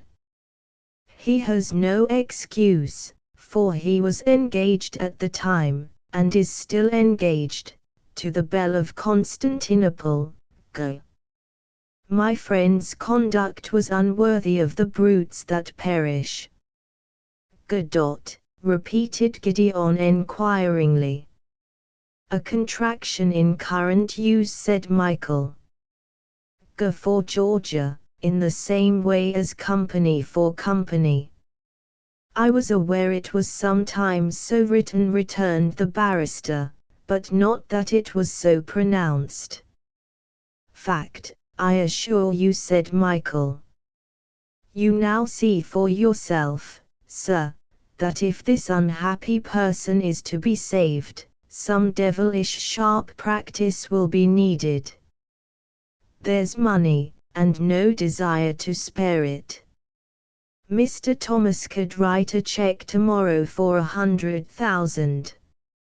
And, Mr. Forsyth, there's better than money.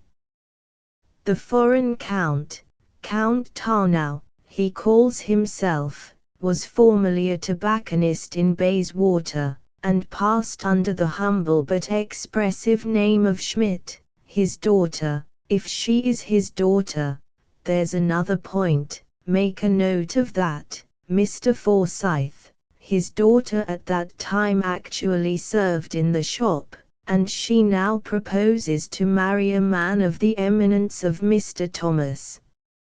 Now do you see our game? We know they contemplate a move, and we wish to forestall 'em. Down you go to Hampton Court, where they live, and threaten, or bribe, or both, until you get the letters. If you can't, God help us, we must go to court and Thomas must be exposed." "I'll be done with him for one," added the unchivalrous friend. "There seems some elements of success," said Gideon. "Was Schmidt at all known to the police?" "We hope so," said Michael. "We have every ground to think so. Mark the neighborhood, Bayswater. Doesn't Bayswater occur to you as very suggestive?" For perhaps the sixth time during this remarkable interview, Gideon wondered if he were not becoming light-headed. "I suppose it's just because he has been lunching," he thought, and then added aloud, "To what figure may I go?" "Perhaps 5,000 would be enough for today," said Michael. "And now, sir, Do not let me detain you any longer. The afternoon wears on. There are plenty of trains to Hampton Court, and I needn't try to describe to you the impatience of my friend. Here is a £5 note for current expenses, and here is the address." And Michael began to write, paused, tore up the paper, and put the pieces in his pocket. "I will dictate," he said. "My writing is so uncertain." Gideon took down the address: Count Tarnow, Kernowell Villa, Hampton Court. Then he wrote something else on a sheet of paper. "You said you had not chosen a solicitor," he said. "For a case of this sort, here is the best man in London." And he handed the paper to Michael. "God bless me," ejaculated Michael, as he read his own address. "Oh, I dare say you have seen his name connected with some rather painful cases," said Gideon. "But he is himself a perfectly honest man, and his capacity is recognized. And now, gentlemen, it only remains for me to ask where I shall communicate with you." "The Langham, of course," returned Michael. "Till tonight." "Till tonight," replied Gideon, smiling. "I suppose I may knock you up at a late hour." Any hour," cried the vanishing solicitor. "Now there's a young fellow with a head upon his shoulders," he said to Pitman, as soon as they were in the street. Pitman was indistinctly heard to murmur, "Perfect fool." "Not a bit of him," returned Michael. "He knows who's the best solicitor in London, and it's not every man can say the same." "But, I say, didn't I pitch it in hot?" Pitman returned no answer. "Hullo," said the lawyer, pausing, "what's wrong with the long-suffering Pitman?" "You had no right to speak of me as you did," the artist broke out. "Your language was perfectly unjustifiable. You have wounded me deeply." "I never said a word about you," replied Michael. "I spoke of Ezra Thomas, and do please remember that there's no such party." "It's just as hard to bear," said the artist. But by this time they had reached the corner of the by-street, and there was the faithful shoe black, standing by the horses' heads with a splendid assumption of dignity, and there was the piano, figuring forlorn upon the cart, while the rain beat upon its unprotected sides and trickled down its elegantly varnished legs. The shoe-black was again put in requisition to bring 5 or 6 strong fellows from the neighbouring public house, and the last battle of the campaign opened. It is probable that Mr. Gideon Forsyth had not yet taken his seat in the train for Hampton Court, before Michael opened the door of the chambers, and the grunting porters deposited the Broadwood Grand in the middle of the floor. "And now," said the lawyer, after he had sent the men about their business, "one more precaution. We must leave him the key of the piano, and we must contrive that he shall find it. Let me see." And he built a square tower of cigars upon the top of the instrument, and dropped the key into the middle. "Poor young man," said the artist, as they descended the stairs. "He is in a devil of a position," assented Michael dryly. "It'll brace him up." "And that reminds me," observed the excellent Pitman, "that I fear I displayed a most ungrateful temper. I had no right, I see, to resent expressions, wounding as they were, which were in no sense directed." "That's all right," cried Michael, getting on the cart. "Not a word more, Pitman. Very proper feeling on your part. No man of self-respect can stand by and hear his alias insulted." The rain had now ceased. Michael was fairly sober. The body had been disposed of, and the friends were reconciled. The return to the Mews was therefore, in comparison with previous stages of the day's adventures, quite a holiday outing, and when they had returned the cart and walked forth again from the stable yard, unchallenged, and even unsuspected, Pitman drew a deep breath of joy. "And now," he said, "we can go home." "Pitman," said the lawyer, stopping short, "your recklessness fills me with concern." "What?" "We have been wet through the greater part of the day, and you propose, in cold blood, to go home." "No, sir, hot Scotch." And taking his friend's arm he led him sternly towards the nearest public house. Nor was Pitman, I regret to say, wholly unwilling. Now that peace was restored and the body gone, a certain innocent skittishness began to appear in the manners of the artist, and when he touched his steaming glass to Michael's, he giggled aloud like a venturesome schoolgirl at a picnic. Chapter 9. Glorious conclusion of Michael Finsbury's holiday. I know Michael Finsbury personally. My business, I know the awkwardness of having such a man for a lawyer, still it's an old story now, and there is such a thing as gratitude, and, in short, my legal business, although now, I am thankful to say, of quite a placid character, remains entirely in Michael's hands. But the trouble is I have no natural talent for addresses. I learn one for every man, that is friendship's offering, and the friend who subsequently changes his residence is dead to me, memory refusing to pursue him. Thus it comes about that, as I always write to Michael at his office, I cannot swear to his number in the King's Road.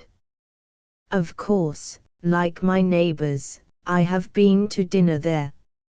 Of late years, since his accession to wealth, neglect of business, and election to the club, these little festivals have become common. He picks up a few fellows in the smoking room, all men of Attic wit, myself, for instance, if he has the luck to find me disengaged, a string of hansoms may be observed, by Her Majesty, bowling gaily through St. James's Park, and in a quarter of an hour the party surrounds one of the best appointed boards in London. But at the time of which we write the house in the King's Road, let us still continue to call it number 233, was kept very quiet. When Michael entertained guests it was at the halls of Nicol Overy that he would convene them, and the door of his private residence remained closed against his friends. The upper story, which was sunny, was set apart for his father. The drawing-room was never opened. The dining-room was the scene of Michael's life. It is in this pleasant apartment, sheltered from the curiosity of King's Road by wire blinds, and entirely surrounded by the lawyer's unrivaled library of poetry and criminal trials, that we find him sitting down to his dinner after his holiday with Pitman. A spare old lady, with very bright eyes and a mouth humorously compressed, waited upon the lawyer's needs. In every line of her countenance she betrayed the fact that she was an old retainer, In every word that fell from her lips she flaunted the glorious circumstance of a Scottish origin, and the fear with which this powerful combination fills the boldest was obviously no stranger to the bosom of our friend. The hot Scotch having somewhat warmed up the embers of the heedsick.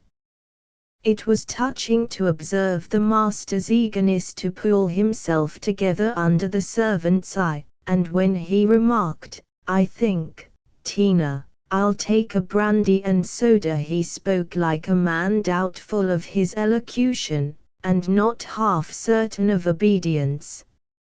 "No such a thing, Mr. Michael," was the prompt return. "Tea and water." Well, Tina, I dare say you know best," said the master. "Very fatiguing day at the office, though." "What," said the retainer, "ye never were near the office?" "Oh yes, I was though, I was repeatedly along Fleet Street," returned Michael. "Pretty pliskies ye've been at this day," cried the old lady, with humorous alacrity, and then, "Take care, don't break my crystal," she cried, as the lawyer came within an ace of knocking the glasses off the table. "And how is he keeping?" asked Michael. "Oh, just the same, Mr. Michael, just the way he'll be till the end, worthy man," was the reply. "But ye'll not be the first that's asked me that the day." "No," said the lawyer. "Who else?" That's a joke, too," said Tina grimly. "A friend of yours, Mr. Morris." "Morris? What was the little beggar wanting here?" enquired Michael. "Wanting?" "To see him," replied the housekeeper, completing her meaning by a movement of the thumb toward the upper story. "That's by his way of it, but I've a need of my own. He tried to bribe me, Mr. Michael." "Bribe me," she repeated, with inimitable scorn. "That's no kind of a young gentleman." "Did he so?" said Michael. "I bet he didn't offer much." "No more he did," replied Tina, nor could any subsequent questioning elicit from her the sum with which the thrifty leather merchant had attempted to corrupt her. "But I sent him about his business," she said gallantly. "He'll not come here again in a hurry. He mustn't see my father, you know, mind that," said Michael. "I'm not going to have any public exhibition to a little beast like him." "No fear of me letting him," replied the trusty one. "But the joke is this, Mr. Michael, see, ye upset in the sauce, that's a clean tablecloth. The best of the joke is that he thinks your father's dead and you're keeping it dark." Michael whistled. "Set a thief to catch a thief," said he.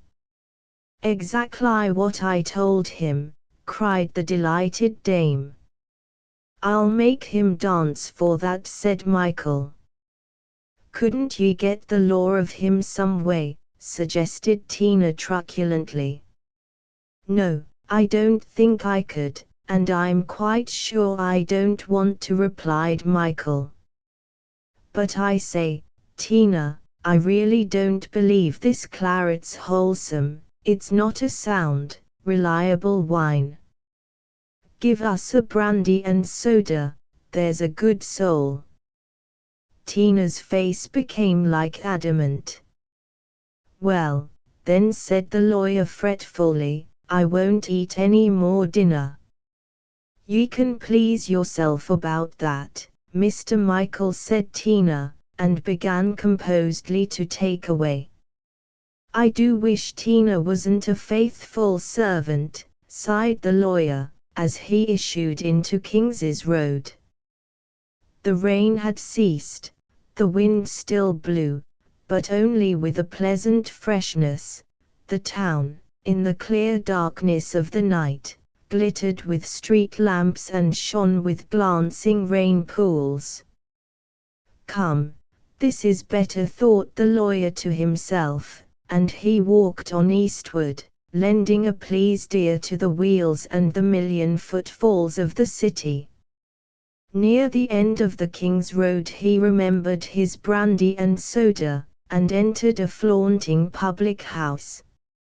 A good many persons were present, a waterman from a cab stand, half a dozen of the chronically unemployed, a gentleman, in one corner, trying to sell aesthetic photographs out of a leather case to another, and very youthful gentleman with a yellow goatee, and a pair of lovers debating some fine shade, in the other. But the centerpiece and great attraction was a little old man, in a black, ready-made surtout, which was obviously a recent purchase. On the marble table in front of him, beside a sandwich and a glass of beer, there lay a battered forage cap.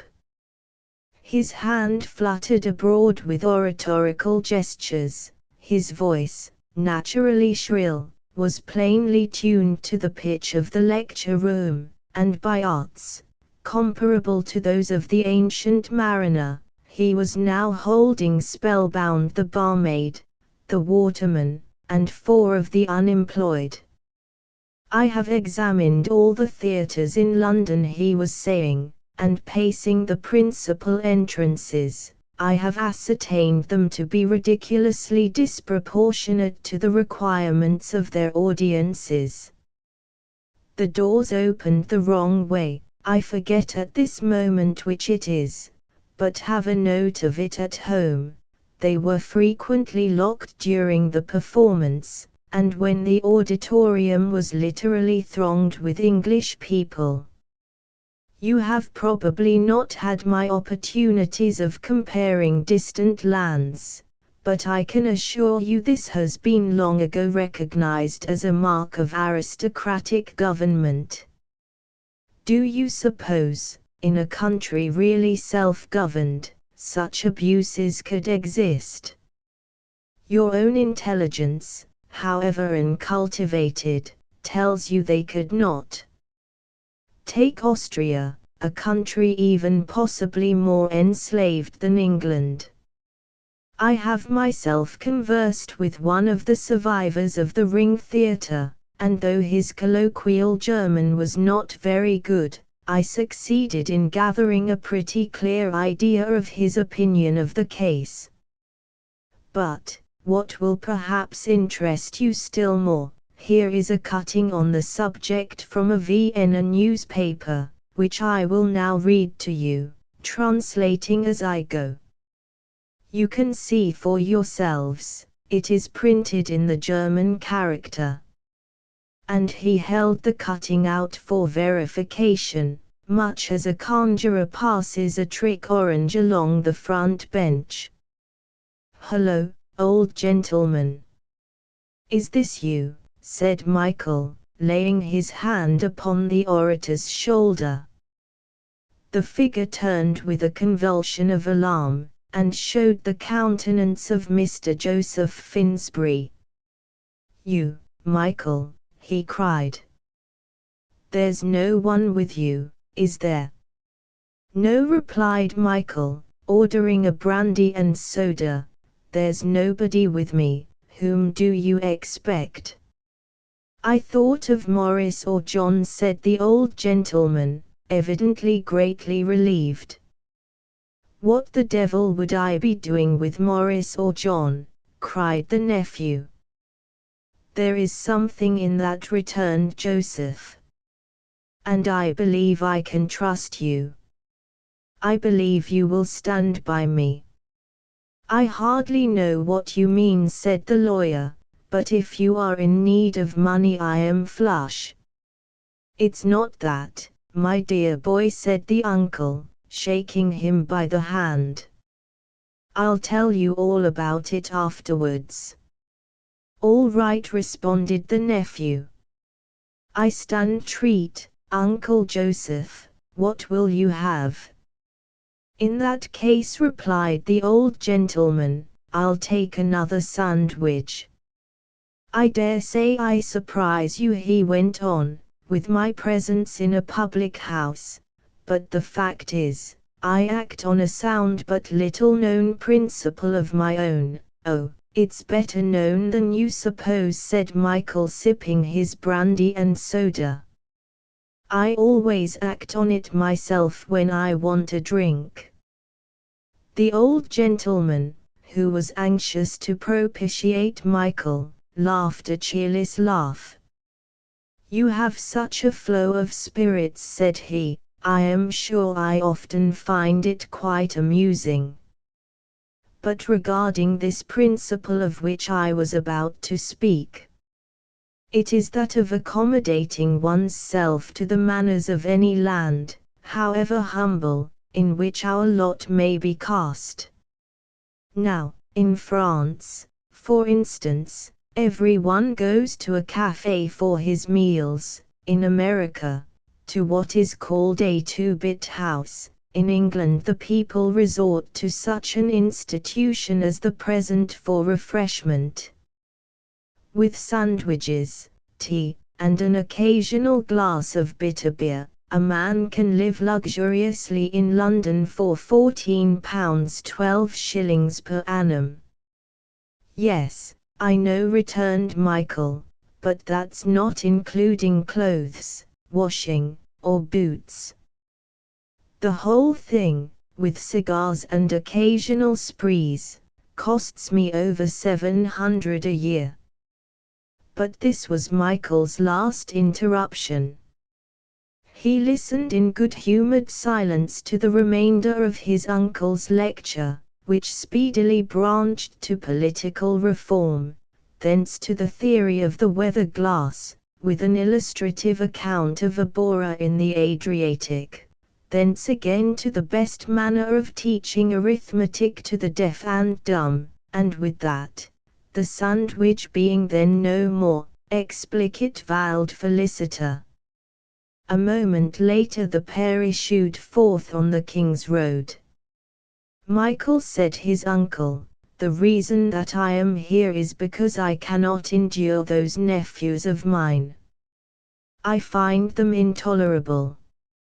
"I dare say you do," assented Michael. "I never could stand them for a moment." "They wouldn't let me speak," continued the old gentleman bitterly. "I never was allowed to get a word in edgewise. I was shut up at once with some impertinent remark. They kept me on short allowance of pencils. When I wished to make notes of the most absorbing interest, the daily newspaper was guarded from me like a young baby from a gorilla. Now, you know me, Michael.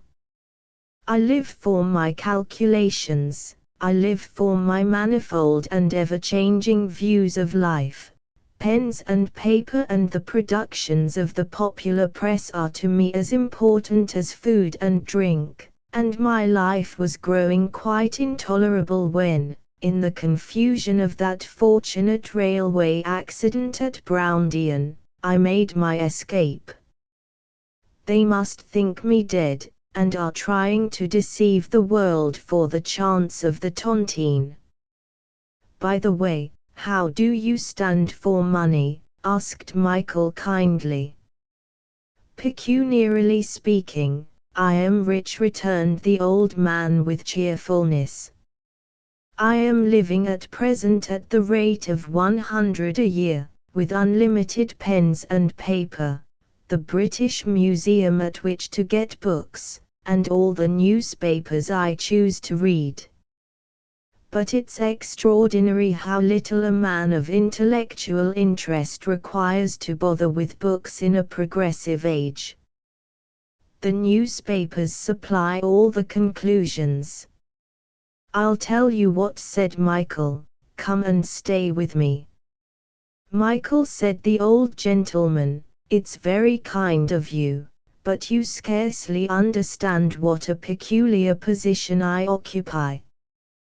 There are some little financial complications. As a guardian, my efforts were not altogether blessed, and not to put too fine a point upon the matter, I am absolutely in the power of that vile fellow, Morris. You should be disguised, cried Michael eagerly. I will lend you a pair of window-glass spectacles and some red side whiskers. I had already canvassed that idea, replied the old gentleman, but feared to awaken remark in my unpretentious lodgings. The aristocracy, I am well aware, but see here, interrupted Michael, how do you come to have any money at all? Don't make a stranger of me, Uncle Joseph. I know all about the trust, and the hash you made of it, and the assignment you were forced to make to Morris. Joseph narrated his dealings with the bank. Oh, but I say, this won't do, cried the lawyer. You've put your foot in it. You had no right to do what you did. The whole thing is mine, Michael, protested the old gentleman. I founded and nursed that business on principles entirely of my own. That's all very fine, said the lawyer, but you made an assignment, you were forced to make it, too. Even then your position was extremely shaky, but now, my dear sir, it means the dock. It isn't possible, cried Joseph. The law cannot be so unjust as that. And the cream of the thing, interrupted Michael, with a sudden shout of laughter, the cream of the thing is this, that of course you've downed the leather business. I must say, Uncle Joseph, you have strange ideas of law, but I like your taste in humor. I see nothing to laugh at, observed Mr. Finsbury tartly. And talking of that, has Morris any power to sign for the firm? Asked Michael. No one but myself, replied Joseph. Poor devil of a Morris. Oh, poor devil of a Morris, cried the lawyer in delight. And his keeping up the farce that you're at home. Oh, Morris, the Lord has delivered you into my hands. Let me see, Uncle Joseph, what do you suppose the leather business worth? It was worth 100,000, said Joseph bitterly, when it was in my hands. But then there came a Scotsman. It is supposed he had a certain talent, it was entirely directed to bookkeeping, no accountant in London could understand a word of any of his books, and then there was Morris, who is perfectly incompetent. And now it is worth very little. Morris tried to sell it last year, and Pogram and Jarvis offered only 4,000. I shall turn my attention to leather, said Michael with decision. You? Asked Joseph. I advise you not. There is nothing in the whole field of commerce more surprising than the fluctuations of the leather market. Its sensitiveness may be described as morbid. And now, Uncle Joseph, what have you done with all that money? Asked the lawyer. Paid it into a bank and drew £20, answered Mr. Finsbury promptly. Why? Very well, said Michael. Tomorrow I shall send down a clerk with a cheque for 100, and he'll draw out the original sum and return it to the Anglo-Patagonian, with some sort of explanation which I will try to invent for you. That will clear your feet, and as Morris can't touch a penny of it without forgery, It will do no harm to my little scheme." "But what am I to do?" asked Joseph. "I cannot live upon nothing." "Don't you hear?" returned Michael. "I send you a check for 100, which leaves you 80 to go along upon, and when that's done, apply to me again." "I would rather not be beholden to your bounty all the same," said Joseph, biting at his white moustache. "I would rather live on my own money, since I have it." Michael grasped his arm. "Will nothing make you believe," he cried, "that I am trying to save you from Dartmoor?" His earnestness staggered the old man. "I must turn my attention to law," he said. "It will be a new field, for though, of course, I understand its general principles, I have never really applied my mind to the details, and this view of yours, for example, comes on me entirely by surprise. But you may be right, and of course at my time of life, for I am no longer young, any really long term of imprisonment would be highly prejudicial. But, my dear nephew, I have no claim on you, you have no call to support me." "That's all right," said Michael, "I'll probably get it out of the leather business." And having taken down the old gentleman's address, Michael left him at the corner of a street. "What a wonderful old muddler," he reflected, "and what a singular thing is life. I seem to be condemned to be the instrument of Providence. Let me see, what have I done today? Disposed of a dead body, saved Pittman, saved my Uncle Joseph, brightened up Forsyth, and drunk a devil of a lot of most indifferent liquor. Let's top off with a visit to my cousins, and be the instrument of Providence in earnest. Tomorrow I can turn my attention to leather, tonight I'll just make it lively for em in a friendly spirit." About a quarter of an hour later, as the clocks were striking 11, the instrument of Providence descended from a hansom, and, bidding the driver wait, rapped at the door of number 16 John Street. It was promptly opened by Morris. "Oh, it's you, Michael," he said, carefully blocking up the narrow opening. "It's very late."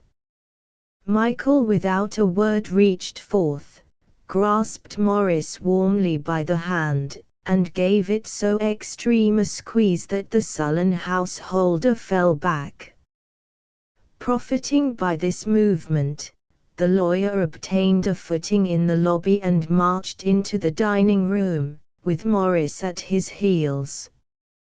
"Where's my Uncle Joseph?" demanded Michael, sitting down in the most comfortable chair.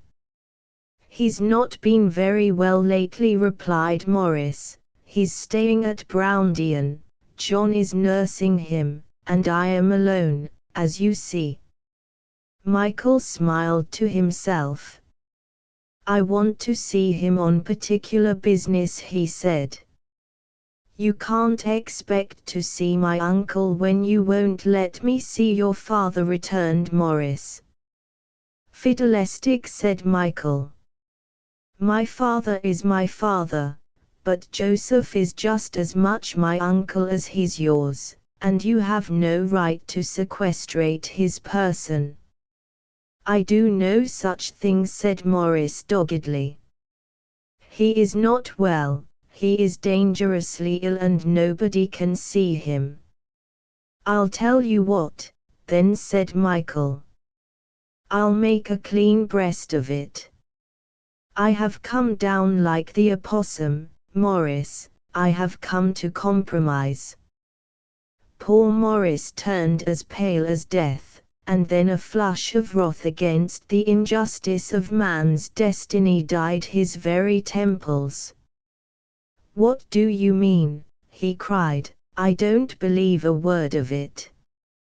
And when Michael had assured him of his seriousness, "Well, then," he cried, with another deep flush, "I won't, so you can put that in your pipe and smoke it." "Aho," said Michael queerly. "You say your uncle is dangerously ill, and you won't compromise. There's something very fishy about that." "What do you mean?" cried Morris hoarsely. "I only say it's fishy," returned Michael, "that is, pertaining to the Finny tribe." "Do you mean to insinuate anything?" cried Morris stormily, trying the high hand. "Insinuate," repeated Michael. "Oh, don't let's begin to use awkward expressions. Let us drown our differences in a bottle, like two affable kinsmen." The two affable kinsmen, sometimes attributed to Shakespeare, he added. Morris's mind was laboring like a mill. Does he suspect, or is this chance and stuff? Should I soap, or should I bully? Soap, he concluded. It gains time. Well, said he aloud, and with rather a painful affectation of heartiness, it's long since we have had an evening together, Michael, and though my habits, as you know, are very temperate, I may as well make an exception.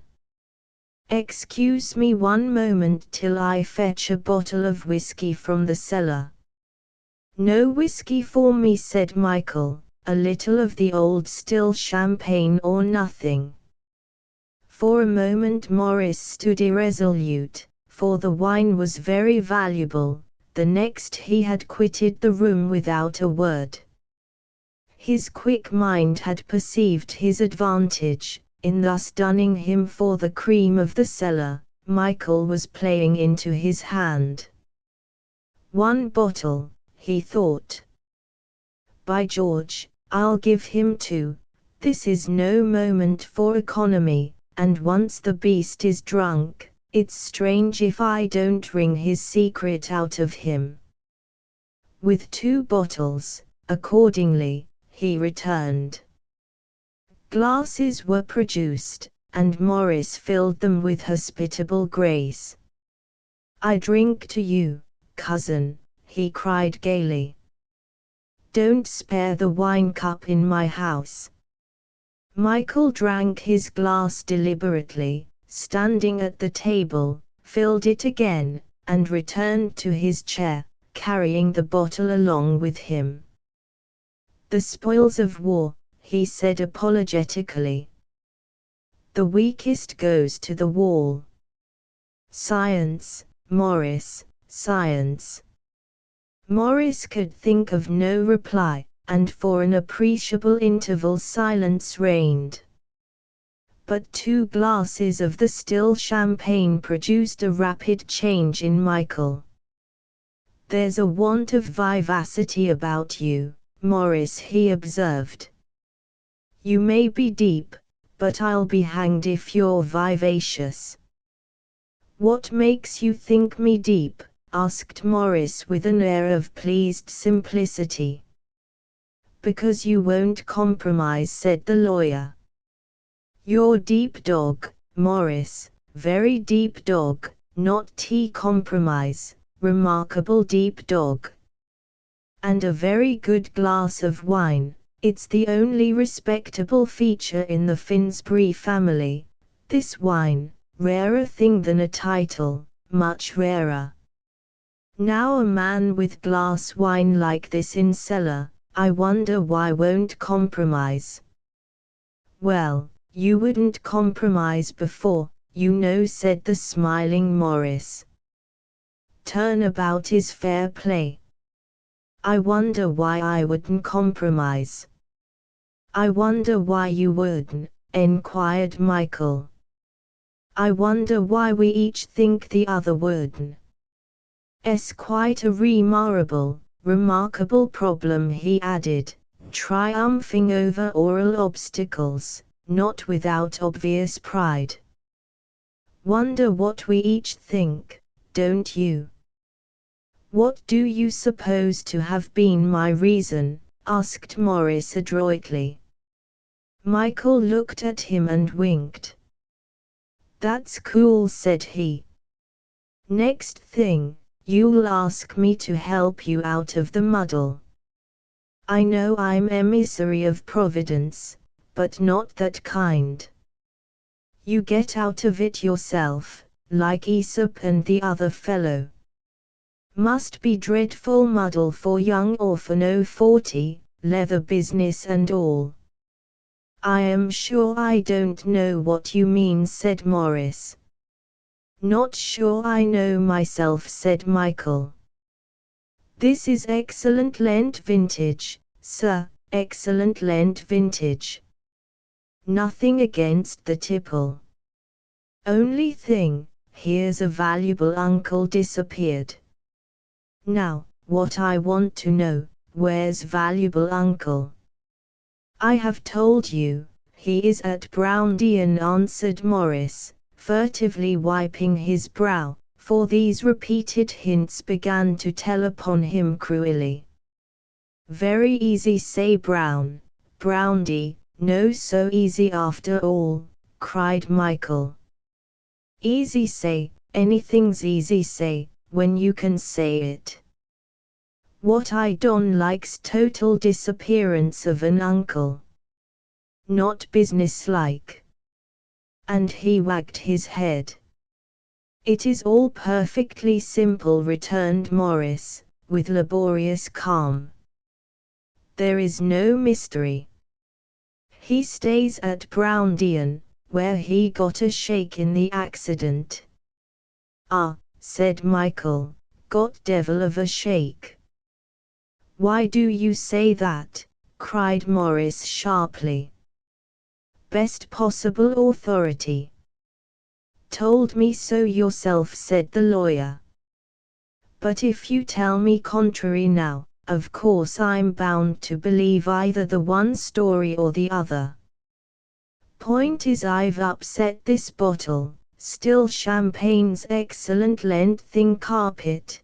Point is valuable uncle dead, and bury. Morris sprang from his seat. What's that you say? He gasped. I say it's excellent Lent thing carpet, replied Michael, rising. Excellent Lent thing promote healthy action of the skin. Well, it's all one, anyway. Give my love to Uncle Champagne. You're not going away, said Morris. Awfully sorry, ole man. Got to sit up sick, friend, said the wavering Michael. You shall not go till you have explained your hints, returned Morris fiercely. What do you mean? What brought you here? No offense, I trust, said the lawyer, turning round as he opened the door, only doing my duty as Schmishery of Providence. Groping his way to the front door, he opened it with some difficulty, and descended the steps to the hansom. The tired driver looked up as he approached, and asked where he was to go next. Michael observed that Morris had followed him to the steps. A brilliant inspiration came to him. Anything to give pain, he reflected. Drive Scotland Yard, he added aloud, holding to the wheel to steady himself. There's something devilish fishy, cabby, about those cousins. Must be cleared up. Drive Scotland Yard. You don't mean that, sir, said the man, with the ready sympathy of the lower orders for an intoxicated gentleman. I had better take you home, sir, you can go to Scotland Yard tomorrow. Is it as friend or as professional man you advise me not to go Scotland Yard tonight? Enquired Michael. All right, never mind Scotland Yard, drive Gaiety Bar.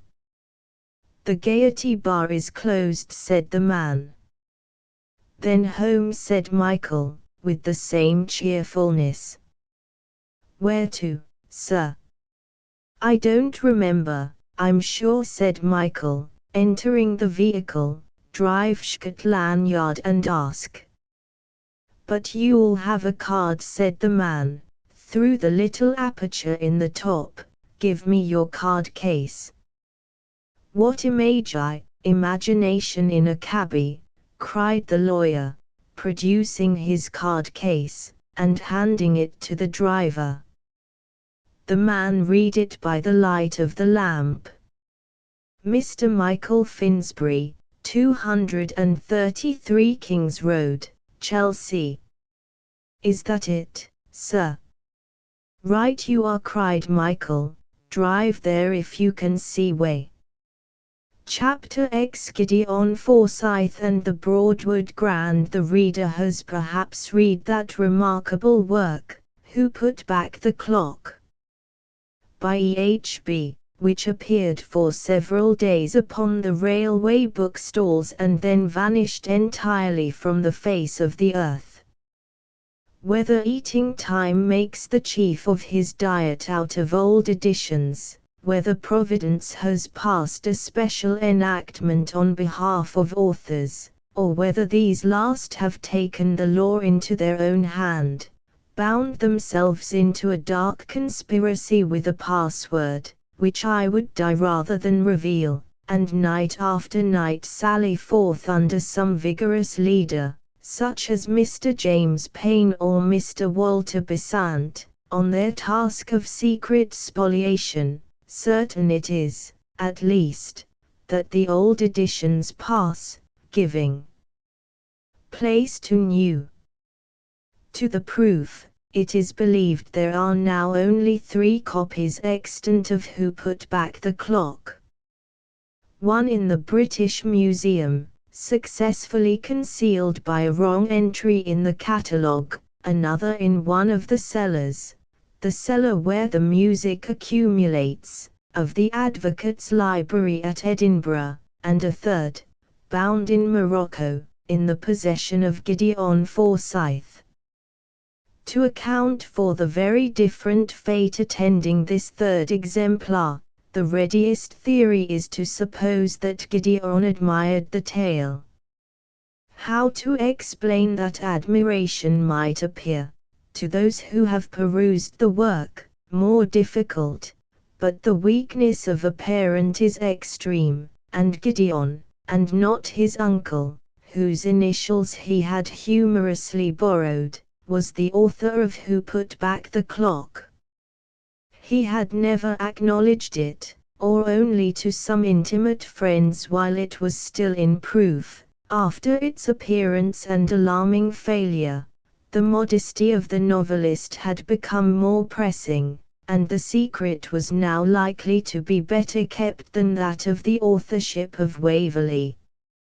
A copy of the work, for the date of my tale is already yesterday, still figured in dusty solitude in the bookstall at Waterloo, and Gideon, as he passed with his ticket for Hampton Court, smiled contemptuously at the creature of his thoughts. What an idle ambition was the author's! How far beneath him was the practice of that childish art! With his hand closing on his first brief, he felt himself a man at last, and the muse who presides over the police romance, a lady presumably of French extraction, fled his neighborhood, and returned to join the dance round the springs of Helicon, among her Grecian sisters. Robust, practical reflection still cheered the young barrister upon his journey. Again and again he selected the little country house in its islet of great oaks, which he was to make his future home. Like a prudent householder, he projected improvements as he passed. To one he added a stable, to another a tennis court, a third he supplied with a becoming rustic boat house. How little a while ago he could not but reflect, I was a careless young dog with no thought but to be comfortable. I cared for nothing but boating and detective novels. I would have passed an old-fashioned country house with large kitchen garden, stabling, boat house, and spacious offices, without so much as a look, and certainly would have made no enquiry as to the drains. How a man ripens with the years.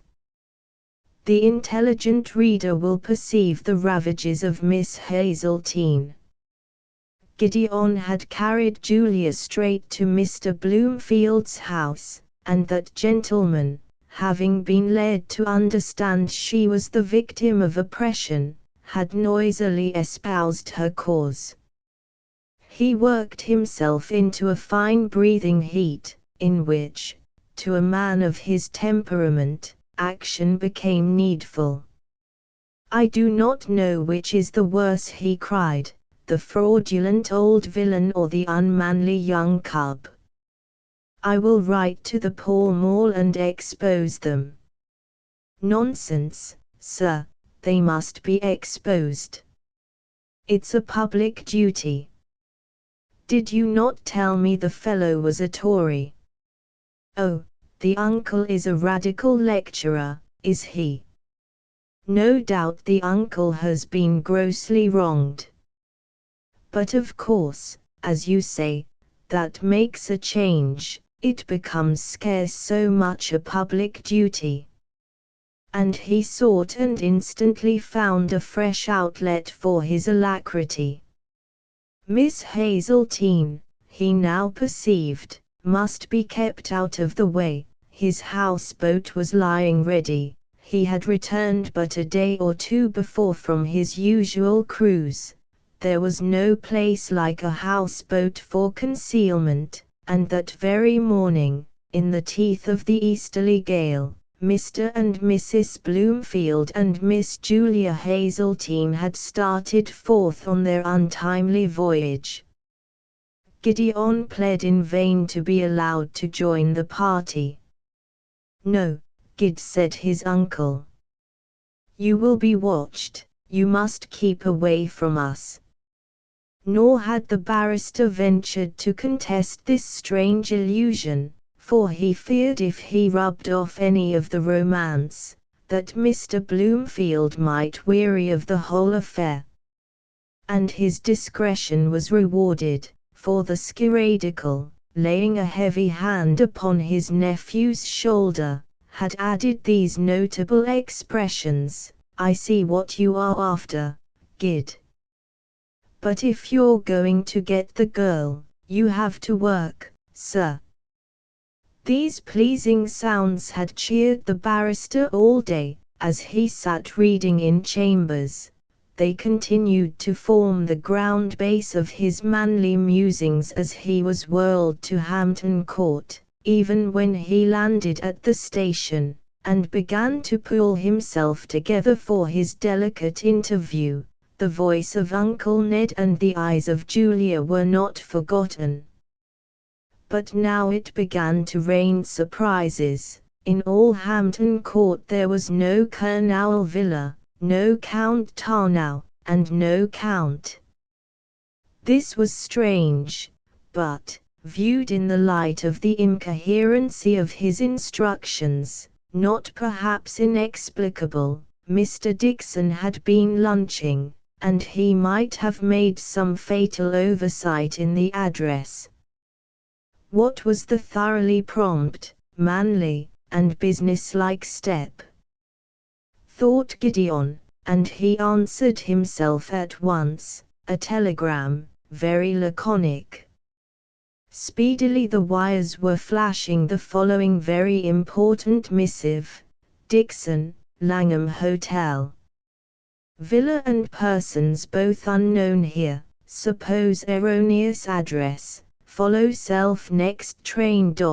Forsyth.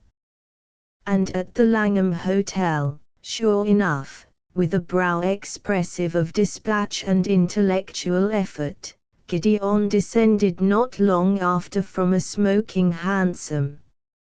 I do not suppose that Gideon will ever forget the Langham Hotel. No Count Tarnow was one thing, no John Dixon and no Ezra Thomas, quite another. How, why, and what next, danced in his bewildered brain. From every center of what we playfully call the human intellect incongruous messages were telegraphed, and before the hubbub of dismay had quite subsided, the barrister found himself driving furiously for his chambers. There was at least a cave of refuge, it was at least a place to think in, and he climbed the stair, put his key in the lock and opened the door, with some approach to hope. It was all dark within, for the night had some time fallen, but Gideon knew his room. He knew where the matches stood on the end of the chimney-piece, and he advanced boldly, and in so doing dashed himself against a heavy body, where, slightly altering the expressions of the song, no heavy body should have been. There had been nothing there when Gideon went out. He had locked the door behind him, he had found it locked on his return. No one could have entered, the furniture could not have changed its own position. And yet undeniably there was a something there. He thrust out his hands in the darkness. Yes, there was something, something large, something smooth, something cold. Heaven forgive me, said Gideon, it feels like a piano. And the next moment he remembered the vestas in his waistcoat pocket and had struck a light. It was indeed a piano that met his doubtful gaze, a vast and costly instrument, stained with the rains of the afternoon and defaced with recent scratches. The light of the vesta was reflected from the varnished sides, like a stase in quiet water, and in the farther end of the room the shadow of that strange visitor loomed bulkily and wavered on the wall. Gideon let the match burn to his fingers, and the darkness closed once more on his bewilderment. Then with trembling hands he lit the lamp and drew near. Near or far, there was no doubt of the fact, the thing was a piano. There, where by all the laws of God and man it was impossible that it should be, there the thing impudently stood. Gideon threw open the keyboard and struck a chord. Not a sound disturbed the quiet of the room. Is there anything wrong with me, he thought, with a pang, and drawing in a seat, obstinately persisted in his attempts to ravish silence, now with sparkling arpeggios, now with a sonata of Beethoven's which, in happier days, he knew to be one of the loudest pieces of that powerful composer. Still not a sound. He gave the Broadwood 2 great bangs with his clenched fist. All was still as the grave. The young barrister started to his feet. I am stark staring mad, he cried aloud, and no one knows it but myself. God's worst curse has fallen on me.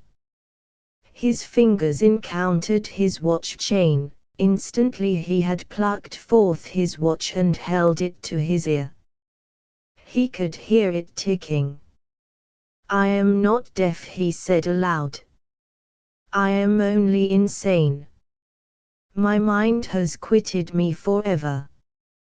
He looked uneasily about the room, and gazed with lackluster eyes at the chair in which Mr. Dixon had installed himself. The end of a cigar lay near on the fender. No, he thought, I don't believe that was a dream, but God knows my mind is failing rapidly. I seem to be hungry, for instance. It's probably another hallucination. Still, I might try.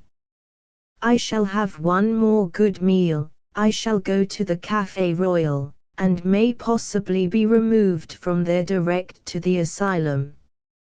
He wondered with morbid interest, as he descended the stairs, how he would first betray his terrible condition. Would he attack a waiter? Or eat glass? And when he had mounted into a cab, he bade the man drive to Nicholl's, with a lurking fear that there was no such place. The flaring, gassy entrance of the café speedily set his mind at rest. He was cheered besides to recognize his favorite waiter. His orders appeared to be coherent. The dinner, when it came, was quite a sensible meal, and he ate it with enjoyment. Upon my word, he reflected, I am about tempted to indulge a hope. Have I been hasty? Have I done what Robert Skill would have done? Robert Skill, I need scarcely mention, was the name of the principal character in Who Put Back the Clock. It had occurred to the author as a brilliant and probable invention. To readers of a critical turn, Robert appeared scarce upon a level with his surname, but it is the difficulty of the police romance, that the reader is always a man of such vastly greater ingenuity than the writer. In the eyes of his creator, however, Robert Skill was a word to conjure with. The thought braced and spurred him. What that brilliant creature would have done Gideon would do also. This frame of mind is not uncommon. The distressed general, the baited divine, the hesitating author, decide severally to do what Napoleon, what St. Paul, what Shakespeare would have done, and there remains only the minor question, what is that? In Gideon's case one thing was clear, Skill was a man of singular decision. He would have taken some step, whatever it was, at once, and the only step that Gideon could think of was to return to his chambers. This being achieved, all further inspiration failed him, and he stood pitifully staring at the instrument of his confusion. To touch the keys again was more than he durst venture on. Whether they had maintained their former silence, or responded with the tones of the last trump, it would have equally dethroned his resolution. It may be a practical jest, he reflected, though it seems elaborate and costly. And yet what else can it be? It must be a practical jest. And just then his eye fell upon a feature which seemed corroborative of that view, the pagoda of cigars which Michael had erected ere he left the chambers. Why that, reflected Gideon. It seems entirely irresponsible. And drawing near, he gingerly demolished it. A key, he thought. Why that? And why so conspicuously placed? He made the circuit of the instrument, and perceived the keyhole at the back. Aha, this is what the key is for, said he. They wanted me to look inside. Stranger and stranger. And with that he turned the key and raised the lid. In what antics of agony, in what fits of flighty resolution, in what collapses of despair, Gideon consumed the night, it would be ungenerous to enquire too closely. That trill of tiny song with which the eavesbirds of London welcome the approach of day found him limp and rumpled and bloodshot, and with a mind still vacant of resource. He rose and looked forth unrejoicingly on blinded windows, an empty street, and the grey daylight dotted with the yellow lamps. There are mornings when the city seems to awake with a sick headache.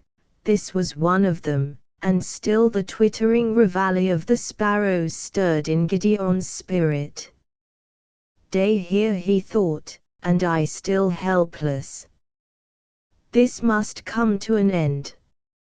And he locked up the piano, put the key in his pocket, and set forth in quest of coffee. As he went, his mind trudged for the 100th time a certain mill road of terrors, misgivings, and regrets.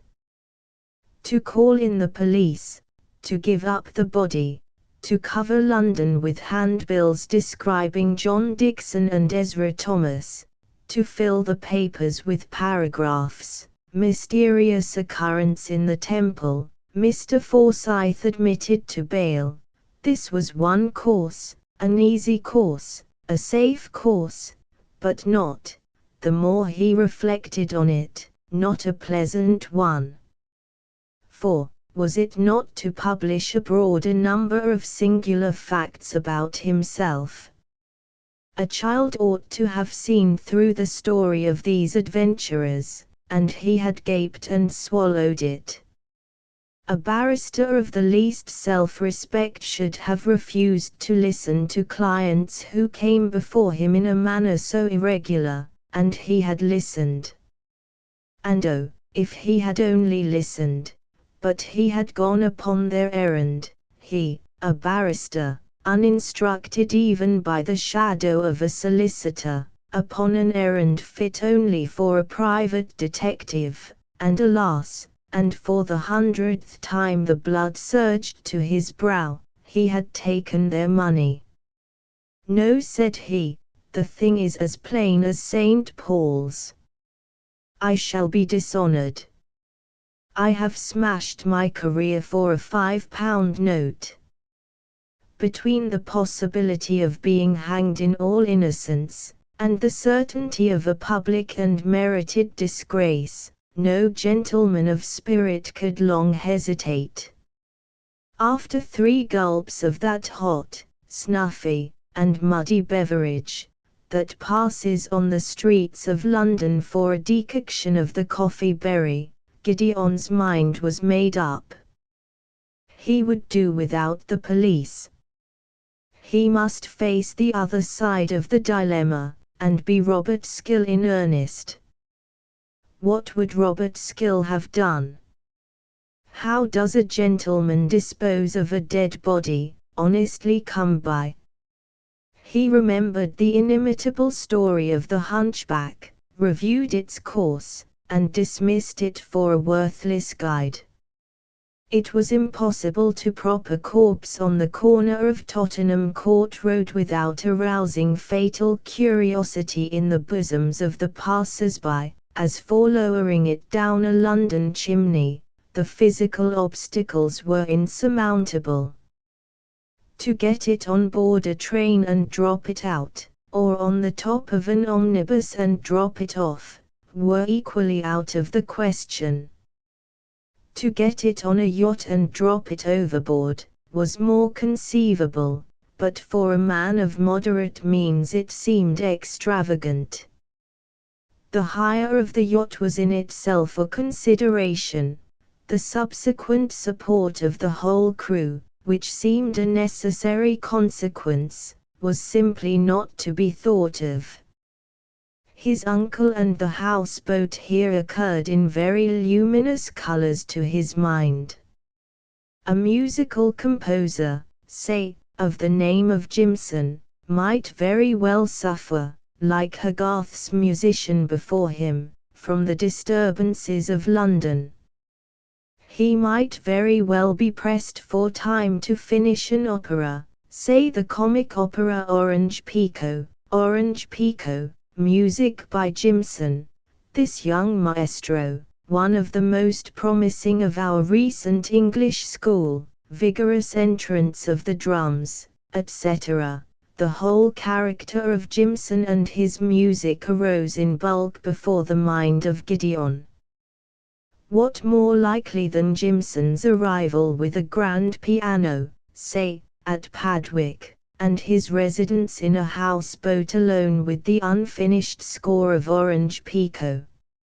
His subsequent disappearance, leaving nothing behind but an empty piano case, it might be more difficult to account for. And yet even that was susceptible of explanation. For, suppose Jimson had gone mad over a fugal passage, and had thereupon destroyed the accomplice of his infamy, and plunged into the welcome river. What end, on the whole, more probable for a modern musician? By Jove, I'll do it, cried Gideon. Jimson is the boy. Chapter 11. The maestro Jimson, Mr. Edward Hugh Bloomfield, having announced his intention to stay in the neighbourhood of Maidenhead, what more probable than that the maestro Jimson should turn his mind toward Padwick? Near this pleasant riverside village he remembered to have observed an ancient, weedy houseboat lying moored beside a tuft of willows. It had stirred in him, in his careless hours, as he pulled down the river under a more familiar name, a certain sense of the romantic, and when the nice contrivance of his story was already complete in his mind, he had come near pulling it all down again, like an ungrateful clock, in order to introduce a chapter in which Richard Skill, who was always being dacoit somewhere, should be dacoit on board that lonely hulk by Lord Bellew and the American desperado Ginsling. It was fortunate he had not done so, he reflected, since the hulk was now required for very different purposes. Jimson, a man of inconspicuous costume, but insinuating manners, had little difficulty in finding the hireling who had charge of the houseboat, and still less in persuading him to resign his care. The rent was almost nominal, the entry immediate, the key was exchanged against a suitable advance in money, and Jimson returned to town by the afternoon train to see about dispatching his piano. "I will be down tomorrow," he had said reassuringly. "My opera is waited for with such impatience, you know." And, sure enough, about the hour of noon on the following day, Jimson might have been observed ascending the riverside road that goes from Padwick to Great Haverham, carrying in one hand a basket of provisions, and under the other arm a leather case containing, it is to be conjectured, the score of Orange Pekoe. It was October weather, the stone-grey sky was full of larks, the leaden mirror of the Thames brightened with autumnal foliage, and the fallen leaves of the chestnuts chirped under the composer's footing. There is no time of the year in England more courageous, and Jimson, though he was not without his troubles, whistled as he went. A little above Padwick the river lies very solitary. On the opposite shore the trees of a private park enclose the view, the chimneys of the mansion just pricking forth above their clusters. On the near side the path is bordered by willows. Close among these lay the houseboat, a thing so soiled by the tears of the overhanging willows, so grown upon with parasites, so decayed, so battered, so neglected, such a haunt of rats, so advertised a storehouse of rheumatic agonies, that the heart of an intending occupant might well recoil. A plank, by way of flying drawbridge, joined it to the shore. And it was a dreary moment for Jimson when he pulled this after him and found himself alone on this unwholesome fortress. He could hear the rats scuttle and flop in the abhorred interior. The key cried among the wards like a thing in pain. The sitting room was deep in dust, and smelled strong of bilge water. It could not be called a cheerful spot, even for a composer absorbed in beloved toil, how much less for a young gentleman haunted by alarms and awaiting the arrival of a corpse. He sat down, cleared away a piece of the table, and attacked the cold luncheon in his basket. In case of any subsequent inquiry into the fate of Jimson, it was desirable he should be little seen, in other words, that he should spend the day entirely in the house. To this end, and further to corroborate his fable, he had brought in the leather case not only writing materials, but a ream of large-size music paper, such as he considered suitable for an ambitious character like Jimson's. "And now to work," said he, when he had satisfied his appetite. "We must leave traces of the wretched man's activity." And he wrote in bold characters, "Orange Pico. Op. 17. J. B. Jimson. Vocal and P.F. score." "I suppose they never do begin like this," reflected Gideon, "but then it's quite out of the question for me to tackle a full score, and Jimson was so unconventional. A dedication would be found convincing, I believe. Dedicated to, let me see, to William Ewart Gladstone, by his obedient servant the composer. And now some music. I had better avoid the overture, it seems to present difficulties. Let's give an air for the tenor, key, something modern, 7 sharps." And he made a businesslike signature across the staves, and then paused and browsed for a while on the handle of his pen. Melody, with no better inspiration than a sheet of paper, is not usually found to spring unbidden in the mind of the amateur, nor is the key of 7 sharps a place of much repose to the untried. He cast away that sheet. "It will help to build up the character of Jimson," Gideon remarked, and again waited on the muse, in various keys and on divers sheets of paper, but all with results so inconsiderable that he stood aghast. "It's very odd," thought he. "I seem to have less fancy than I thought, or this is an off day with me, yet Jimson must leave something." And again he bent himself to the task. Presently the penetrating chill of the houseboat began to attack the very seat of life. He desisted from his unremunerative trial, and, to the audible annoyance of the rats, walked briskly up and down the cabin. Still he was cold. "This is all nonsense," said he.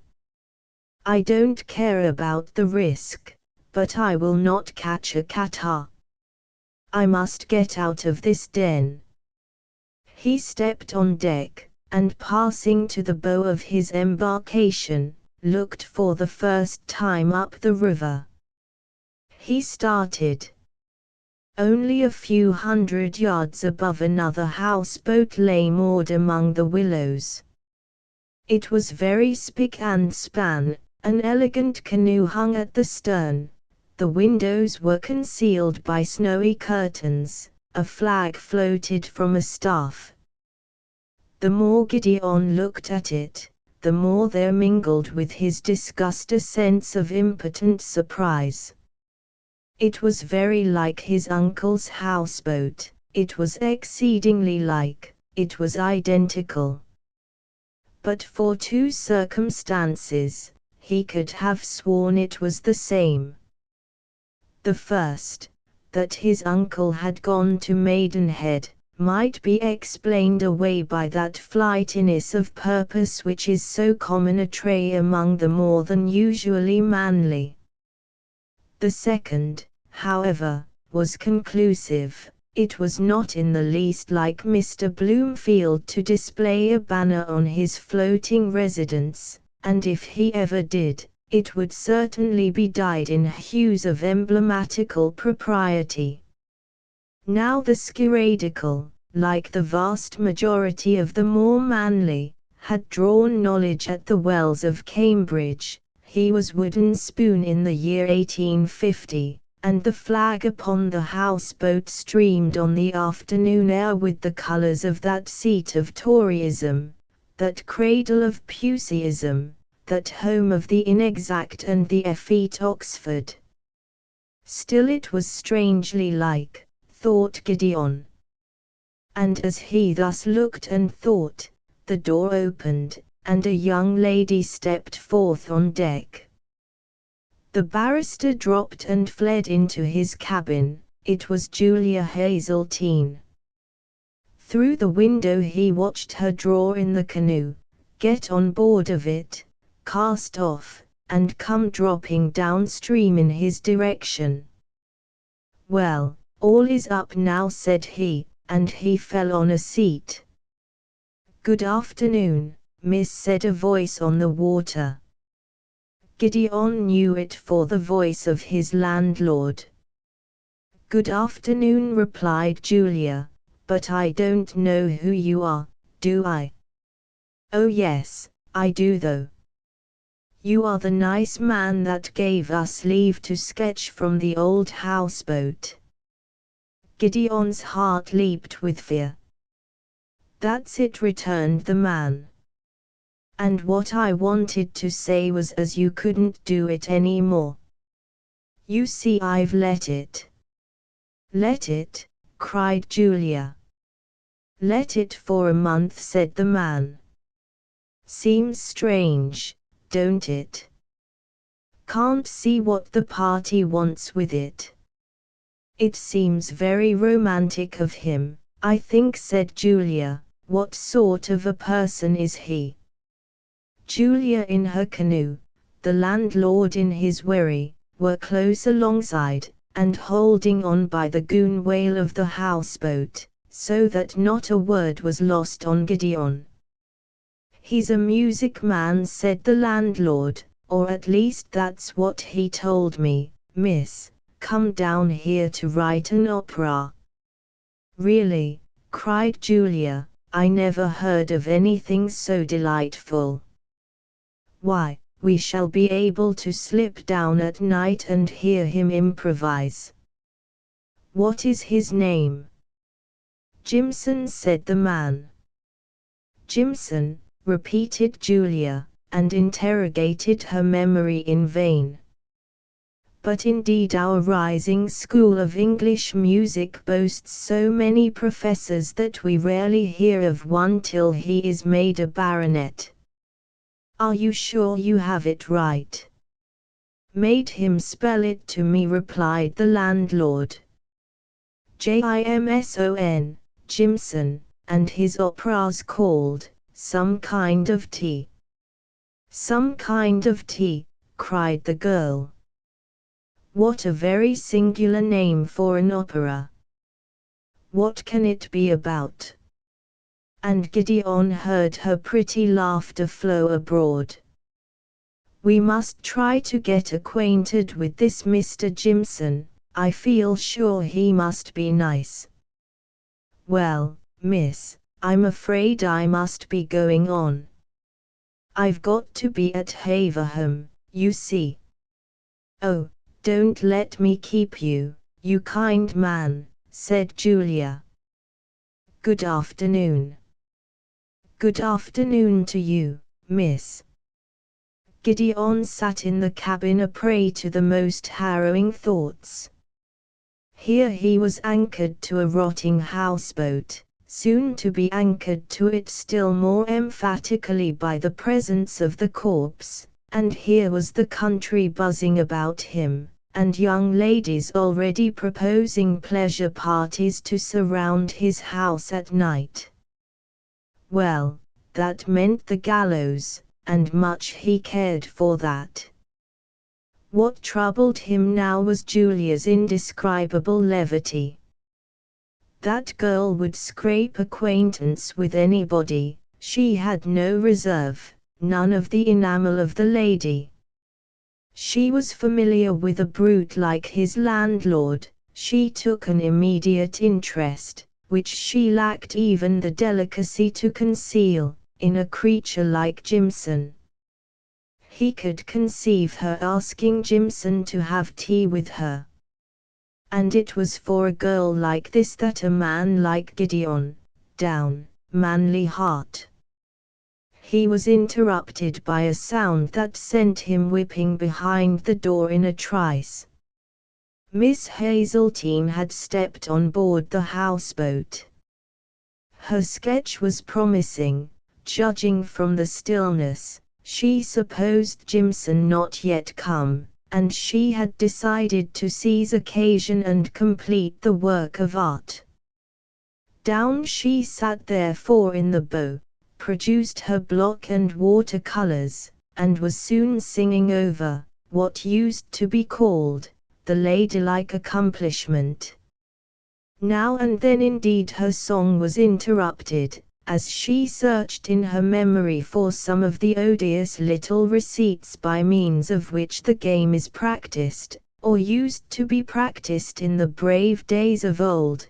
They say the world, and those ornaments of the world, young ladies, are become more sophisticated now, but Julia had probably studied under Pitman, and she stood firm in the old ways.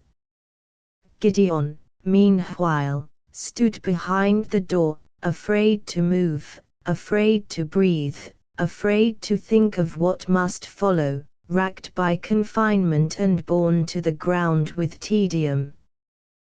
This particular phase, he felt with gratitude, could not last forever. Whatever impended, even the gallows, he bitterly and perhaps erroneously reflected, could not fail to be a relief.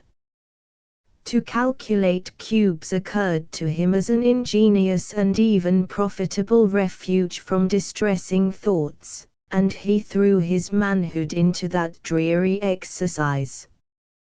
Thus, then, were these two young persons occupied, Gideon attacking the perfect number with resolution, Julia vigorously stippling incongruous colors on her block, when Providence dispatched into these waters a steam launch asthmatically panting up the Thames. All along the banks the water swelled and fell, and the reeds rustled. The houseboat itself, that ancient stationary creature, became suddenly imbued with life, and rolled briskly at her moorings, like a sea-going ship when she begins to smell the harbour bar. The wash had nearly died away, and the quick panting of the launch sounded already faint and far off, when Gideon was startled by a cry from Julia. Peering through the window, he beheld her staring disconsolately downstream at the fast-vanishing canoe. The barrister, whatever were his faults, displayed on this occasion a promptitude worthy of his hero, Robert Skill. With one effort of his mind he foresaw what was about to follow. With one movement of his body he dropped to the floor and crawled under the table. Julia, on her part, was not yet alive to her position. She saw she had lost the canoe, and she looked forward with something less than avidity to her next interview with Mr. Bloomfield, but she had no idea that she was imprisoned, for she knew of the plank bridge. She made the circuit of the house, and found the door open and the bridge withdrawn. It was plain, then, that Jimson must have come, plain, too, that he must be on board. He must be a very shy man to have suffered this invasion of his residence, and made no sign, and her courage rose higher at the thought. He must come now, she must force him from his privacy, for the plank was too heavy for her single strength, so she tapped upon the open door. Then she tapped again. "Mr. Jimson," she cried, "Mr. Jimson, here, come, you must come, you know, sooner or later, for I can't get off without you." "Oh, don't be so exceedingly silly." "Oh, please, come." Still there was no reply. "If he is here he must be mad," she thought, with a little fear. And the next moment she remembered he had probably gone aboard like herself in a boat. In that case she might as well see the houseboat, and she pushed open the door and stepped in. Under the table, where he lay smothered with dust, Gideon's heart stood still. There were the remains of Jimson's lunch. "He likes rather nice things to eat," she thought. "Oh, I am sure he is quite a delightful man. I wonder if he is as good-looking as Mr. Forsyth. Mrs. Jimson, I don't believe it sounds as nice as Mrs. Forsyth, but then Gideon is so really odious. And here is some of his music too, this is delightful. Orange pekoe, oh, that's what he meant by some kind of tea." And she trilled with laughter. "Adagio molto espressivo, sempre legato," she read next. For the literary part of a composer's business Gideon was well equipped. How very strange to have all these directions, and only 3 or 4 notes. "Oh, here's another with some more. Andante patetico." And she began to glance over the music. "Oh dear me," she thought, "he must be terribly modern. It all seems discords to me. Let's try the air. It is very strange, it seems familiar." She began to sing it, and suddenly broke off with laughter. "Why, it's Tommy Make Room for Your Uncle," she cried aloud, so that the soul of Gideon was filled with bitterness. Andante patetico, indeed. The man must be a mere impostor. And just at this moment there came a confused, scuffling sound from underneath the table, a strange note, like that of a barn door fowl, ushered in a most explosive sneeze. The head of the sufferer was at the same time brought smartly in contact with the boards above, and the sneeze was followed by a hollow groan. Julia fled to the door, and there, with the salutary instinct of the brave, turned and faced the danger. There was no pursuit. The sounds continued. Below the table a crouching figure was indistinctly to be seen jostled by the throes of a sneezing fit, and that was all. Surely, thought Julia, this is most unusual behavior. He cannot be a man of the world. Meanwhile the dust of years had been disturbed by the young barrister's convulsions, and the sneezing fit was succeeded by a passionate access of coughing. Julia began to feel a certain interest. "I am afraid you are really quite ill," she said, drawing a little nearer. Please don't let me put you out, and do not stay under that table, Mr. Jimson. Indeed it cannot be good for you. Mr. Jimson only answered by a distressing cough, and the next moment the girl was on her knees, and their faces had almost knocked together under the table. "Oh, my gracious goodness!" exclaimed Miss Hazeltine, and sprang to her feet. "Mr. Forsyth gone mad?"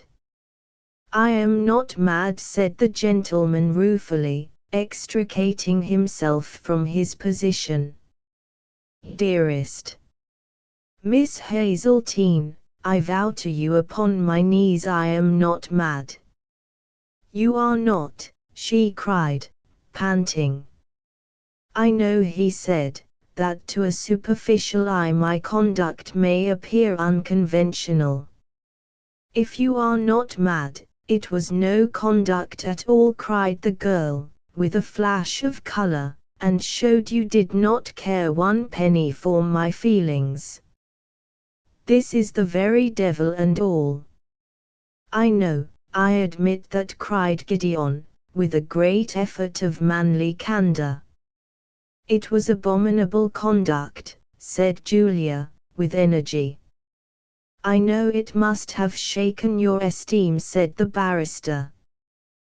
"But, dearest Miss Hazeltine, I beg of you to hear me out. My behavior, strange as it may seem, is not unsusceptible of explanation, and I positively cannot and will not consent to continue to try to exist without the esteem of one whom I admire. The moment is ill chosen, I am well aware of that, but I repeat the expression, one whom I admire." A touch of amusement appeared on Miss Hazeltine's face. "Very well," said she, "come out of this dreadfully cold place, and let us sit down on deck." The barrister dolefully followed her. "Now," said she, making herself comfortable against the end of the house, "go on.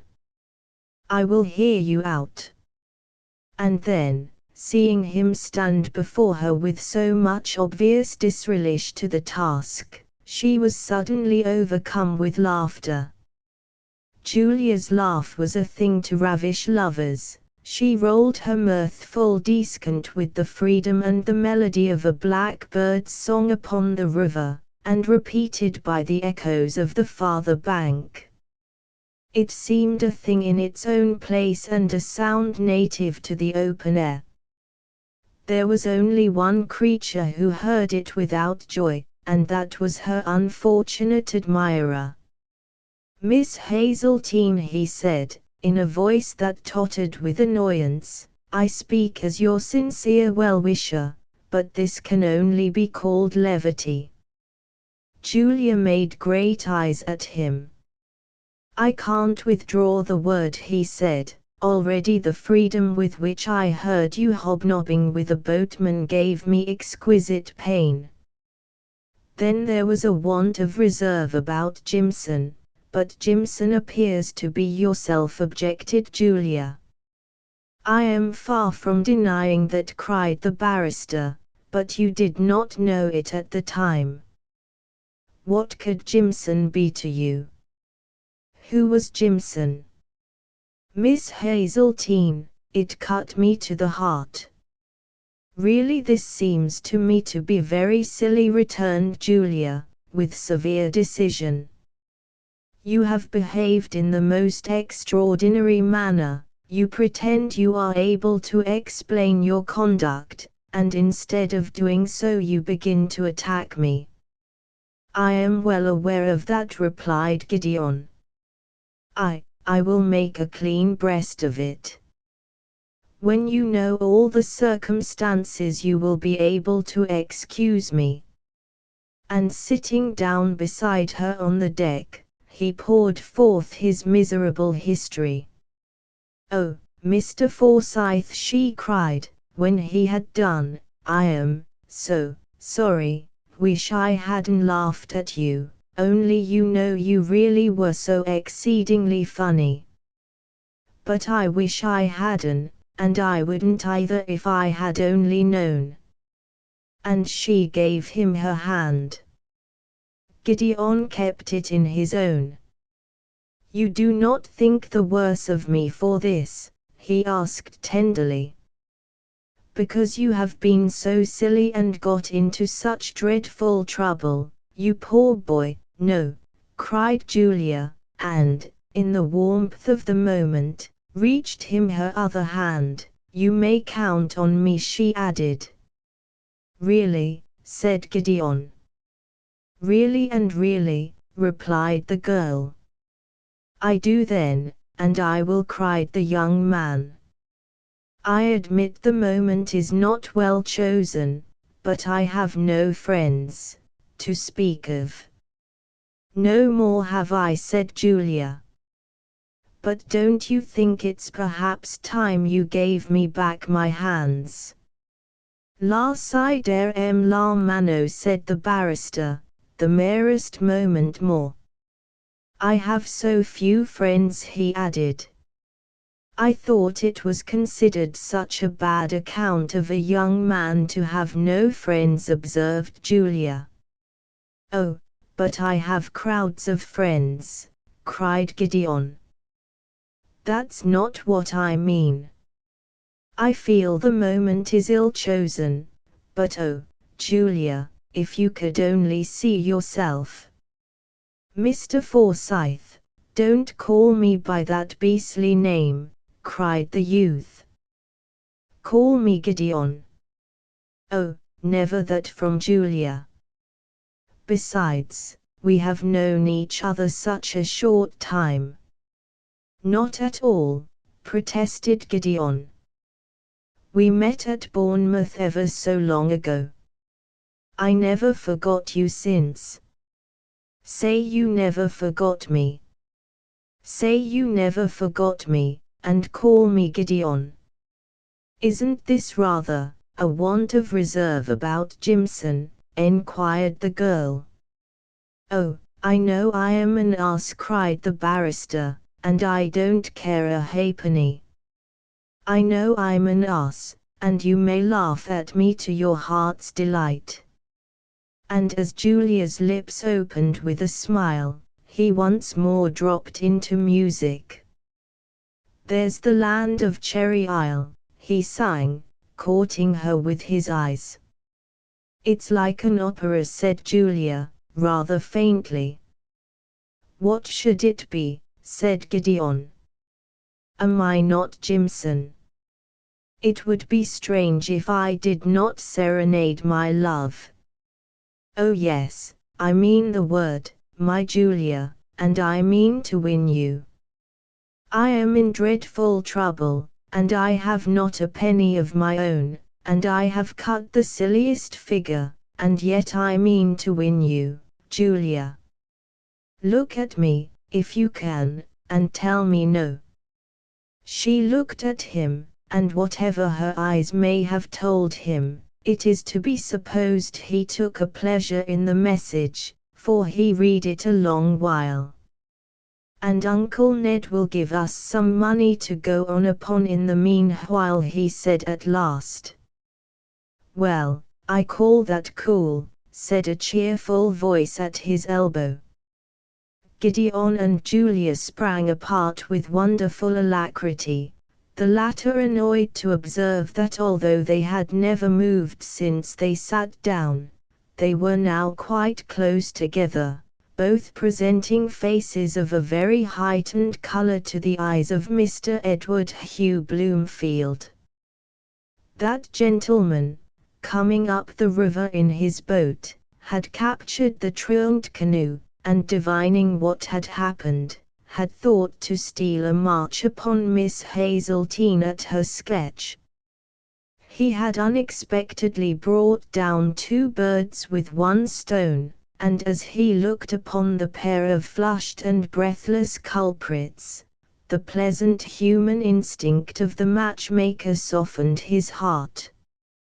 "Well, I call that cool, he repeated. You seem to count very securely upon Uncle Ned. But look here, Gid, I thought I had told you to keep away. To keep away from Maidenhead, replied Gid. But how should I expect to find you here? There is something in that, Mr. Bloomfield admitted. You see, I thought it better that even you should be ignorant of my address. Those rascals, the Finsburys, would have wormed it out of you. And just to put them off the scent, I hoisted these abominable colors. But that is not all, Gid. You promised me to work, and here I find you playing the fool at Padwick. Please, Mr. Bloomfield, you must not be hard on Mr. Forsyth, said Julia. Poor boy, he is in dreadful straits. What's this, Gid? Enquired the uncle. Have you been fighting, or is it a bill? These, in the opinion of the Skiradical, were the two misfortunes incident to gentlemen, and indeed both were culled from his own career. He had once put his name, as a matter of form, on a friend's paper. It had cost him a cool 1,000, and the friend had gone about with the fear of death upon him ever since, and never turned a corner without scouting in front of him for Mr. Bloomfield and the oaken staff. As for fighting, the Skiradical was always on the brink of it, and once, when, in the character of president of a radical club, he had cleared out the whole of his opponents, things had gone even further.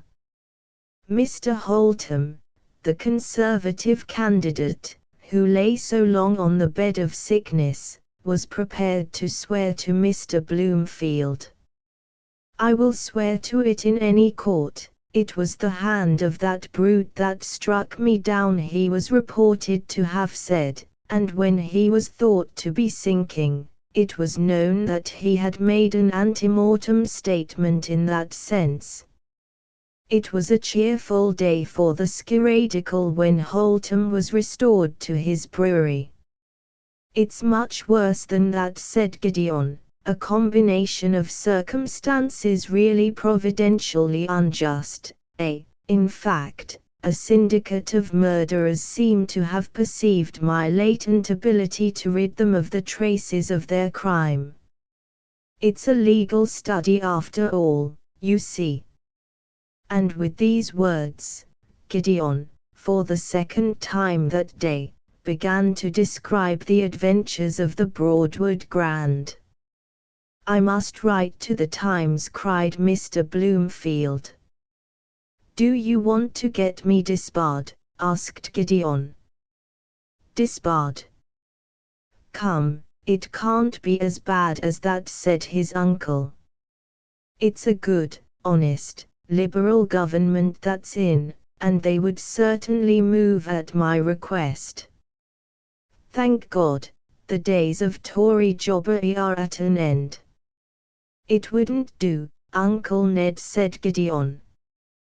But you're not mad enough, cried Mr. Bloomfield, to persist in trying to dispose of it yourself.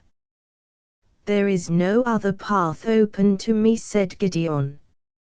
It's not common sense, and I will not hear of it, cried Mr. Bloomfield.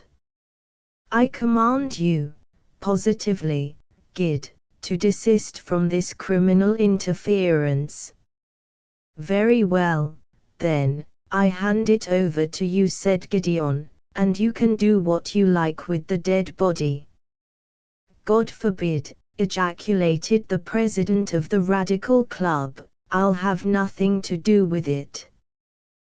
Then you must allow me to do the best I can, returned his nephew.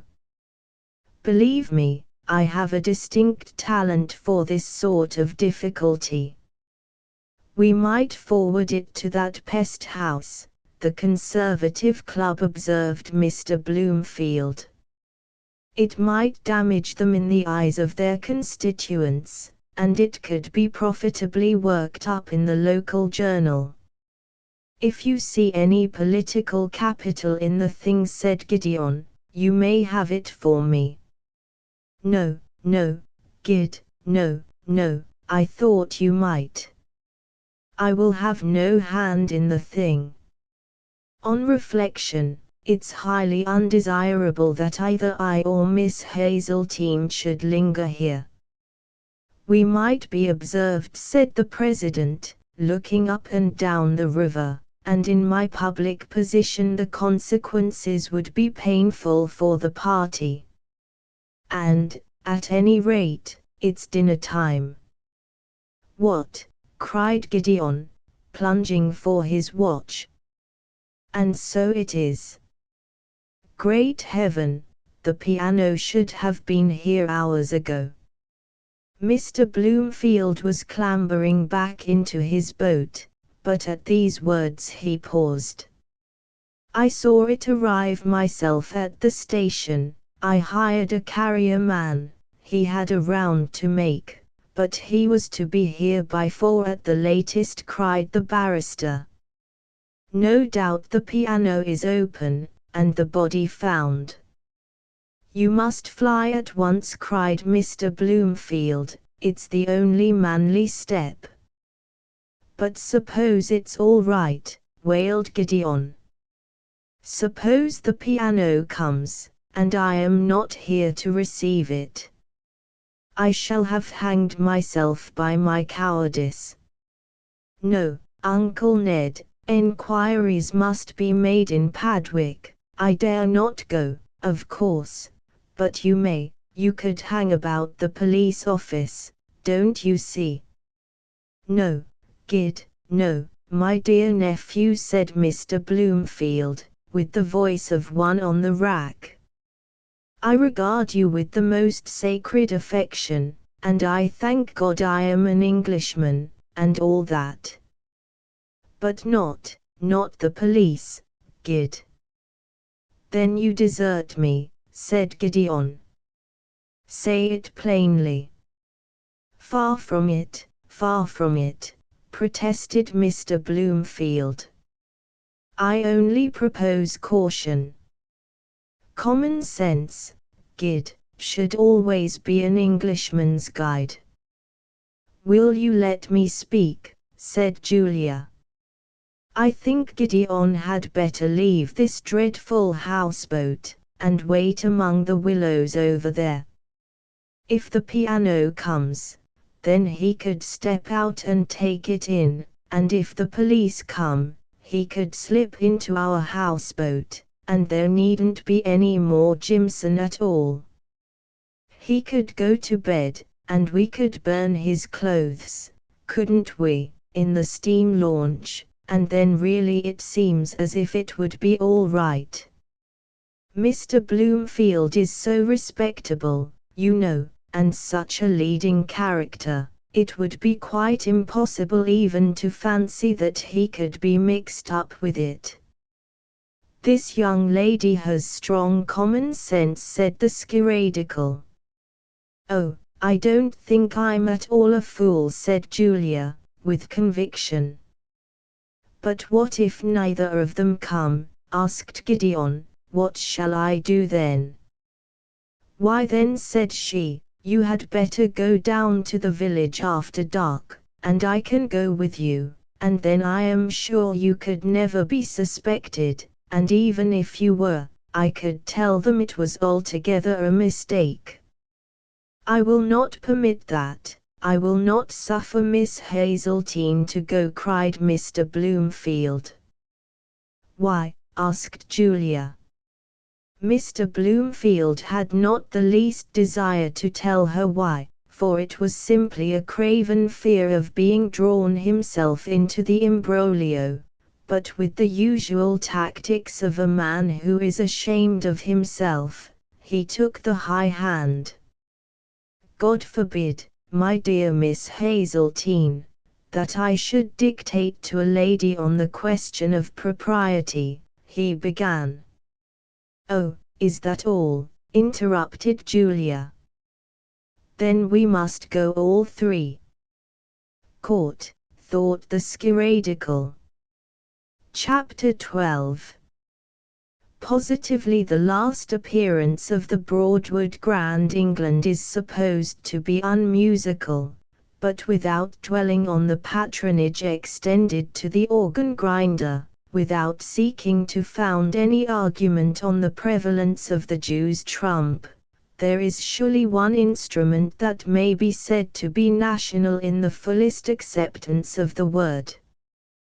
The herd boy in the broom, already musical in the days of Father Chaucer, startles, and perhaps pains, the lark with this exiguous pipe, and in the hands of the skilled bricklayer, the thing becomes a trumpet, whence he blows, as a general rule, either the British Grenadiers or Cherry Ripe. The latter air is indeed the shibboleth and diploma piece of the penny whistler. I hazard a guess it was originally composed for this instrument. It is singular enough that a man should be able to gain a livelihood, or even to tide over a period of unemployment, by the display of his proficiency upon the penny whistle, still more so, that the professional should almost invariably confine himself to Cherry Ripe. But indeed, singularities surround the subject, thick like blackberries. Why, for instance, should the pipe be called a penny whistle? I think no one ever bought it for a penny. Why should the alternative name be tin whistle? I am grossly deceived if it be made of tin. Lastly, in what deaf catacomb, in what earless desert, does the beginner pass the excruciating interval of his apprenticeship?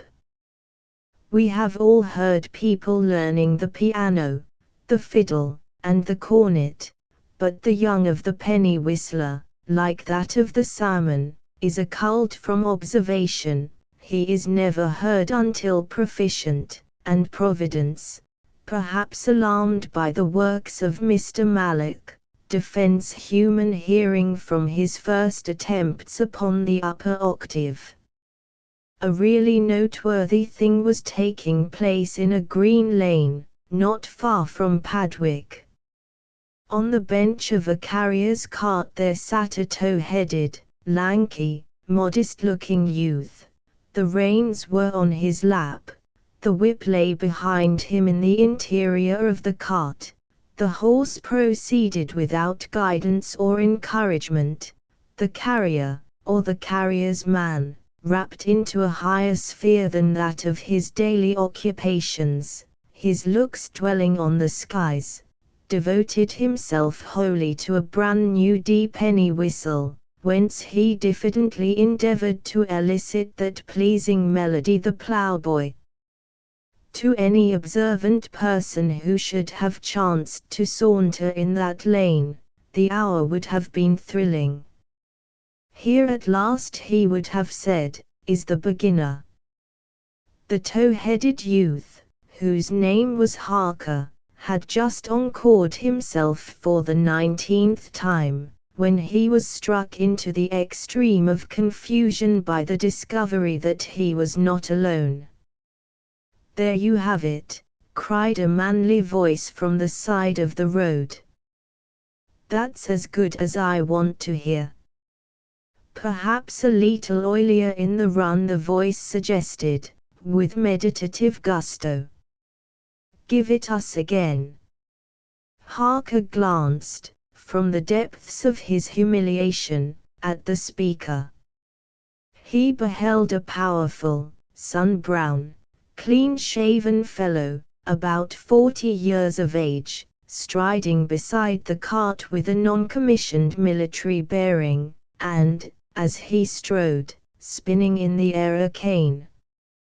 The fellow's clothes were very bad, but he looked clean and self-reliant. "I'm only a beginner," gasped the blushing Harker. "I didn't think anybody could hear me."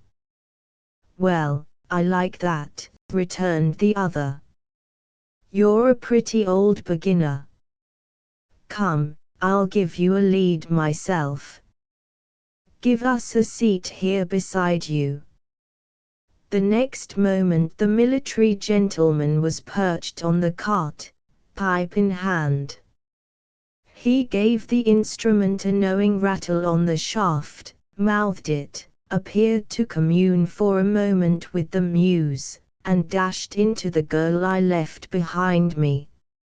He was a great, rather than a fine, performer. He lacked the bird-like richness. He could scarce have extracted all the honey out of cherry ripe. He did not fear. He even ostentatiously displayed and seemed to revel in the shrillness of the instrument, but in fire, speed, precision, evenness, and fluency, in linked agility of Jimmy, a technical expression, by your leave, answering to warblers on the bagpipe, and perhaps, above all, in that inspiring side glance of the eye, with which he followed. The effect earned, as by a human appeal, eked out the insufficiency of his performance. In these, the fellow stood without a rival. Harker listened. The girl I left behind me filled him with despair. The soldier's joy carried him beyond jealousy into generous enthusiasm. "Turn about," said the military gentleman, offering the pipe. "Oh, not after you," cried Harker, "you're a professional."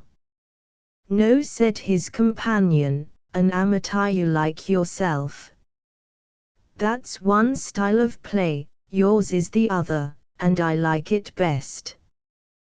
But I began when I was a boy, you see, before my taste was formed. When you're my age you'll play that thing like a cornet a piston. Give us that air again, how does it go?" And he affected to endeavor to recall the ploughboy. A timid, insane hope sprang in the breast of Harker. Was it possible? Was there something in his playing? It had, indeed, seemed to him at times as if he got a kind of a richness out of it. Was he a genius? Meantime the military gentleman stumbled over the air. "No," said the unhappy Harker, "that's not quite it. It goes this way, just to show you." And, taking the pipe between his lips, he sealed his doom. When he had played the air, and then a second time, and a third, when the military gentleman had tried it once more, and once more failed, when it became clear to Harker that he, the blushing debutant, was actually giving a lesson to this full-grown flutist, and the flutist under his care was not very brilliantly progressing, how am I to tell what floods of glory brightened the autumnal countryside, how, unless the reader were an amateur himself, describe the heights of idiotic vanity to which the carrier climbed? One significant fact shall paint the situation. Thenceforth it was Harker who played, and the military gentleman listened and approved. As he listened, however, he did not forget the habit of soldierly precaution, looking both behind and before. He looked behind and computed the value of the carrier's load, divining the contents of the brown paper parcels and the portly hamper, and briefly setting down the grand piano in the brand-new piano case as difficult to get rid of. He looked before, and spied at the corner of the green lane a little country public house embowered in roses.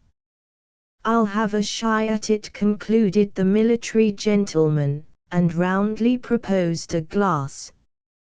"Well, I'm not a drinking man," said Harker. "Look here, Now cut in the other. I'll tell you who I am. I'm Colour Sergeant Brand of the Blanth. That'll tell you if I'm a drinking man or not. It might and it might not. Thus a Greek chorus would have intervened, and gone on to point out how very far it fell short of telling why the sergeant was tramping a country lane in tatters, or even to argue that he must have pretermitted some while ago his labors for the general defense, and, in the interval, possibly turned his attention to Oakham. But there was no Greek chorus present, and the man of war went on to contend that drinking was one thing and a friendly glass another. In the Blue Lion, which was the name of the country public house, Colour Sergeant Brand introduced his new friend, Mr. Harker, to a number of ingenious mixtures, calculated to prevent the approaches of intoxication. These he explained to be requisite in the service, so that a self-respecting officer should always appear upon parade in a condition honourable to his corps. The most efficacious of these devices was to lace a pint of mild ale with tuppenceworth of London gin. I am pleased to hand in this recipe to the discerning reader, who may find it useful even in civil station, for its effect upon Mr. Harker was revolutionary. He must be helped on board his own wagon, where he proceeded to display a spirit entirely given over to mirth and music, alternately hooting with laughter, to which the sergeant hastened to bear chorus, and incoherently tootling on the pipe. The man of war, meantime, unostentatiously possessed himself of the reins. It was plain he had a taste for the secluded beauties of an English landscape, for the cart, although it wandered under his guidance for some time, was never observed to issue on the dusty highway, journeying between hedge and ditch, and for the most part under overhanging boughs. It was plain, besides, he had an eye to the true interests of Mr. Harker, for though the cart drew up more than once at the doors of public houses, it was only the sergeant who set foot to ground, and, being equipped himself with a quart bottle, once more proceeded on his rural drive.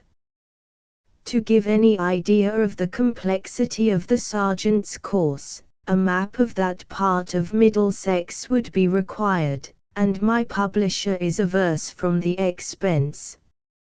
Suffice it, that a little after the night had closed, the cart was brought to a standstill in a woody road, where the sergeant lifted from among the parcels, and tenderly deposited upon the wayside, the inanimate form of Harker. "If you come to before daylight," thought the sergeant, "I shall be surprised for one." From the various pockets of the slumbering carrier he gently collected the sum of 17 shillings and 8 pence sterling, and, getting once more into the cart, drove thoughtfully away. If I was exactly sure of where I was, it would be a good job, he reflected. Anyway, here's a corner. He turned it, and found himself upon the riverside. A little above him the lights of a houseboat shone cheerfully, and already close at hand, so close that it was impossible to avoid their notice. 3 persons, a lady and 2 gentlemen, were deliberately drawing near. The sergeant put his trust in the convenient darkness of the night, and drove on to meet them. One of the gentlemen, who was of a portly figure, walked in the midst of the fairway, and presently held up a staff by way of signal. "My man, have you seen anything of a carrier's cart?" he cried. Dark as it was, it seemed to the sergeant as though the slimmer of the two gentlemen had made a motion to prevent the other speaking, and, finding himself too late, had skipped aside with some alacrity. At another season, Sergeant Brand would have paid more attention to the fact, but he was then immersed in the perils of his own predicament. "A carrier's cart," said he, with a perceptible uncertainty of voice. "No, sir." "Ah," said the portly gentleman, and stood aside to let the sergeant pass. The lady appeared to bend forward and study the cart with every mark of sharpened curiosity, the slimmer gentleman still keeping in the rear. "I wonder what the devil they would be at," thought Sergeant Brand, and, looking fearfully back, he saw the trio standing together in the midst of the way, like folk consulting. The bravest of military heroes are not always equal to themselves as to their reputation, and fear, on some singular provocation, will find a lodgment in the most unfamiliar bosom. The word detective might have been heard to gurgle in the sergeant's throat, and vigorously applying the whip, he fled up the riverside road to Great Haverham, at the gallop of the carrier's horse. The lights of the houseboat flashed upon the flying wagon as it passed. The beat of hoofs and the rattle of the vehicle gradually coalesced and died away, and presently, to the trio on the riverside, silence had redescended. "It's the most extraordinary thing," cried the slimmer of the two gentlemen, "but that's the cart." "And I know I saw a piano," said the girl. "Oh, it's the cart, certainly, and the extraordinary thing is, it's not the man," added the first. "It must be the man, Gid, it must be," said the portly one. "Well, then, why is he running away?" asked Gideon. "His horse bolted, I suppose," said the skiradical.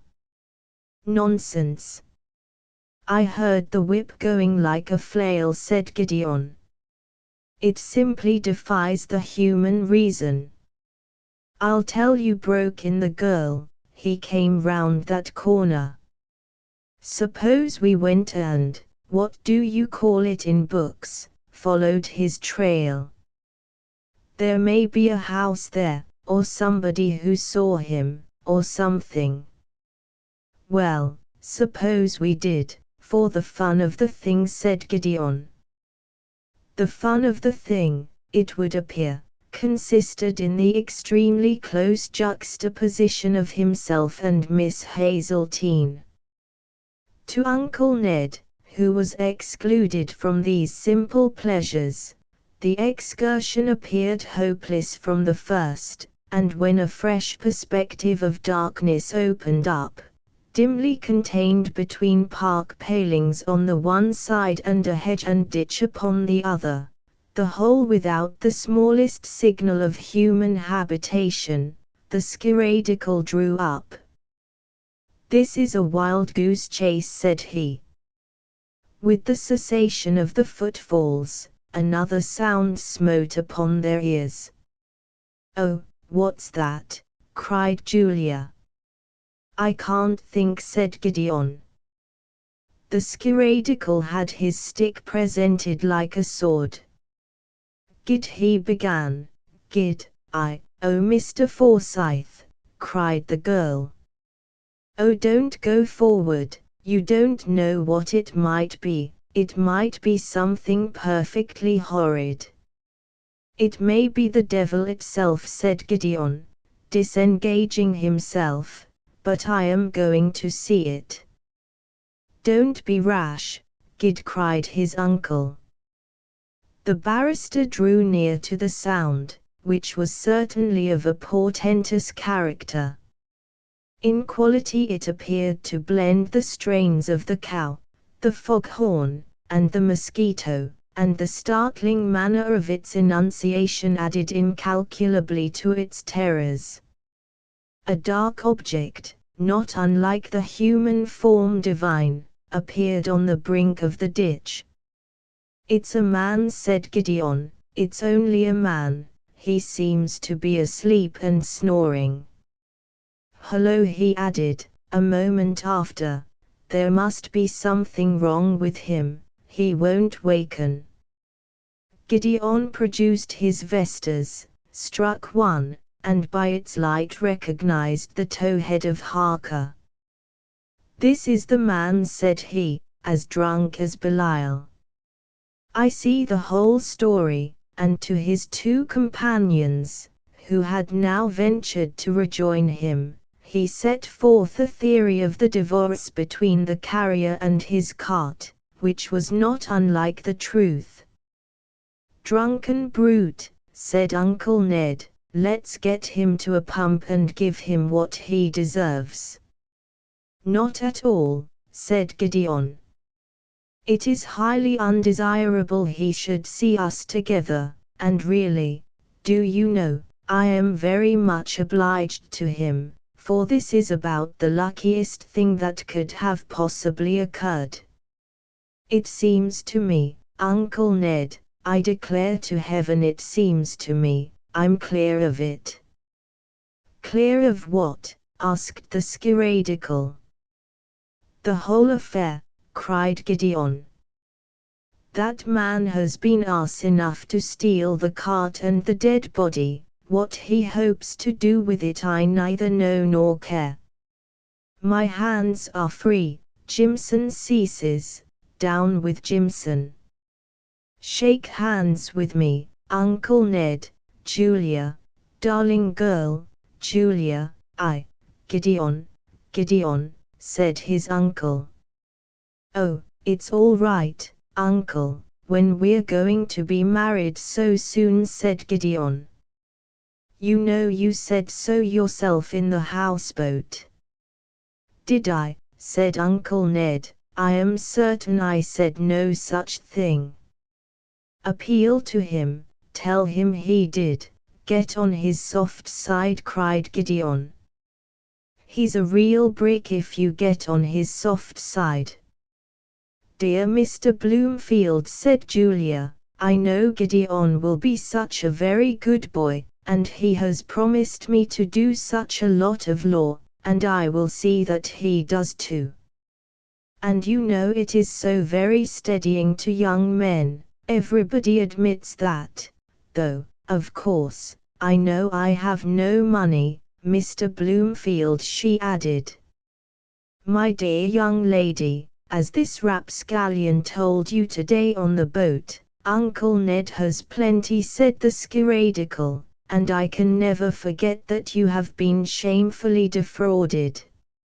So as there's nobody looking, you had better give your Uncle Ned a kiss."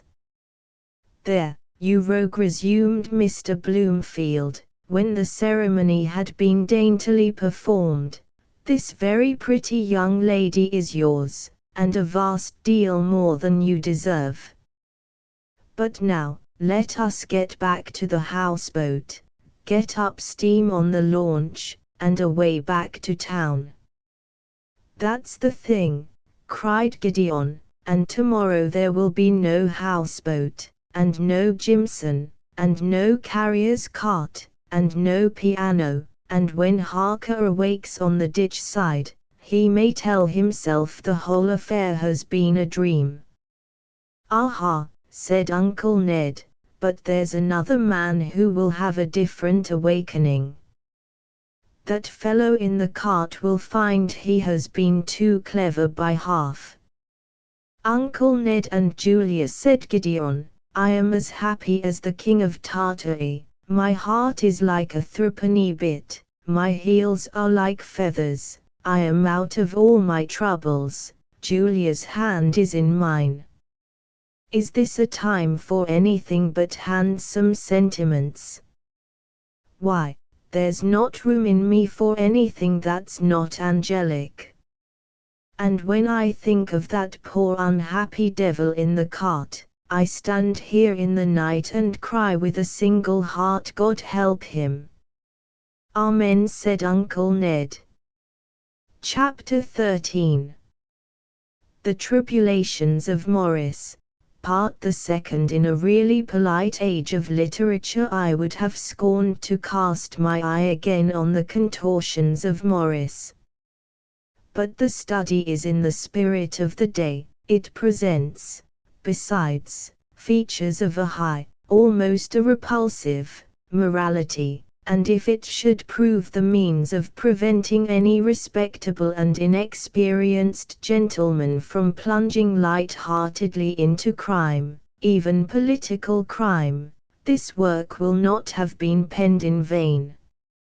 He rose on the morrow of his night with Michael, rose from the leaden slumber of distress, to find his hand tremulous, his eyes closed with rheum, his throat parched, and his digestion obviously paralyzed.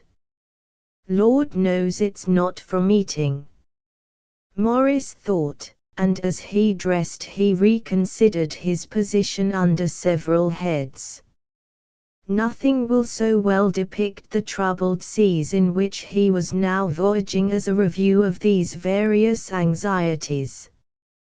I have thrown them, for the reader's convenience, into a certain order, but in the mind of one poor human equal they whirled together like the dust of hurricanes.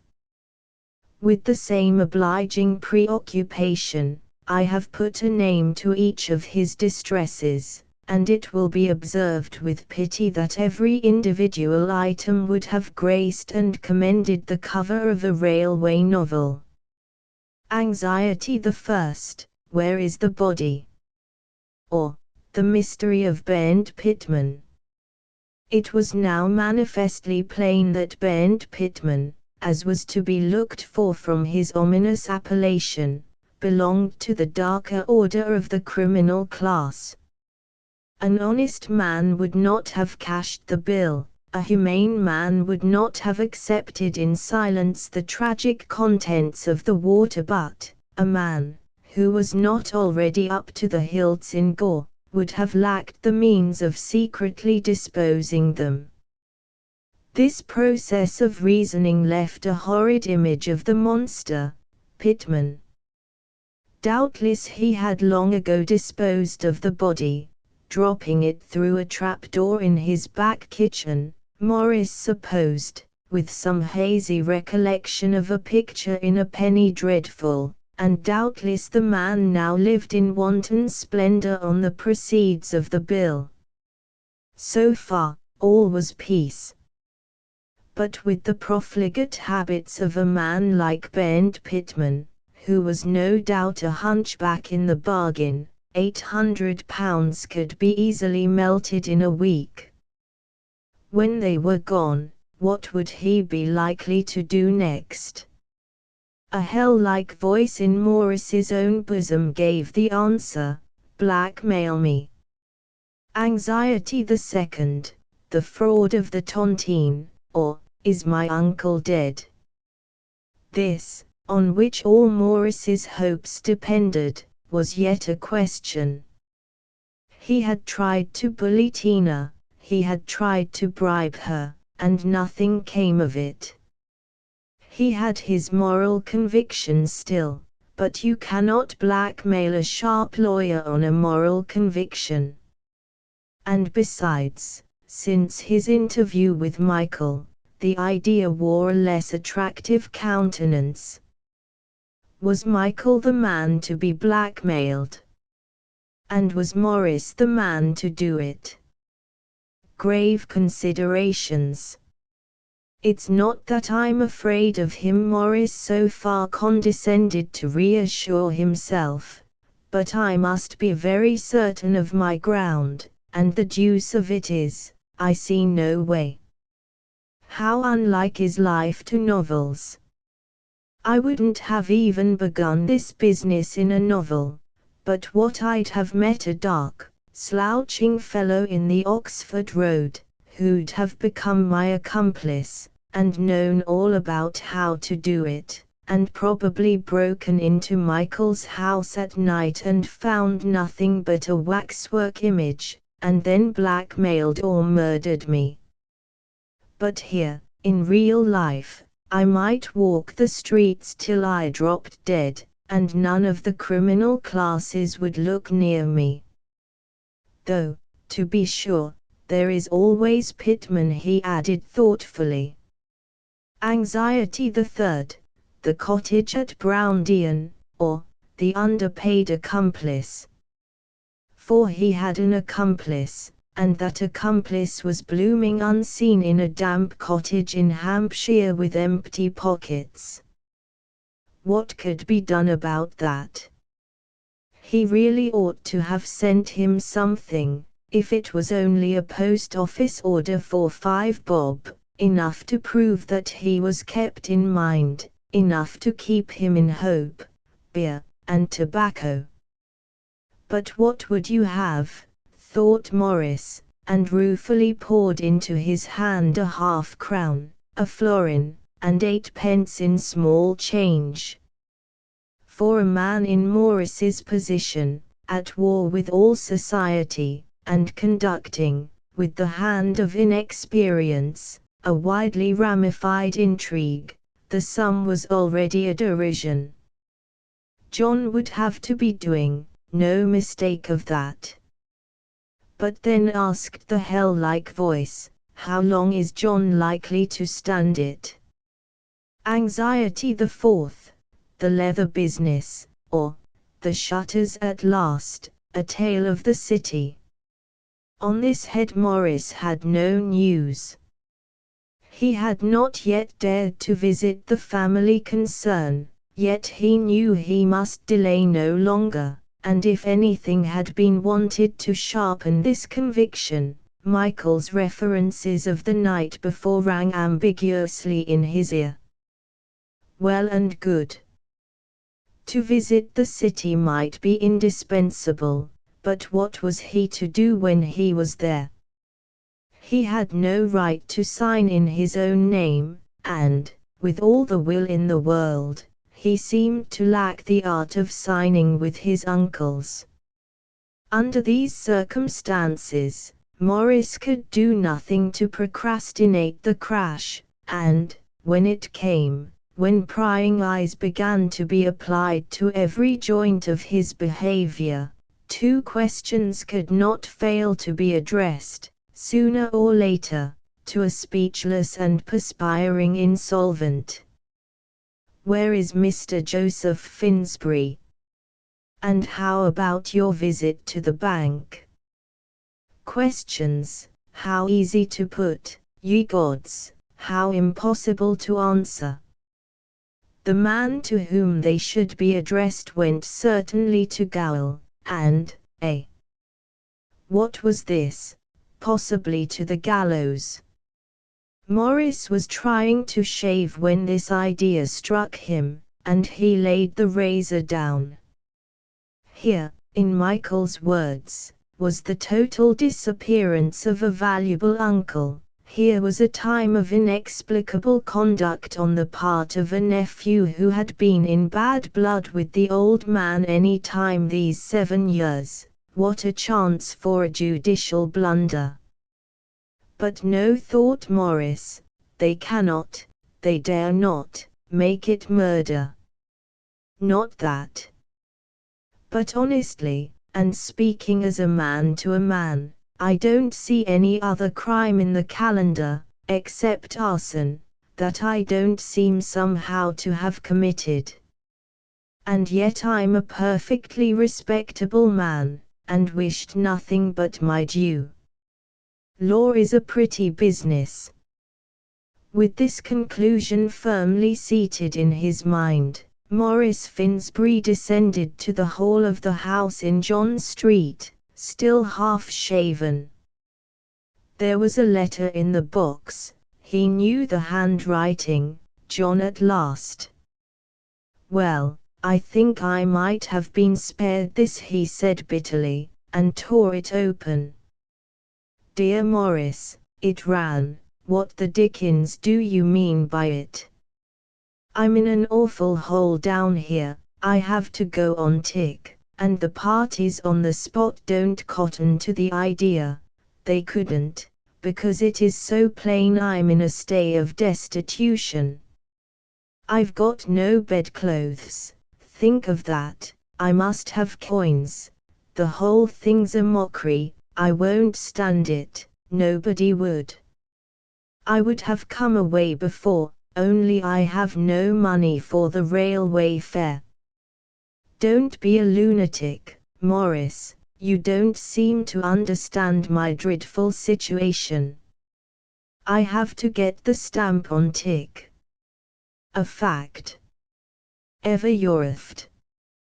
Brother, J. Finsbury can't even spell. Morris reflected, as he crammed the letter in his pocket, and left the house. What can I do for him? I have to go to the expense of a barber, I'm so shattered. How can I send anybody coins? It's hard lines, I dare say, but does he think I'm living on hot muffins? One comfort was his grim reflection, he can't cut and run, he's got to stay, he's as helpless as the dead. And then he broke forth again, complains, does he, and he's never even heard of Bent Pitman. If he had what I have on my mind, he might complain with a good grace. But these were not honest arguments, or not wholly honest. There was a struggle in the mind of Morris. He could not disguise from himself that his brother John was miserably situated at Browndean, without news, without money, without bedclothes, without society or any entertainment, and by the time he had been shaved and picked a hasty breakfast at a coffee tavern, Morris had arrived at a compromise.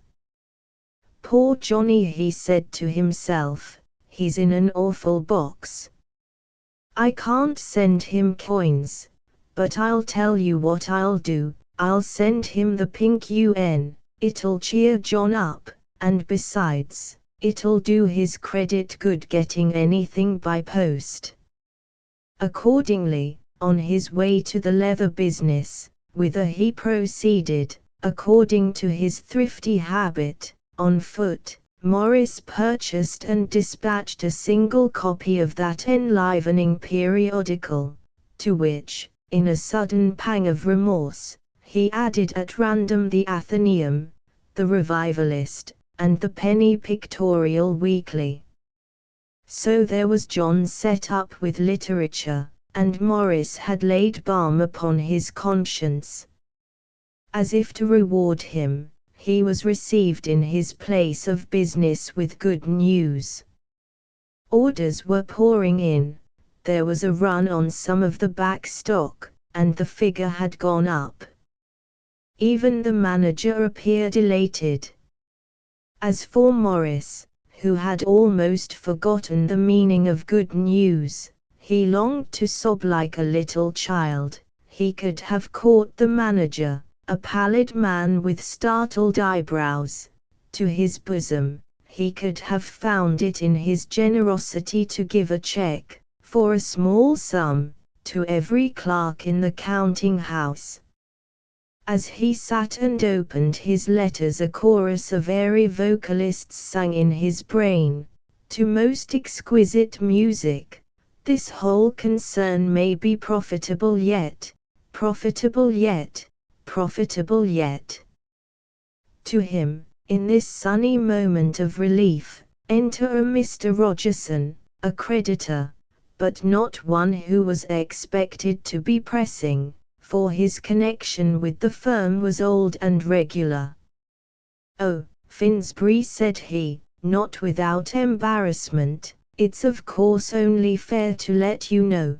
The fact is, money is a trifle tight. I have some paper out, for that matter, everyone's complaining, and in short, it has never been our habit." "Rogerson," said Morris, turning pale. But give me time to turn round, and I'll see what I can do. I dare say we can let you have something to account. Well, that's just where is, replied Rogerson. I was tempted. I've let the credit out of my hands.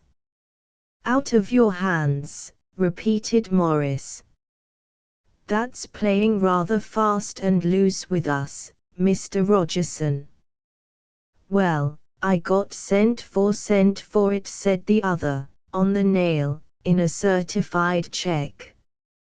Cent for cent. Cried Morris. Why, that's something like 30% bonus, a singular thing. Who's the party? Don't know the man, was the reply. Name of Moss. A Jew, Morris reflected, when his visitor was gone. And what could a Jew want with a claim of? He verified the amount in the books, a claim of 358, 19, 10, against the house of Finsbury. And why should he pay cent for cent? The figure proved the loyalty of Rogerson, even Morris admitted that. But it proved unfortunately something else, the eagerness of Moss. The claim must have been wanted instantly, for that day, for that morning even. Why? The mystery of Moss promised to be a fit pendant to the mystery of Pitman. And just when all was looking well too, cried Morris, smiting his hand upon the desk. And almost at the same moment Mr. Moss was announced. Mr. Moss was a radiant Hebrew, brutally handsome, and offensively polite. He was acting, it appeared, for a third party. He understood nothing of the circumstances. His client desired to have his position regularized, but he would accept an antedated check, antedated by 2 months, if Mr. Finsbury chose. But I don't understand this, said Morris. What made you pay cent per cent for it today? Mr. Moss had no idea, only his orders. The whole thing is thoroughly irregular, said Morris. It is not the custom of the trade to settle at this time of the year. What are your instructions if I refuse? I am to see Mr. Joseph Finsbury, the head of the firm, said Mr. Moss. I was directed to insist on that. It was implied you had no status here. The expressions are not mine. You cannot see Mr. Joseph, he is unwell, said Morris. In that case I was to place the matter in the hands of a lawyer. Let me see, said Mr. Moss, opening a pocketbook with, perhaps, suspicious care, at the right place, yes, of Mr. Michael Finsbury. A relation, perhaps. In that case, I presume, the matter will be pleasantly arranged. To pass into the hands of Michael was too much for Morris. He struck his colors. A check at 2 months was nothing, after all. In 2 months he would probably be dead, or in a gaol at any rate. He bade the manager give Mr. Moss a chair and the paper. I'm going over to get a check signed by Mr. Finsbury, said he, who is lying ill at John Street. A cab there and a cab back, here were inroads on his wretched capital. He counted the cost. When he was done with Mr. Moss he would be left with 12pence halfpenny in the world. What was even worse, he had now been forced to bring his uncle up to Bloomsbury. No use for poor Johnny in Hampshire now, he reflected. and how the farce is to be kept up completely passes me. At Browndean it was just possible, in Bloomsbury it seems beyond human ingenuity, though I suppose it's what Michael does. But then he has accomplices, that Scotsman and the whole gang. Ah, if I had accomplices! Necessity is the mother of the arts. Under a spur so immediate, Morris surprised himself by the neatness and dispatch of his new forgery, and within 3/4 of an hour had handed it to Mr. Moss. "That is very satisfactory," observed that gentleman, rising. "I was to tell you it will not be presented, but you had better take care." The room swam round Morris. What's that?" he cried, grasping the table.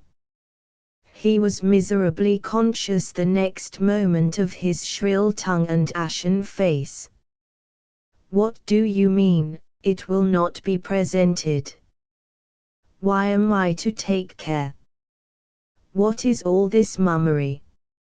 "I have no idea," Mr. Finsbury replied, the smiling Hebrew. "It was a message I was to deliver.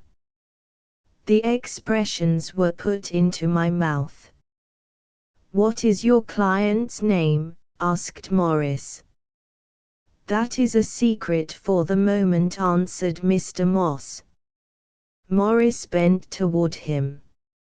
"It's not the bank?" he asked hoarsely. "I have no authority to say more," Mr. Finsbury returned Mr. Moss. "I will wish you a good morning, if you please." "Wish me a good morning," thought Morris, and the next moment, seizing his hat, he fled from his place of business like a madman. 3 streets away he stopped and groaned. "Lord! I should have borrowed from the manager," he cried. "But it's too late now, it would look dicky to go back. I'm penniless, simply penniless, like the unemployed." He went home and sat in the dismantled dining room with his head in his hands. Newton never thought harder than this victim of circumstances, and yet no clearness came.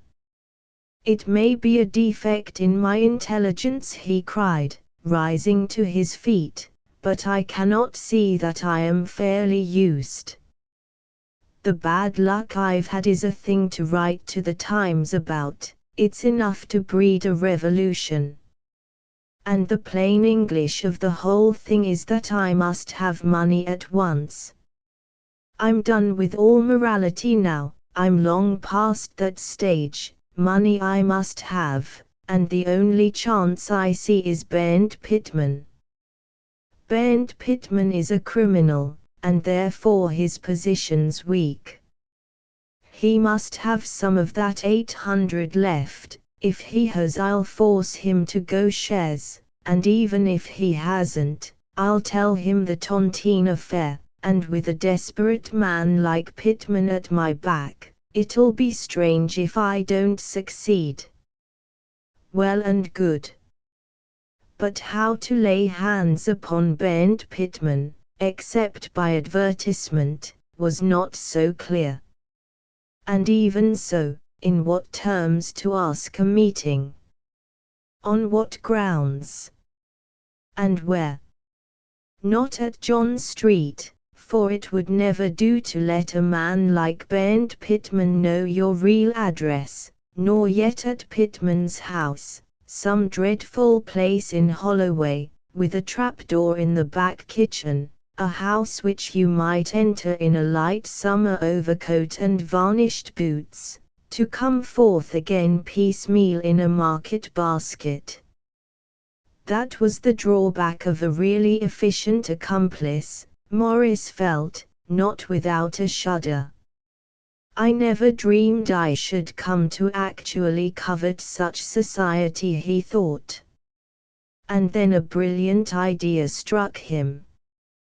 Waterloo Station, a public place, yet at certain hours of the day a solitary, a place, besides, the very name of which must knock upon the heart of Pitman, and at once suggest a knowledge of the latest of his guilty secrets.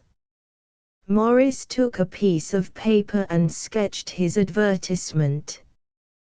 William Bent Pitman, if this should meet the eye of, he will hear of something to his advantage on the far end of the main line departure platform, Waterloo Station, 2 to 4 p.m., Sunday next. Morris reperused this literary trifle with approbation. Terse, he reflected. Something to his advantage is not strictly true, but it's taking and original, and a man is not on oath in an advertisement. All that I require now is the ready cash for my own meals and for the advertisement, and, no, I can't lavish money upon John, but I'll give him some more papers. How to raise the wind. He approached his cabinet of signets, and the collector suddenly revolted in his blood. I will not, he cried, nothing shall induce me to massacre my collection, rather theft. And dashing upstairs to the drawing-room, he helped himself to a few of his uncle's curiosities, a pair of Turkish babooshes, a Smyrna fan, a water-cooler, a musket guaranteed to have been seized from an Ephesian bandit, and a pocket full of curious but incomplete seashells. Chapter 14. William Bent Pitman hears of something to his advantage on the morning of Sunday. William Dent Pitman rose at his usual hour, although with something more than the usual reluctance. The day before, it should be explained, an addition had been made to his family in the person of a lodger. Michael Finsbury had acted sponsor in the business, and guaranteed the weekly bill. On the other hand, no doubt with a spice of his prevailing jocularity, he had drawn a depressing portrait of the lodger's character. Mr. Pitman had been led to understand his guest was not good company. He had approached the gentleman with fear, and had rejoiced to find himself the entertainer of an angel. At tea he had been vastly pleased, till hard on 1 in the morning he had sat entranced by eloquence and progressively fortified with information in the studio, and now, as he reviewed over his toilet the harmless pleasures of the evening, the future smiled upon him with revived attractions. Mr. Finsbury is indeed an acquisition, he remarked to himself, and as he entered the little parlour, where the table was already laid for breakfast, the cordiality of his greeting would have befitted an acquaintanceship already old. I am delighted to see you, sir. These were his expressions, and I trust you have slept well.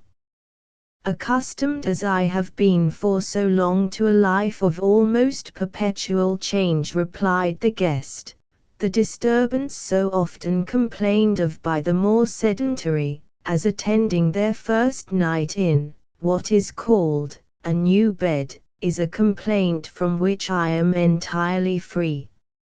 I am delighted to hear it, said the drawing master warmly. But I see I have interrupted you over the paper. The Sunday paper is one of the features of the age, said Mr. Finsbury. In America, I am told, it supersedes all other literature, the bone and sinew of the nation finding their requirements catered for. Hundreds of columns will be occupied with interesting details of the world's doings, such as waterspouts, elopements, conflagrations, and public entertainments. There is a corner for politics, ladies' work, chess, religion, and even literature, and a few spicy editorials serve to direct the course of public thought. It is difficult to estimate the part played by such enormous and miscellaneous repositories in the education of the people. But this, though interesting in itself, partakes of the nature of a digression, and what I was about to ask you was this: are you yourself a student of the daily press? There is not much in the papers to interest an artist, returned Pittman. In that case, resumed Joseph, an advertisement which has appeared the last 2 days in various journals, and reappears this morning, may possibly have failed to catch your eye. The name, with a trifling variation, bears a strong resemblance to your own. Ah, here it is. If you please, I will read it to you. William Bent Pittman, if this should meet the eye of, he will hear of something to his advantage at the far end of the main line departure platform, Waterloo Station, 2 to 4 p.m. today. Is that in print? Cried Pittman. Let me see it. Bent. It must be Dent. Something to my advantage. Mr. Finsbury, excuse me offering a word of caution. I am aware how strangely this must sound in your ears, but there are domestic reasons why this little circumstance might perhaps be better kept between ourselves. Mrs. Pittman, my dear sir, I assure you there is nothing dishonorable in my secrecy. The reasons are domestic, merely domestic, and I may set your conscience at rest when I assure you all the circumstances are known to our common friend, your excellent nephew, Mr. Michael, who has not withdrawn from me his esteem. A word is enough, Mr. Pittman, said Joseph, with one of his oriental reverences. Half an hour later, the drawing master found Michael in bed and reading a book, the picture of good humor and repose. Hello, Pittman, he said, laying down his book, what brings you here at this inclement hour? Ought to be in church, my boy. I have little thought of church today, Mr. Finsbury, said the drawing master. I am on the brink of something new, sir. And he presented the advertisement. Why, what is this? Cried Michael, sitting suddenly up. He studied it for half a minute with a frown. Pittman, I don't care about this document a particle, said he. It will have to be attended to, however, said Pittman. I thought you'd had enough of Waterloo, returned the lawyer. Have you started a morbid craving? You've never been yourself anyway since you lost that beard.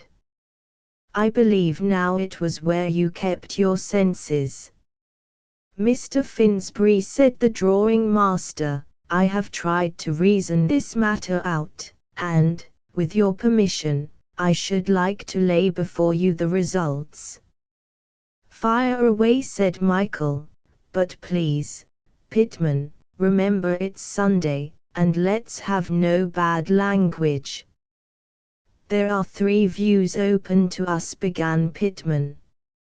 First, this may be connected with the barrel. Second, it may be connected with Mr. Semitopolis's statue, and third, it may be from my wife's brother, who went to Australia. In the first case, which is of course possible, I confess the matter would be best allowed to drop. The court is with you there, Brother Pittman, said Michael. In the second, continued the other, it is plainly my duty to leave no stone unturned for the recovery of the lost antique. My dear fellow, Semitopolis has come down like a trump. He has pocketed the loss and left you the profit. What more would you have? Enquired the lawyer. I conceive, sir, under correction, that Mr. Semitopolis's generosity binds me to even greater exertions, said the drawing master. The whole business was unfortunate. It was, I need not disguise it from you, it was illegal from the first. The more reason that I should try to behave like a gentleman, concluded Pittman, flushing. I have nothing to say to that, returned the lawyer. I have sometimes thought I should like to try to behave like a gentleman myself, only it's such a one-sided business, with the world and the legal profession as they are. Then, in the third, resumed the drawing master, if it's Uncle Tim, of course, our fortune's made. It's not Uncle Tim, though, said the lawyer. Have you observed that very remarkable expression, something to his advantage? Enquired Pittman shrewdly. You innocent muttons, said Michael, it's the seediest commonplace in the English language, and only proves the advertiser is an ass. Let me demolish your house of cards for you at once. Would Uncle Tim make that blunder in your name? In itself, the blunder is delicious, a huge improvement on the gross reality, and I mean to adopt it in the future, but is it like Uncle Tim? No, it's not like him, Pittman admitted. But his mind may have become unhinged at Ballarat. If you come to that, Pittman, said Michael, the advertiser may be Queen Victoria, fired with the desire to make a duke of you. I put it to yourself if that's probable, and yet it's not against the laws of nature. But we sit here to consider probabilities, and with your genteel permission, I eliminate Her Majesty and Uncle Tim on the threshold. To proceed, we have your second idea, that this has some connection with the statue. Possible, but in that case who is the advertiser? Not Riccardi, for he knows your address, not the person who got the box, for he doesn't know your name. The vanman, I hear you suggest, in a lucid interval. He might have got your name, and got it incorrectly, at the station, and he might have failed to get your address. I grant the vanman. But a question, do you really wish to meet the vanman? Why should I not? Asked Pittman. If he wants to meet you, replied Michael, observe this, it is because he has found his address book, has been to the house that got the statue, and mark my words, is moving at the instigation of the murderer. I should be very sorry to think so, said Pittman, but I still consider it my duty to Mr. Semitopolis. Pittman interrupted Michael, this will not do. Don't seek to impose on your legal adviser, don't try to pass yourself off for the Duke of Wellington, for that is not your line. Come, I wager a dinner I can read your thoughts. You still believe it's Uncle Tim? Mr. Finsbury, said the drawing master, colouring, you are not a man in narrow circumstances, and you have no family. Dean Dolan is growing up, a very promising girl, she was confirmed this year, and I think you will be able to enter into my feelings as a parent when I tell you she is quite ignorant of dancing. The boys are at the board school, which is all very well in its way. At least, I am the last man in the world to criticize the institutions of my native land. But I had fondly hoped that Harold might become a professional musician, and little Utho shows a quite remarkable vocation for the church. I am not exactly an ambitious man. Well, interrupted Michael.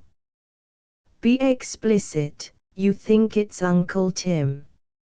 It might be Uncle Tim, insisted Pittman, and if it were, and I neglected the occasion, how could I ever look my children in the face? I do not refer to Mrs. Pittman. No, you never do, said Michael. But in the case of her own brother returning from Ballarat, continued Pittman. With his mind unhinged, put in the lawyer. Returning from Ballarat with a large fortune, her impatience may be more easily imagined than described, concluded Pittman. All right, said Michael, be it so. And what do you propose to do? I am going to Waterloo, said Pittman, in disguise. All by your little self? Enquired the lawyer. Well, I hope you think it safe. Mind and send me word from the police cells. Oh, Mr. Finsbury, I had ventured to hope, perhaps you might be induced to make one of us, faltered Pittman. Disguise myself on Sunday, cried Michael. How little you understand my principles. Mr. Finsbury, I have no means of showing you my gratitude, but let me ask you one question, said Pittman. If I were a very rich client, would you not take the risk? Diamond, you know not what you do, cried Michael. Why, man, do you suppose I make a practice of cutting about London with my clients in disguise? Do you suppose money would induce me to touch this business with a stick? I give you my word of honor, it would not. But I own I have a real curiosity to see how you conduct this interview. That tempts me, it tempts me, Pittman, more than gold. It should be exquisitely rich. And suddenly Michael laughed. Well, Pittman, said he, have all the truck ready in the studio. I'll go. About 20 minutes after 2, on this eventful day, the vast and gloomy shed of Waterloo lay, like the temple of a dead religion, silent and deserted. Here and there at one of the platforms, a train lay becalmed, here and there a wandering footfall echoed, the cab horses outside stamped with startling reverberations on the stones, or from the neighboring wilderness of railway an engine snorted forth a whistle. The main line departure platform slumbered like the rest, the booking hutches closed.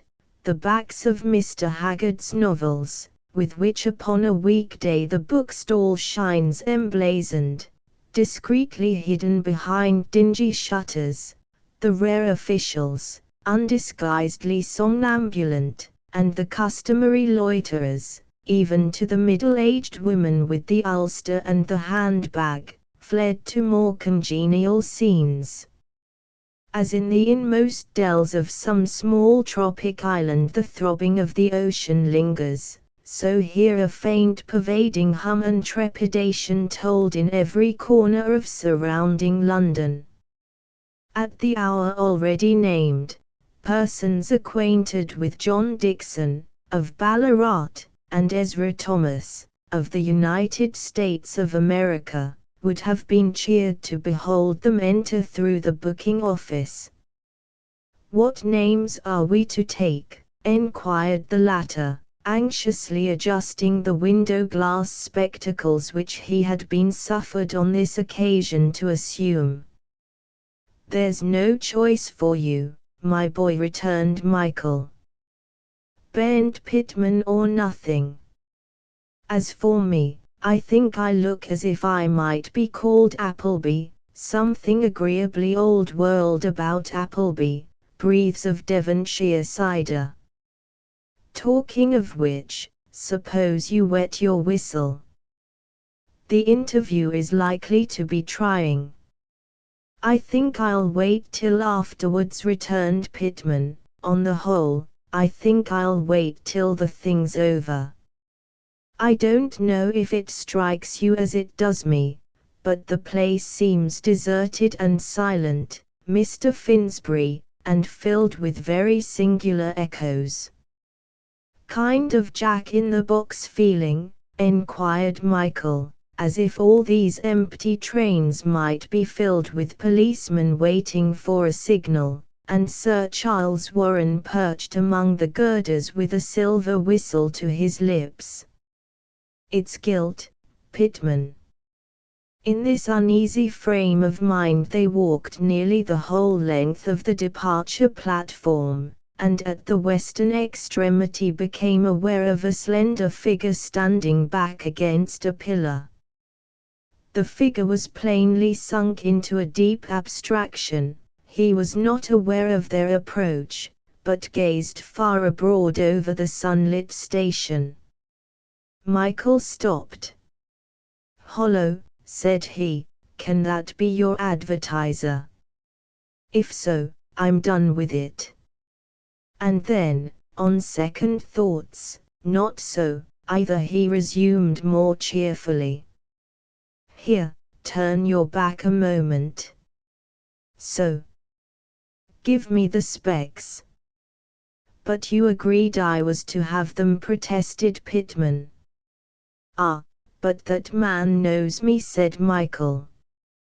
"Does he? What's his name?" cried Pittman. "Oh, he took me into his confidence," returned the lawyer. "But I may say one thing, if he's your advertiser, and he may be, for he seems to have been seized with criminal lunacy, you can go ahead with a clear conscience, for I hold him in the hollow of my hand." The change effected, and Pittman comforted with this good news, the pair drew near to Morris. "Are you looking for Mr. William Bernd Pittman?" enquired the drawing master. "I am he." Morris raised his head. He saw before him, in the speaker, a person of almost indescribable insignificance, in white spats and a shirt cut indecently low. A little behind, a second and more burly figure offered little to criticism, except ulster, whiskers, spectacles, and deerstalker hat. Since he had decided to call up devils from the underworld of London, Morris had pondered deeply on the probabilities of their appearance. His first emotion, like that of Sharobar when she beheld the sea, was one of disappointment. His second did more justice to the case. Never before had he seen a couple dressed like these. He had struck a new stratum. "I must speak with you alone," said he. "You need not mind Mr. Appleby," returned Pittman. "He knows all." "All? Do you know what I am here to speak of?" enquired Morris. "The barrel." Pittman turned pale, but it was with manly indignation. "You are the man," he cried. "You very wicked person." "Am I to speak before him?" asked Morris, disregarding these severe expressions. "He has been present throughout," said Pittman. "He opened the barrel, your guilty secret is already known to him, as well as to your Maker and myself." "Well, then," said Morris, "what have you done with the money?" "I know nothing about any money," said Pittman. "You needn't try that on," said Morris.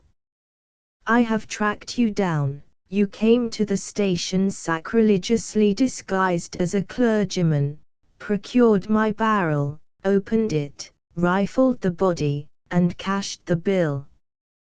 I have been to the bank, I tell you. I have followed you step by step, and your denials are childish and absurd." "Come, come, Morris, keep your temper," said Mr. Appleby. "Michael," cried Morris, "Michael here too." "Here too," echoed the lawyer, "here and everywhere, my good fellow. Every step you take is counted. Trained detectives follow you like your shadow. They report to me every 3/4 of an hour, no expenses spared." Morris's face took on a hue of dirty grey. "Well, I don't care, I have the less reserve to keep," he cried. "That man cashed my bill, it's a theft, and I want the money back." "Do you think I would lie to you, Morris?" asked Michael. "I don't know," said his cousin. "I want my money." "It was I alone who touched the body," began Michael. "You, Michael!" cried Morris, starting back. "Then why haven't you declared the death?" "What the devil do you mean?" asked Michael. "Am I mad, or are you?" cried Morris. "I think it must be Pittman," said Michael. The three men stared at each other, wild-eyed. "This is dreadful," said Morris, "dreadful. I do not understand one word that is addressed to me." "I give you my word of honor, no more do I," said Michael. "And in God's name, why Whiskers?" cried Morris, pointing in a ghastly manner at his cousin. "Does my brain reel? How Whiskers?" "Oh, that's a matter of detail," said Michael. There was another silence, during which Morris appeared to himself to be shot in a trapeze as high as St. Paul's, and as low as Baker Street Station. "Let us recapitulate," said Michael, "unless it's really a dream, in which case I wish Tina would call me for breakfast. My friend Pittman, here, received a barrel which, it now appears, was meant for you. The barrel contained the body of a man. How or why you killed him, I never laid a hand on him," protested Morris. "This is what I have dreaded all along. But think, Michael. I'm not that kind of man. With all my faults, I wouldn't touch a hair of anybody's head, and it was all dead loss to me. He got killed in that vile accident." Suddenly Michael was seized by mirth so prolonged and excessive that his companions supposed beyond a doubt his reason had deserted him. Again and again he struggled to compose himself, and again laughter overwhelmed him like a tide. In all this maddening interview there had been no more spectral feature than this of Michael's merriment, and Pittman and Morris, drawn together by the common fear, exchanged glances of anxiety. Morris, gasped the lawyer, when he was at last able to articulate, "Hold on, I see it all now. I can make it clear in one word. Here's the key. I never guessed it was Uncle Joseph till this moment." This remark produced an instant lightening of the tension for Morris.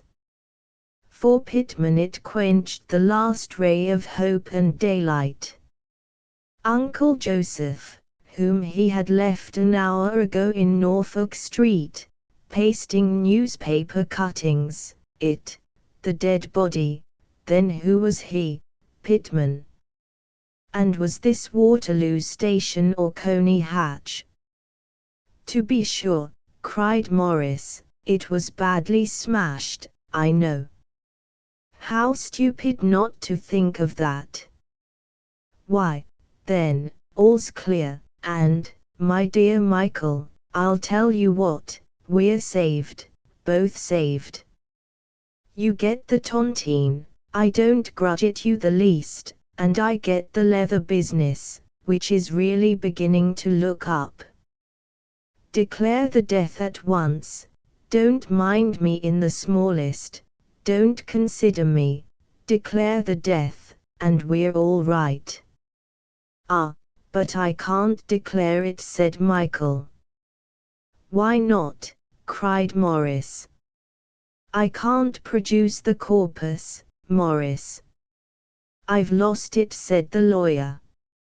Stop a bit, ejaculated the leather merchant. How is this? It's not possible. I lost it. Well, I've lost it too, my son, said Michael, with extreme serenity. Not recognizing it, you see, and suspecting something irregular in its origin, I got rid of, what shall we say, got rid of the proceeds at once. You got rid of the body. What made you do that? Wailed Morris. But you can get it again. You know where it is. I wish I did, Morris, and you may believe me there, for it would be a small sum in my pocket, but the fact is, I don't, said Michael. Good Lord, said Morris, addressing heaven and earth, good Lord, I've lost the leather business. Michael was once more shaken with laughter. Why do you laugh, you fool? Cried his cousin, you lose more than I. You've bungled it worse than even I did. If you had a spark of feeling, you would be shaking in your boots with vexation.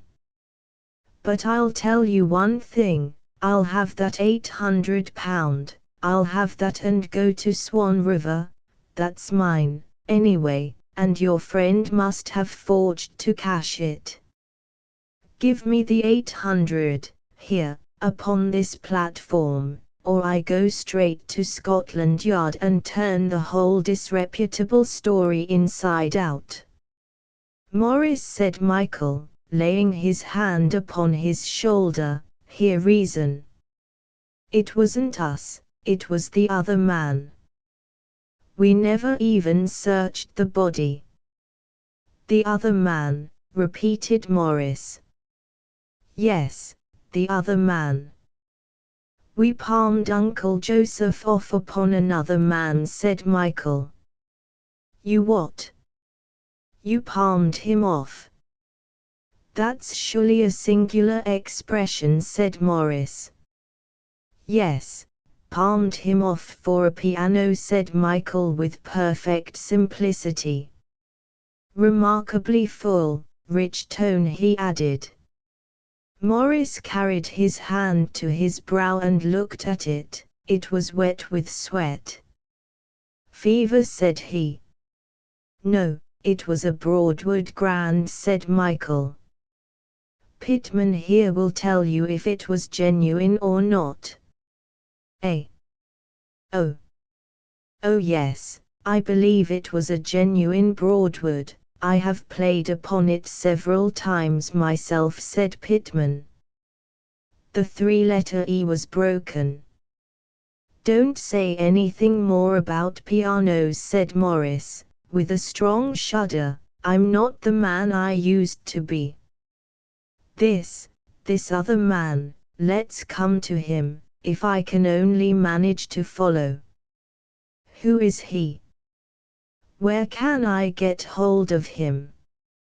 "Ah, that's the rub," said Michael. "He's been in possession of the desired article, let me see, since Wednesday, about 4 o'clock, and is now, I should imagine, on his way to the Isles of Javan and Gudea."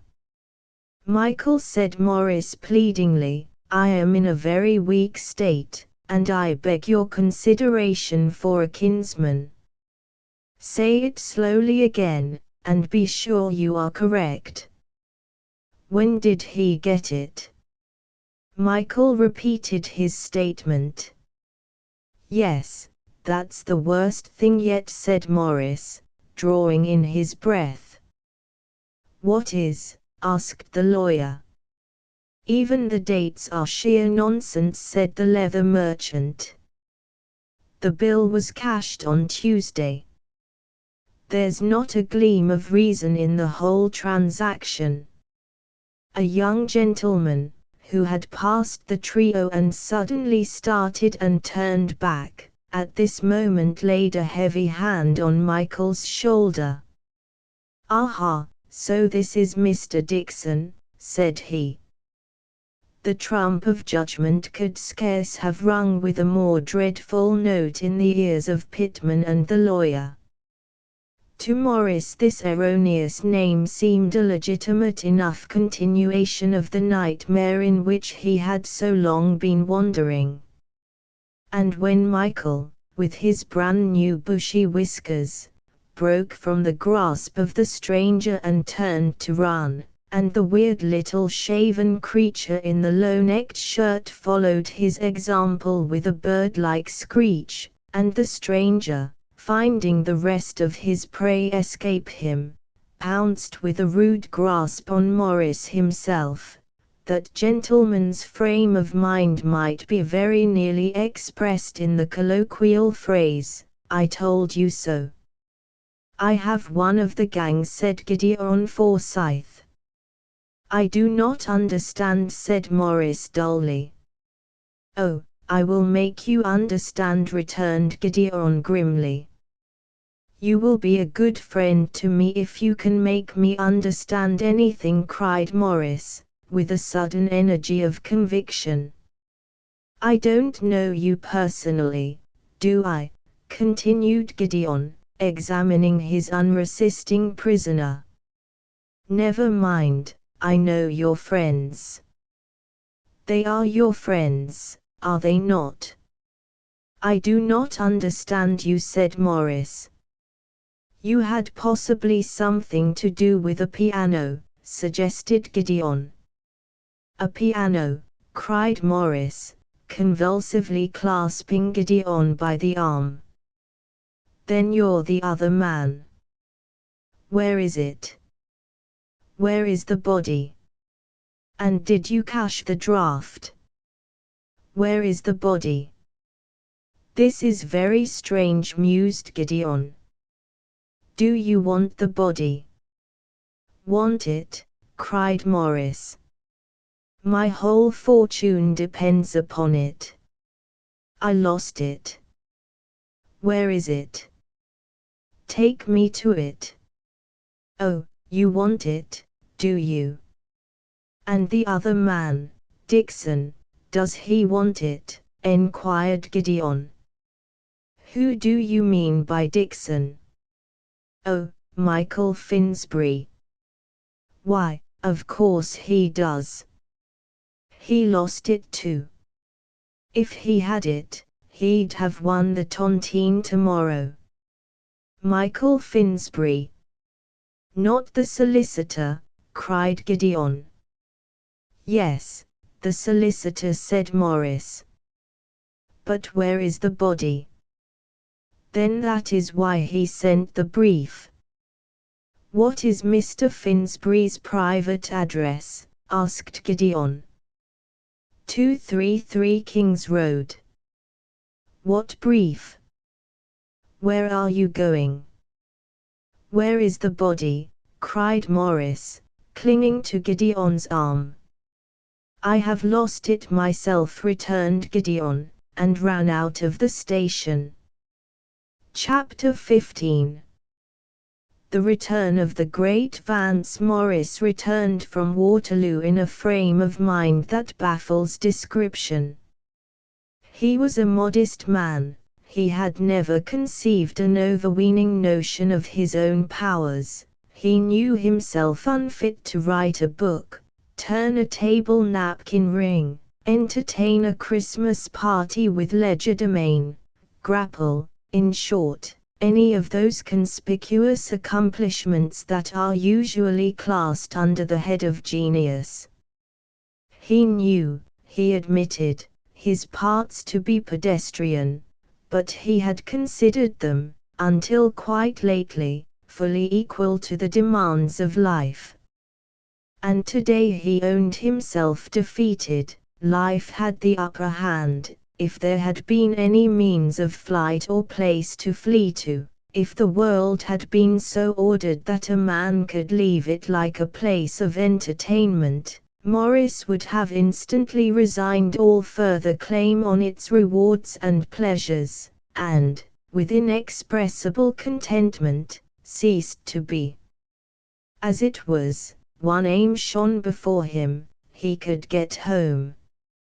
Even as the sick dog crawls under the sofa, Morris could shut the door of John Street and be alone.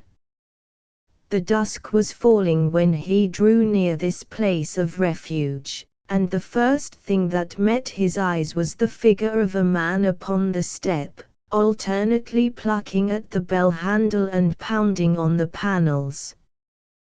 The man had no hat, his clothes were hideous with filth. He had the air of a hop picker.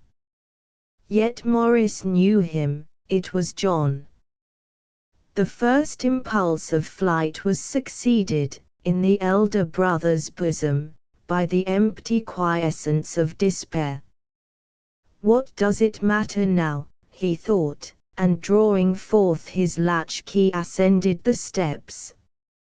John turned about. His face was ghastly with weariness and dirt and fury, and as he recognized the head of his family, he drew in a long rasping breath, and his eyes glittered.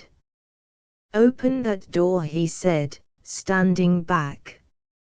"I am going to," said Morris, and added mentally, "he looks like murder."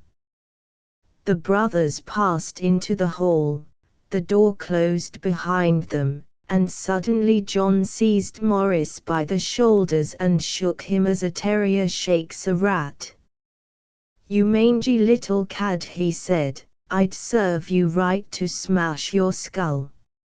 And shook him again, so that his teeth rattled and his head smote upon the wall. "Don't be violent, Johnny," said Morris. "It can't do any good now." "Shut your mouth," said John, "your time's come to listen." He strode into the dining room, fell into the easy-chair, and taking off one of his burst walking shoes, nursed for a while his foot like one in agony. "I'm lame for life," he said. "What is there for dinner?" "Nothing, Johnny," said Morris. "Nothing." "What do you mean by that?" enquired the great Vance. "Don't set up your chat to me." "I mean simply nothing," said his brother. "I have nothing to eat, and nothing to buy it with. I've only had a cup of tea and a sandwich all this day myself." "Only a sandwich," sneered Vance. "I suppose you're going to complain next. But you had better take care. I've had all I mean to take, and I can tell you what it is: I mean to dine, and to dine well. Take your signets and sell them." "I can't today," objected Morris. "It's Sunday." "I tell you I'm going to dine," cried the younger brother. "But if it's not possible, Johnny," pleaded the other. "You nincompoop," cried Vance. "Ain't we householders? Don't they know us at that hotel where Uncle Parker used to come? Be off with you, and if you ain't back in half an hour, and if the dinner ain't good, first I'll lick you till you don't want to breathe, and then I'll go straight to the police and blow the gaff. Do you understand that, Morris Finsbury? Because if you do, you had better jump. The idea smiled even upon the wretched Morris, who was sick with famine. He sped upon his errand, and returned to find John still nursing his foot in the armchair. "What would you like to drink, Johnny?" he enquired soothingly. "Fizz," said John. "Some of the poppy stuff from the end bin, a bottle of the old port that Michael liked, to follow, and see and don't shake the port. And look here, light the fire, and the gas, and draw down the blinds, it's cold and it's getting dark. And then you can lay the cloth. And, I say, here, you. Bring me down some clothes." The room looked comparatively habitable by the time the dinner came, and the dinner itself was good: strong gravy soup, fillets of sole, mutton chops and tomato sauce, roast beef done rare with roast potatoes, cabinet pudding, a piece of Chester cheese, and some early celery, a meal uncompromisingly British, but supporting. "Thank God," said John, his nostrils sniffing wide, surprised by joy into the unwanted formality of grace. "Now I'm going to take this chair with my back to the fire. There's been a strong frost these 2 last nights, and I can't get it out of my bones.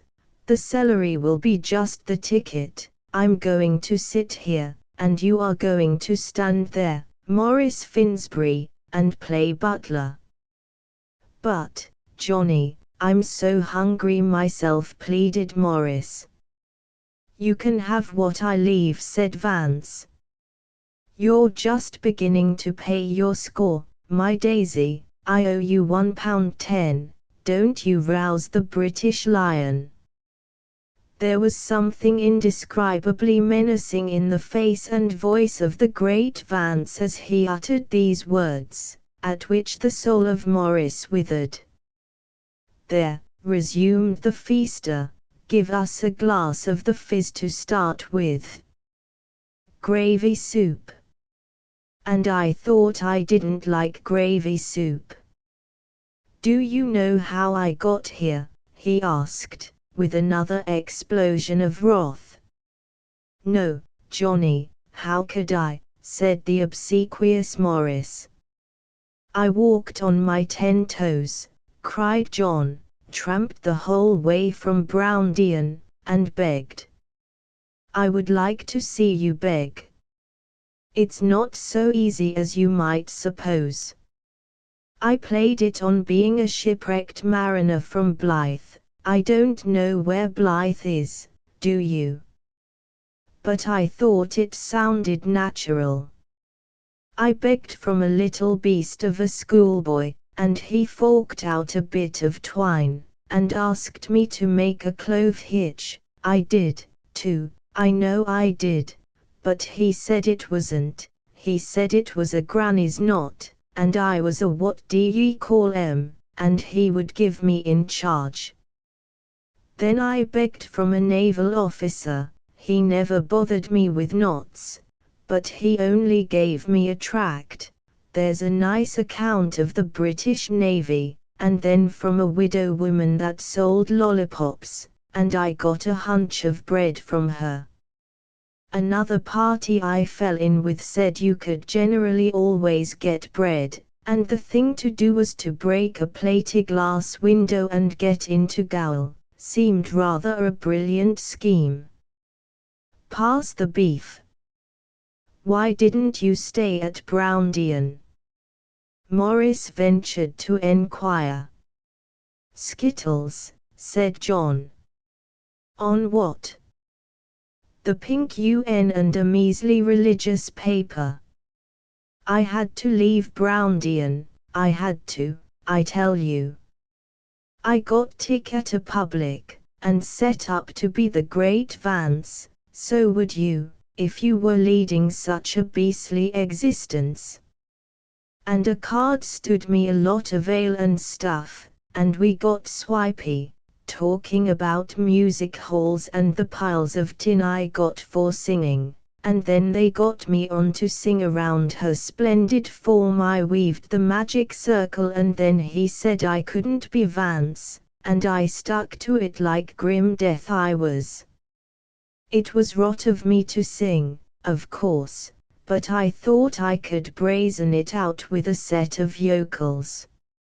It settled my hash at the public, said John, with a sigh. And then the last thing was the carpenter, our landlord, enquired Morris. That's the party, said John. He came nosing about the place, and then wanted to know where the water butt was, and the bedclothes. I told him to go to the devil, so would you too, when there was no possible thing to say. And then he said I had pawned them, and did I know it was felony? Then I made a pretty neat stroke. I remembered he was deaf, and talked a whole lot of rot, very politely, just so low he couldn't hear a word. I don't hear you, says he. I know you don't, my buck, and I don't mean you to, says I, smiling away like a haberdasher. I'm hard of hearing, he roars. I'd be in a pretty hot corner if you weren't, says I, making signs as if I was explaining everything. It was tip-top as long as it lasted. Well, he said, I'm deaf, worse luck, but I bet the constable can hear you.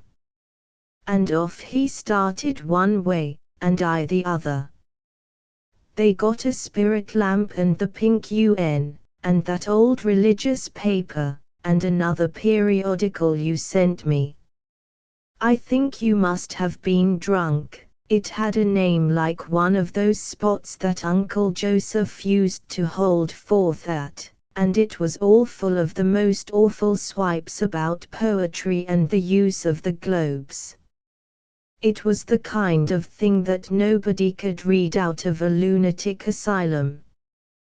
The Athenaeum, that was the name. Golly, what a paper! Athenaeum, you mean, said Morris. I don't care what you call it, said John, so as I don't require to take it in. There, I feel better. Now I'm going to sit by the fire in the easy chair. Pass me the cheese, and the celery, and the bottle of port. No, a champagne glass, it holds more. And now you can pitch in, there's some of the fish left and a chop, and some fizz. Sighed the refreshed pedestrian. Michael was right about that port, there's old and vat for you. Michael's a man I like, he's clever and reads books, and the Athenaeum, and all that, but he's not dreary to meet, he don't talk Athenaeum like the other parties, why, the most of them would throw a blight over a skittle alley. Talking of Michael, I ain't bored myself to put the question, because of course I knew it from the first. You've made a hash of it, eh? Michael made a hash of it, said Morris, flushing dark. What have we got to do with that? Enquired John. He has lost the body, that's what we have to do with it, cried Morris. He has lost the body, and the death can't be established. Hold on, said John. I thought you didn't want to. Oh, we're far past that, said his brother. It's not the tontine now, it's the leather business, Johnny, it's the clothes upon our back. Stow the slow music, said John, and tell your story from beginning to end. Morris did as he was bid. Well, now, what did I tell you? Cried the great Vance, when the other had done. But I know one thing, I'm not going to be humbugged out of my property. I should like to know what you mean to do, said Morris. I'll tell you that, responded John with extreme decision. I'm going to put my interests in the hands of the smartest lawyer in London, and whether you go to quad or not is a matter of indifference to me. Why, Johnny, we're in the same boat, expostulated Morris. Are we? Cried his brother. I bet we're not. Have I committed forgery? Have I lied about Uncle Joseph? Have I put idiotic advertisements in the comic papers? Have I smashed other people's statues? I like your cheek, Morris Finsbury. No, I've let you run my affairs too long, now they shall go to Michael. I like Michael, anyway, and it's time I understood my situation. At this moment the brethren were interrupted by a ring at the bell, and Morris, going timorously to the door, received from the hands of a commissionaire a letter addressed in the hand of Michael. Its contents ran as follows: Morris Finsbury, if this should meet the eye of, he will hear of something to his advantage at my office, in Chancery Lane at 10 a.m. tomorrow. Michael Finsbury. So utter was Morris's subjection that he did not wait to be asked, but handed the note to John as soon as he had glanced at it himself. That's the way to write a letter, cried John. Nobody but Michael could have written that. And Morris did not even claim the credit of priority. Chapter 16. Final adjustment of the leather business. Finsbury brothers were ushered, at 10 the next morning, into a large apartment in Michael's office.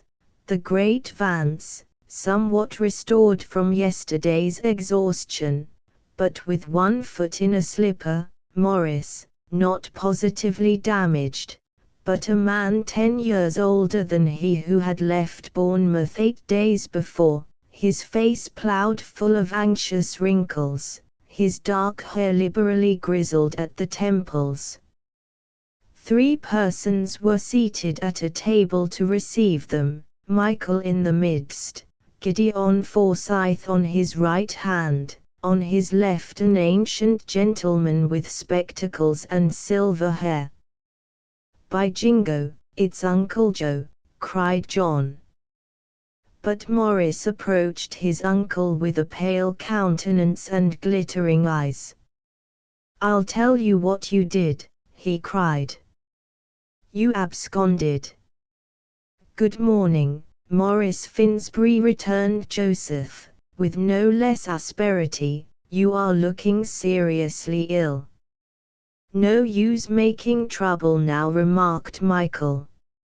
Look the facts in the face. Your uncle, as you see, was not so much as shaken in the accident. A man of your humane disposition ought to be delighted. Then, if that's so, Morris broke forth, how about the body? You don't mean to insinuate that thing I schemed and sweated for, and colported with my own hands, was the body of a total stranger? Oh no, we can't go as far as that, said Michael soothingly. You may have met him at the club. Morris fell into a chair. I would have found it out if it had come to the house, he complained. And why didn't it? Why did it go to Pitman? What right had Pitman to open it? If you come to that, Morris, "What have you done with the colossal Hercules?" asked Michael. "He went through it with the meat axe," said John. "It's all in spillikins in the back garden." "Well, there's one thing," snapped Morris, "there's my uncle again, my fraudulent trustee. He's mine, anyway. And the tontine too. I claim the tontine, I claim it now. I believe Uncle Masterman's dead." "I must put a stop to this nonsense," said Michael, "and that forever." "You say too near the truth. In one sense your uncle is dead, and has been so long, but not in the sense of the tontine, which it is even on the cards he may yet live to win. Uncle Joseph saw him this morning. He will tell you he still lives, but his mind is in abeyance." "He did not know me," said Joseph, to do him justice, not without emotion. "So you're out again there, Morris," said John. "My, what a fool you've made of yourself." "And that was why you wouldn't compromise," said Morris. "As for the absurd position in which you and Uncle Joseph have been making yourselves an exhibition," resumed Michael, "it is more than time it came to an end. I have prepared a proper discharge in full, which you shall sign as a preliminary." "What?" cried Morris, "and lose my £7,800, and the leather business, and the contingent interest, and get nothing?" "Thank you. It's like you to feel gratitude," Morris began Michael. "Oh, I know it's no good appealing to you, you sneering devil," cried Morris. "But there's a stranger present, I can't think why, and I appeal to him. I was robbed of that money when I was an orphan, a mere child, at a commercial academy. Since then, I've never had a wish but to get back my own. You may hear a lot of stuff about me, and there's no doubt at times I have been ill-advised. But it's the pathos of my situation, that's what I want to show you." Morris interrupted Michael, "I do wish you would let me add one point, for I think it will affect your judgment. It's pathetic too, since that's your taste in literature." "Well, what is it?" said Morris. "It's only the name of one of the persons who's to witness your signature," Morris replied Michael. "His name's Moss, my dear." There was a long silence. "I might have been sure it was you," cried Morris. "You'll sign, won't you?" said Michael. "Do you know what you're doing?" cried Morris. "You're compounding a felony." "Very well, then, we won't compound it," Morris returned Michael. "See how little I understood the sterling integrity of your character. I thought you would prefer it so." "Look here, Michael," said John, "this is all very fine and large, but how about me? Morris is gone up, I see that, but I'm not. And I was robbed, too, mind you, and just as much an orphan, and at the blessed same academy as himself." "Johnny," said Michael, "don't you think you'd better leave it to me?" "I'm your man," said John. "You wouldn't deceive a poor orphan, I'll take my oath. Morris, you sign that document, or I'll start in and astonish your weak mind." With a sudden alacrity, Morris proffered his willingness. Clerks were brought in, the discharge was executed, and there was Joseph a free man once more. And now, said Michael, hear what I propose to do. Here, John and Morris, is the leather business made over to the pair of you in partnership. I have valued it at the lowest possible figure, Pogram and Jaris's. And here is a check for the balance of your fortune. Now, you see, Morris, you start fresh from the commercial academy, and, as you said yourself, the leather business was looking up. I suppose you'll probably marry before long. Here's your marriage present, from a Mr. Moss. Morris bounded on his check with a crimsoned countenance. I don't understand the performance, remarked John. It seems too good to be true. It's simply a readjustment, Michael explained. I take up Uncle Joseph's liabilities, and if he gets the tontine, it's to be mine. If my father gets it, it's mine anyway, you see. So that I'm rather advantageously placed. Morris, my unconverted friend, you've got left, was John's comment. And now, Mr. Forsyth, resumed Michael, turning to his silent guest, here are all the criminals before you, except Pittman. I really didn't like to interrupt his scholastic career, but you can have him arrested at the seminary, I know his hours. Here we are then, we're not pretty to look at. What do you propose to do with us? Nothing in the world, Mr. Finsbury, returned Gideon.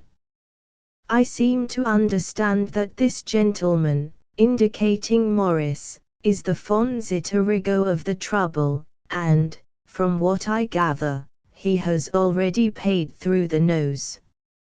And really, to be quite frank, I do not see who is to gain by any scandal, not me, at least. And besides, I have to thank you for that brief. Michael blushed. It was the least I could do to let you have some business, he said. But there's one thing more. I don't want you to misjudge poor Pittman, who is the most harmless being upon earth. I wish you would dine with me tonight, and see the creature on his native heath, say at Very's. I have no engagement, Mr. Finsbury, replied Gideon. I shall be delighted. But subject to your judgment, can we do nothing for the man in the cart? I have qualms of conscience. Nothing but sympathies, said Michael. Asterisk asterisk asterisk end of the Project Gutenberg ebook, the wrong box, asterisk asterisk asterisk updated editions will replace the previous one, the old editions will be renamed. Creating the works from print editions not protected by U.S. copyright law means that no one owns a United States copyright in these works, so the Foundation, and you, can copy and distribute it in the United States without permission and without paying copyright royalties. Special rules, set forth in the general terms of use part of this license, apply to copying and distributing Project Gutenberg trademark symbol electronic works to protect the Project Gutenberg trademark symbol concept and trademark. Project Gutenberg is a registered trademark, and may not be used if you charge for an ebook, except by following the terms of the trademark license, including paying royalties for use of the Project Gutenberg trademark. If you do not charge anything for copies of this ebook, complying with the trademark license is very easy. You may use this ebook for nearly any purpose, such as creation of derivative works, reports, performances and research. Project Gutenberg ebooks may be modified and printed and given away. You may do practically anything in the United States with ebooks not protected by U.S. copyright law.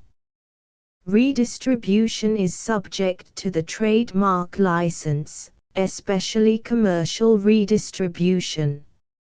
Start. Full license. The full Project Gutenberg license. Please read this before you distribute or use this work to protect the Project Gutenberg trademark symbol mission of promoting the free distribution of electronic works. By using or distributing this work, or any other work associated in any way with the phrase Project Gutenberg, you agree to comply with all the terms of the full Project Gutenberg trademark symbol license available with this file or online at www.gutenberg.org/license. Section 1. General Terms of Use and Redistributing Project Gutenberg Trademark Symbol Electronic Works 1.0. By reading or using any part of this Project Gutenberg trademark symbol electronic work, you indicate that you have read, understand, agree to and accept all the terms of this license and intellectual property, trademark/copyright, agreement. If you do not agree to abide by all the terms of this agreement, you must cease using and return or destroy all copies of Project Gutenberg trademark symbol electronic works in your possession. If you paid a fee for obtaining a copy of or access to a Project Gutenberg trademark symbol electronic work and you do not agree to be bound by the terms of this agreement, you may obtain a refund from the person or entity to whom you paid the fee as set forth in paragraph 1.e.8.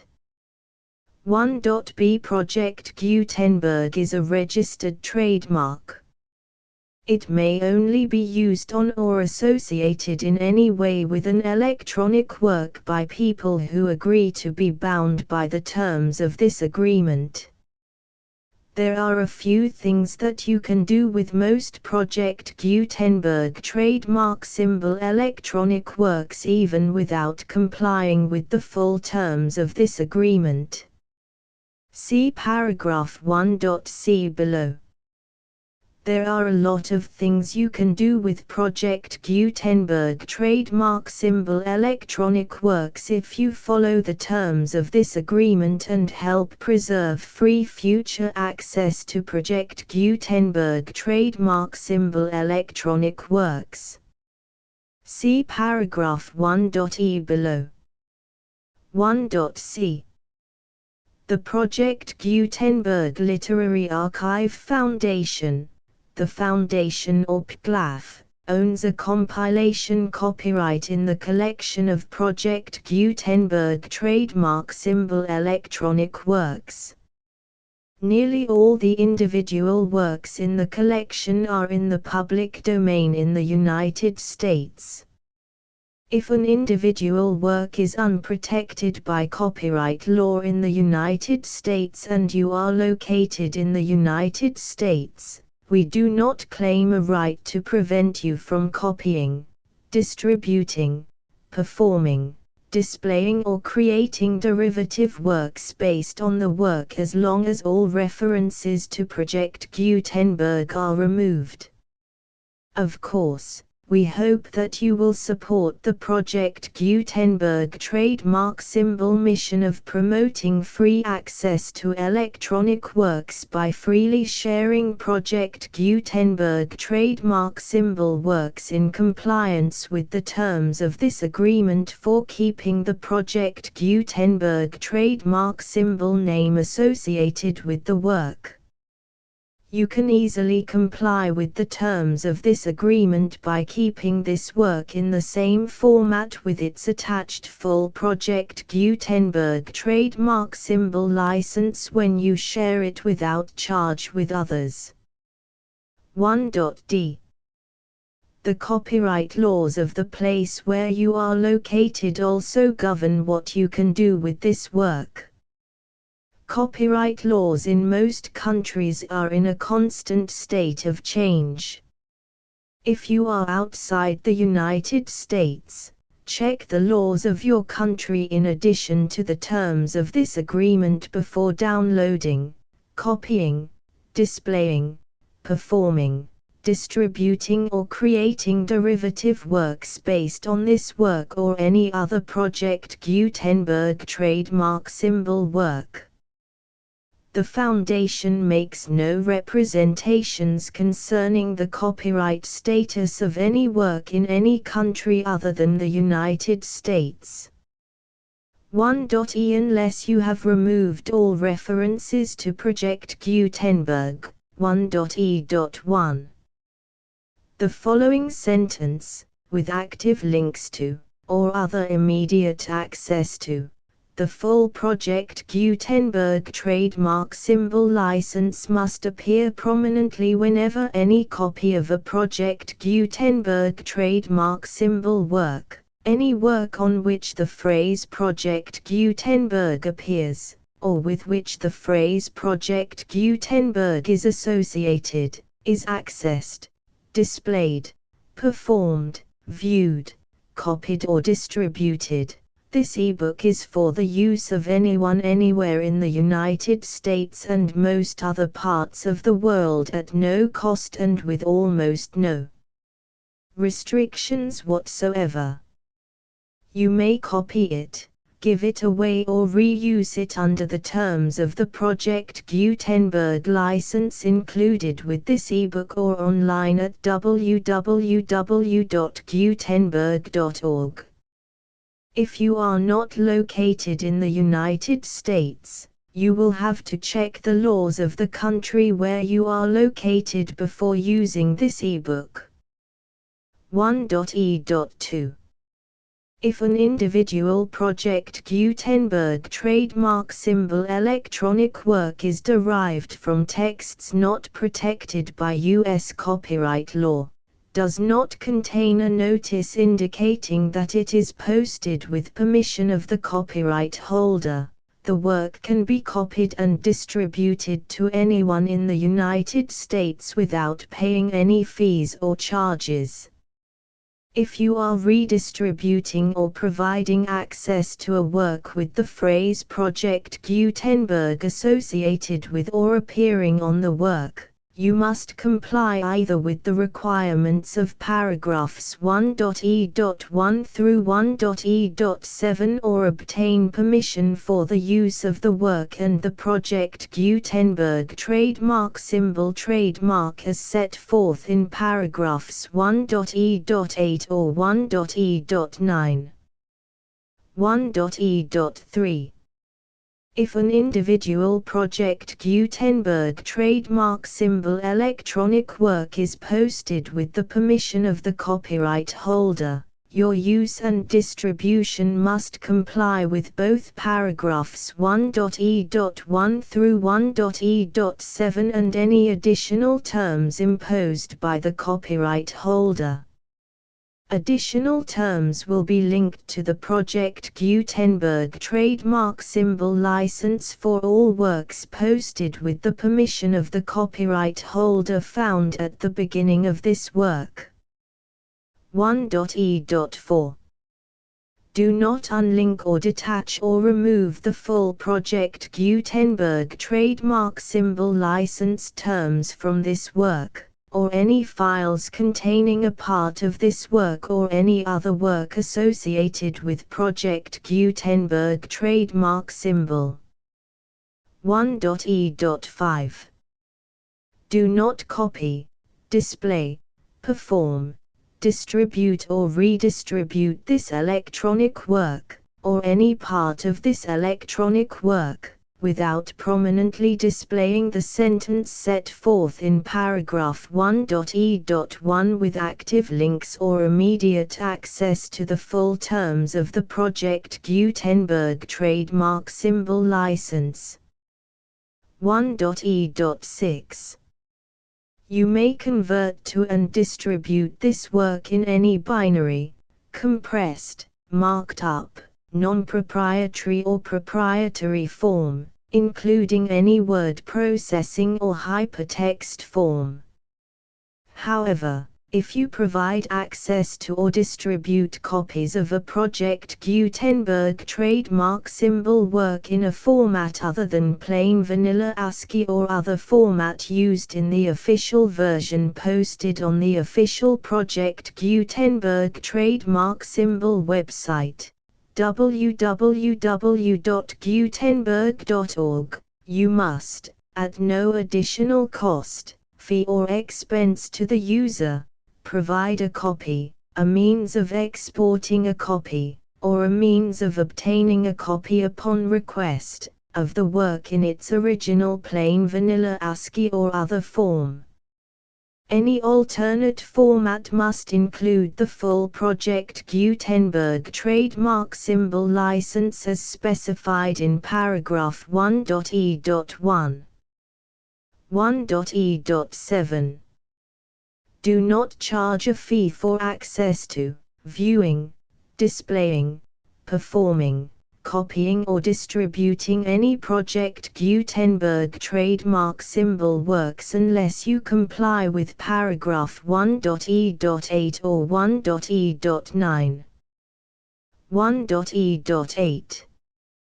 You may charge a reasonable fee for copies of or providing access to or distributing Project Gutenberg trademark symbol electronic works provided that you pay a royalty fee of 20% of the gross profits you derive from the use of Project Gutenberg trademark symbol works calculated using the method you already use to calculate your applicable taxes. The fee is owed to the owner of the Project Gutenberg trademark symbol trademark, but he has agreed to donate royalties under this paragraph to the Project Gutenberg Literary Archive Foundation. Royalty payments must be paid within 60 days following each date on which you prepare, or are legally required to prepare, your periodic tax returns. Royalty payments should be clearly marked as such and sent to the Project Gutenberg Literary Archive Foundation at the address specified in Section 4, Information about donations to the Project Gutenberg Literary Archive Foundation. You provide a full refund of any money paid by a user who notifies you in writing, or by email, within 30 days of receipt that he does not agree to the terms of the full Project Gutenberg trademark symbol license.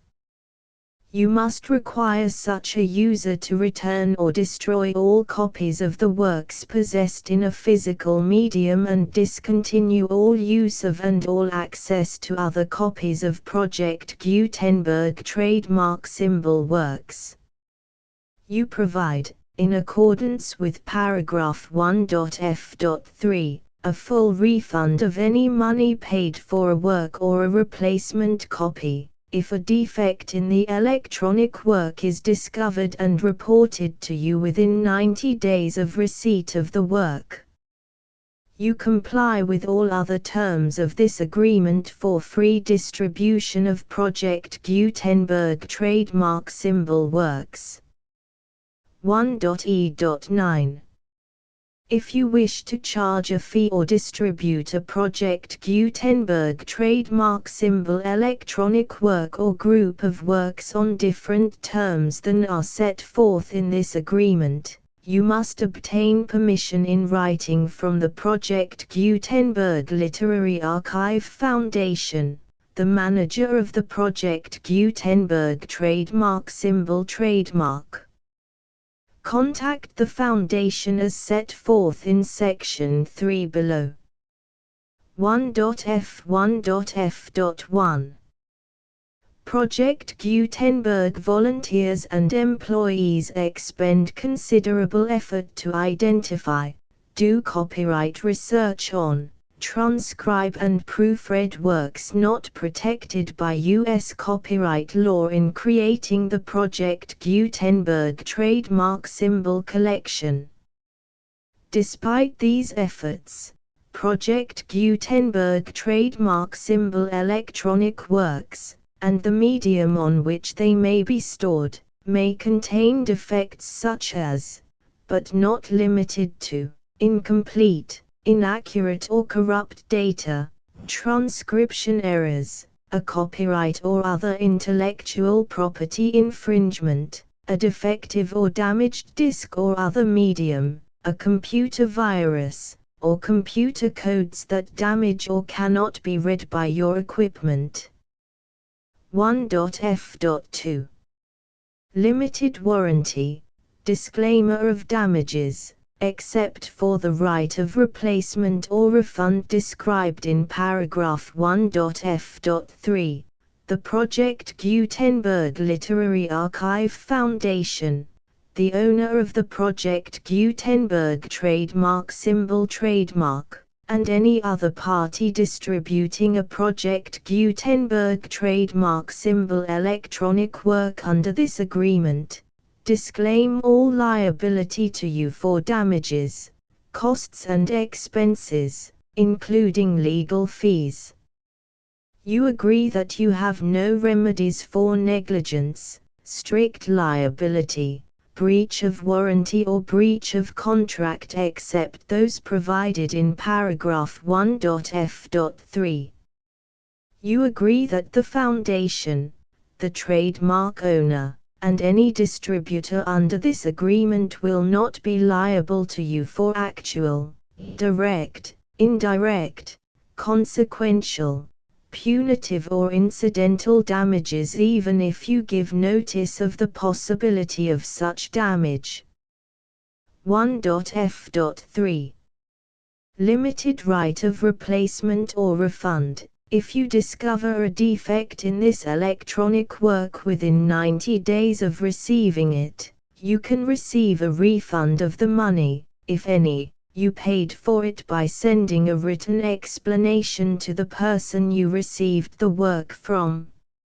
If you received the work on a physical medium, you must return the medium with your written explanation.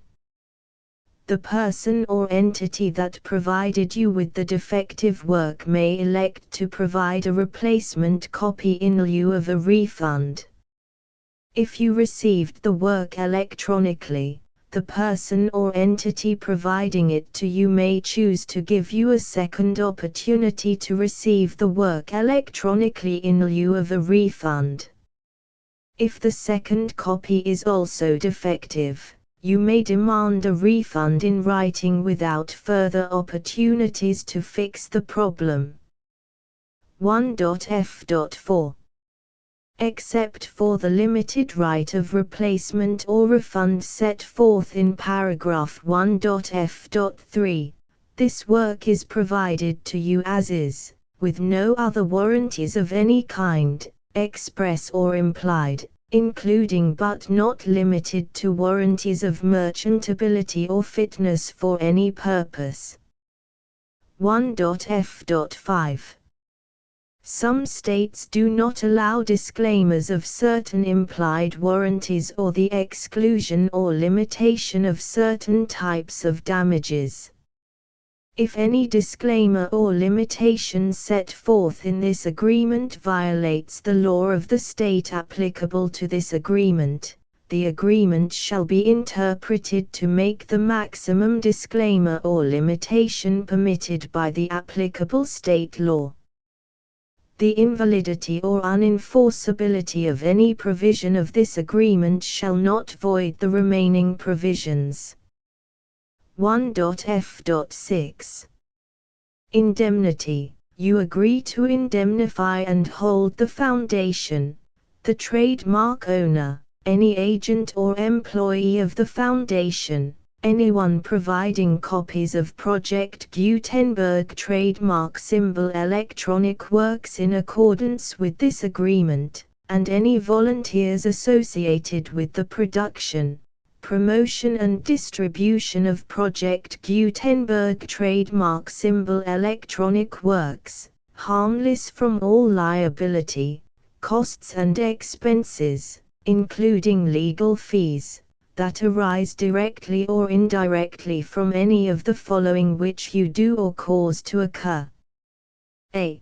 Distribution of this or any Project Gutenberg trademark symbol work. B. Alteration, modification, or additions or deletions to any Project Gutenberg trademark symbol work, and C. Any defect you cause. Section 2. Information about the mission of Project Gutenberg trademark symbol. Project Gutenberg trademark symbol is synonymous with the free distribution of electronic works in formats readable by the widest variety of computers, including obsolete, old, middle-aged and new computers. It exists because of the efforts of hundreds of volunteers and donations from people in all walks of life. Volunteers and financial support to provide volunteers with the assistance they need are critical to reaching Project Gutenberg trademark symbol's goals and ensuring that the Project Gutenberg trademark symbol collection will remain freely available for generations to come. In 2001, the Project Gutenberg Literary Archive Foundation was created to provide a secure and permanent future for Project Gutenberg trademark symbol and future generations. To learn more about the Project Gutenberg Literary Archive Foundation and how your efforts and donations can help, see sections 3 and 4 and the Foundation information page at www.gutenberg.org. Section 3. Information about the Project Gutenberg Literary Archive Foundation. The Project Gutenberg Literary Archive Foundation is a non-profit 501(c)(3) educational corporation organized under the laws of the state of Mississippi and granted tax-exempt status by the Internal Revenue Service. The Foundation's IN or Federal Tax Identification Number is 64-6221541. Contributions to the Project Gutenberg Literary Archive Foundation are tax-deductible to the full extent permitted by U.S. federal laws and your state's laws. The Foundation's business office is located at 809 North 1500 West, Salt Lake City, UT 84116, 801-596-1887. Email contact links and up-to-date contact information can be found at the Foundation's website and official page at www.gutenberg.org/contact section 4. Information about donations to the Project Gutenberg Literary Archive Foundation. Project Gutenberg trademark symbol depends upon and cannot survive without widespread public support and donations to carry out its mission of increasing the number of public domain and licensed works that can be freely distributed in machine-readable form accessible by the widest array of equipment, including outdated equipment. Many small donations, $1 to $5,000, are particularly important to maintaining tax-exempt status with the IRS. The Foundation is committed to complying with the laws regulating charities and charitable donations in all 50 states of the United States. Compliance requirements are not uniform and it takes a considerable effort, much paperwork and many fees to meet and keep up with these requirements. We do not solicit donations in locations where we have not received written confirmation of compliance. To send donations or determine the status of compliance for any particular state, visit www.gutenberg.org/donate. While we cannot and do not solicit contributions from states where we have not met the solicitation requirements, we know of no prohibition against accepting unsolicited donations from donors in such states who approach us with offers to donate. International donations are gratefully accepted, but we cannot make any statements concerning tax treatment of donations received from outside the United States. U.S. laws alone swamp our small staff. Please check the Project Gutenberg web pages for current donation methods and addresses. Donations are accepted in a number of other ways, including checks, online payments and credit card donations. To donate, please visit www.gutenberg.org/donate. Section 5.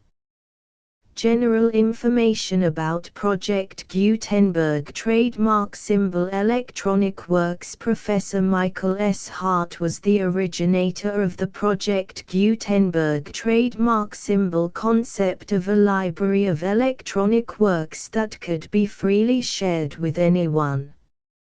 For 40 years, he produced and distributed Project Gutenberg trademark symbol ebooks with only a loose network of volunteer support.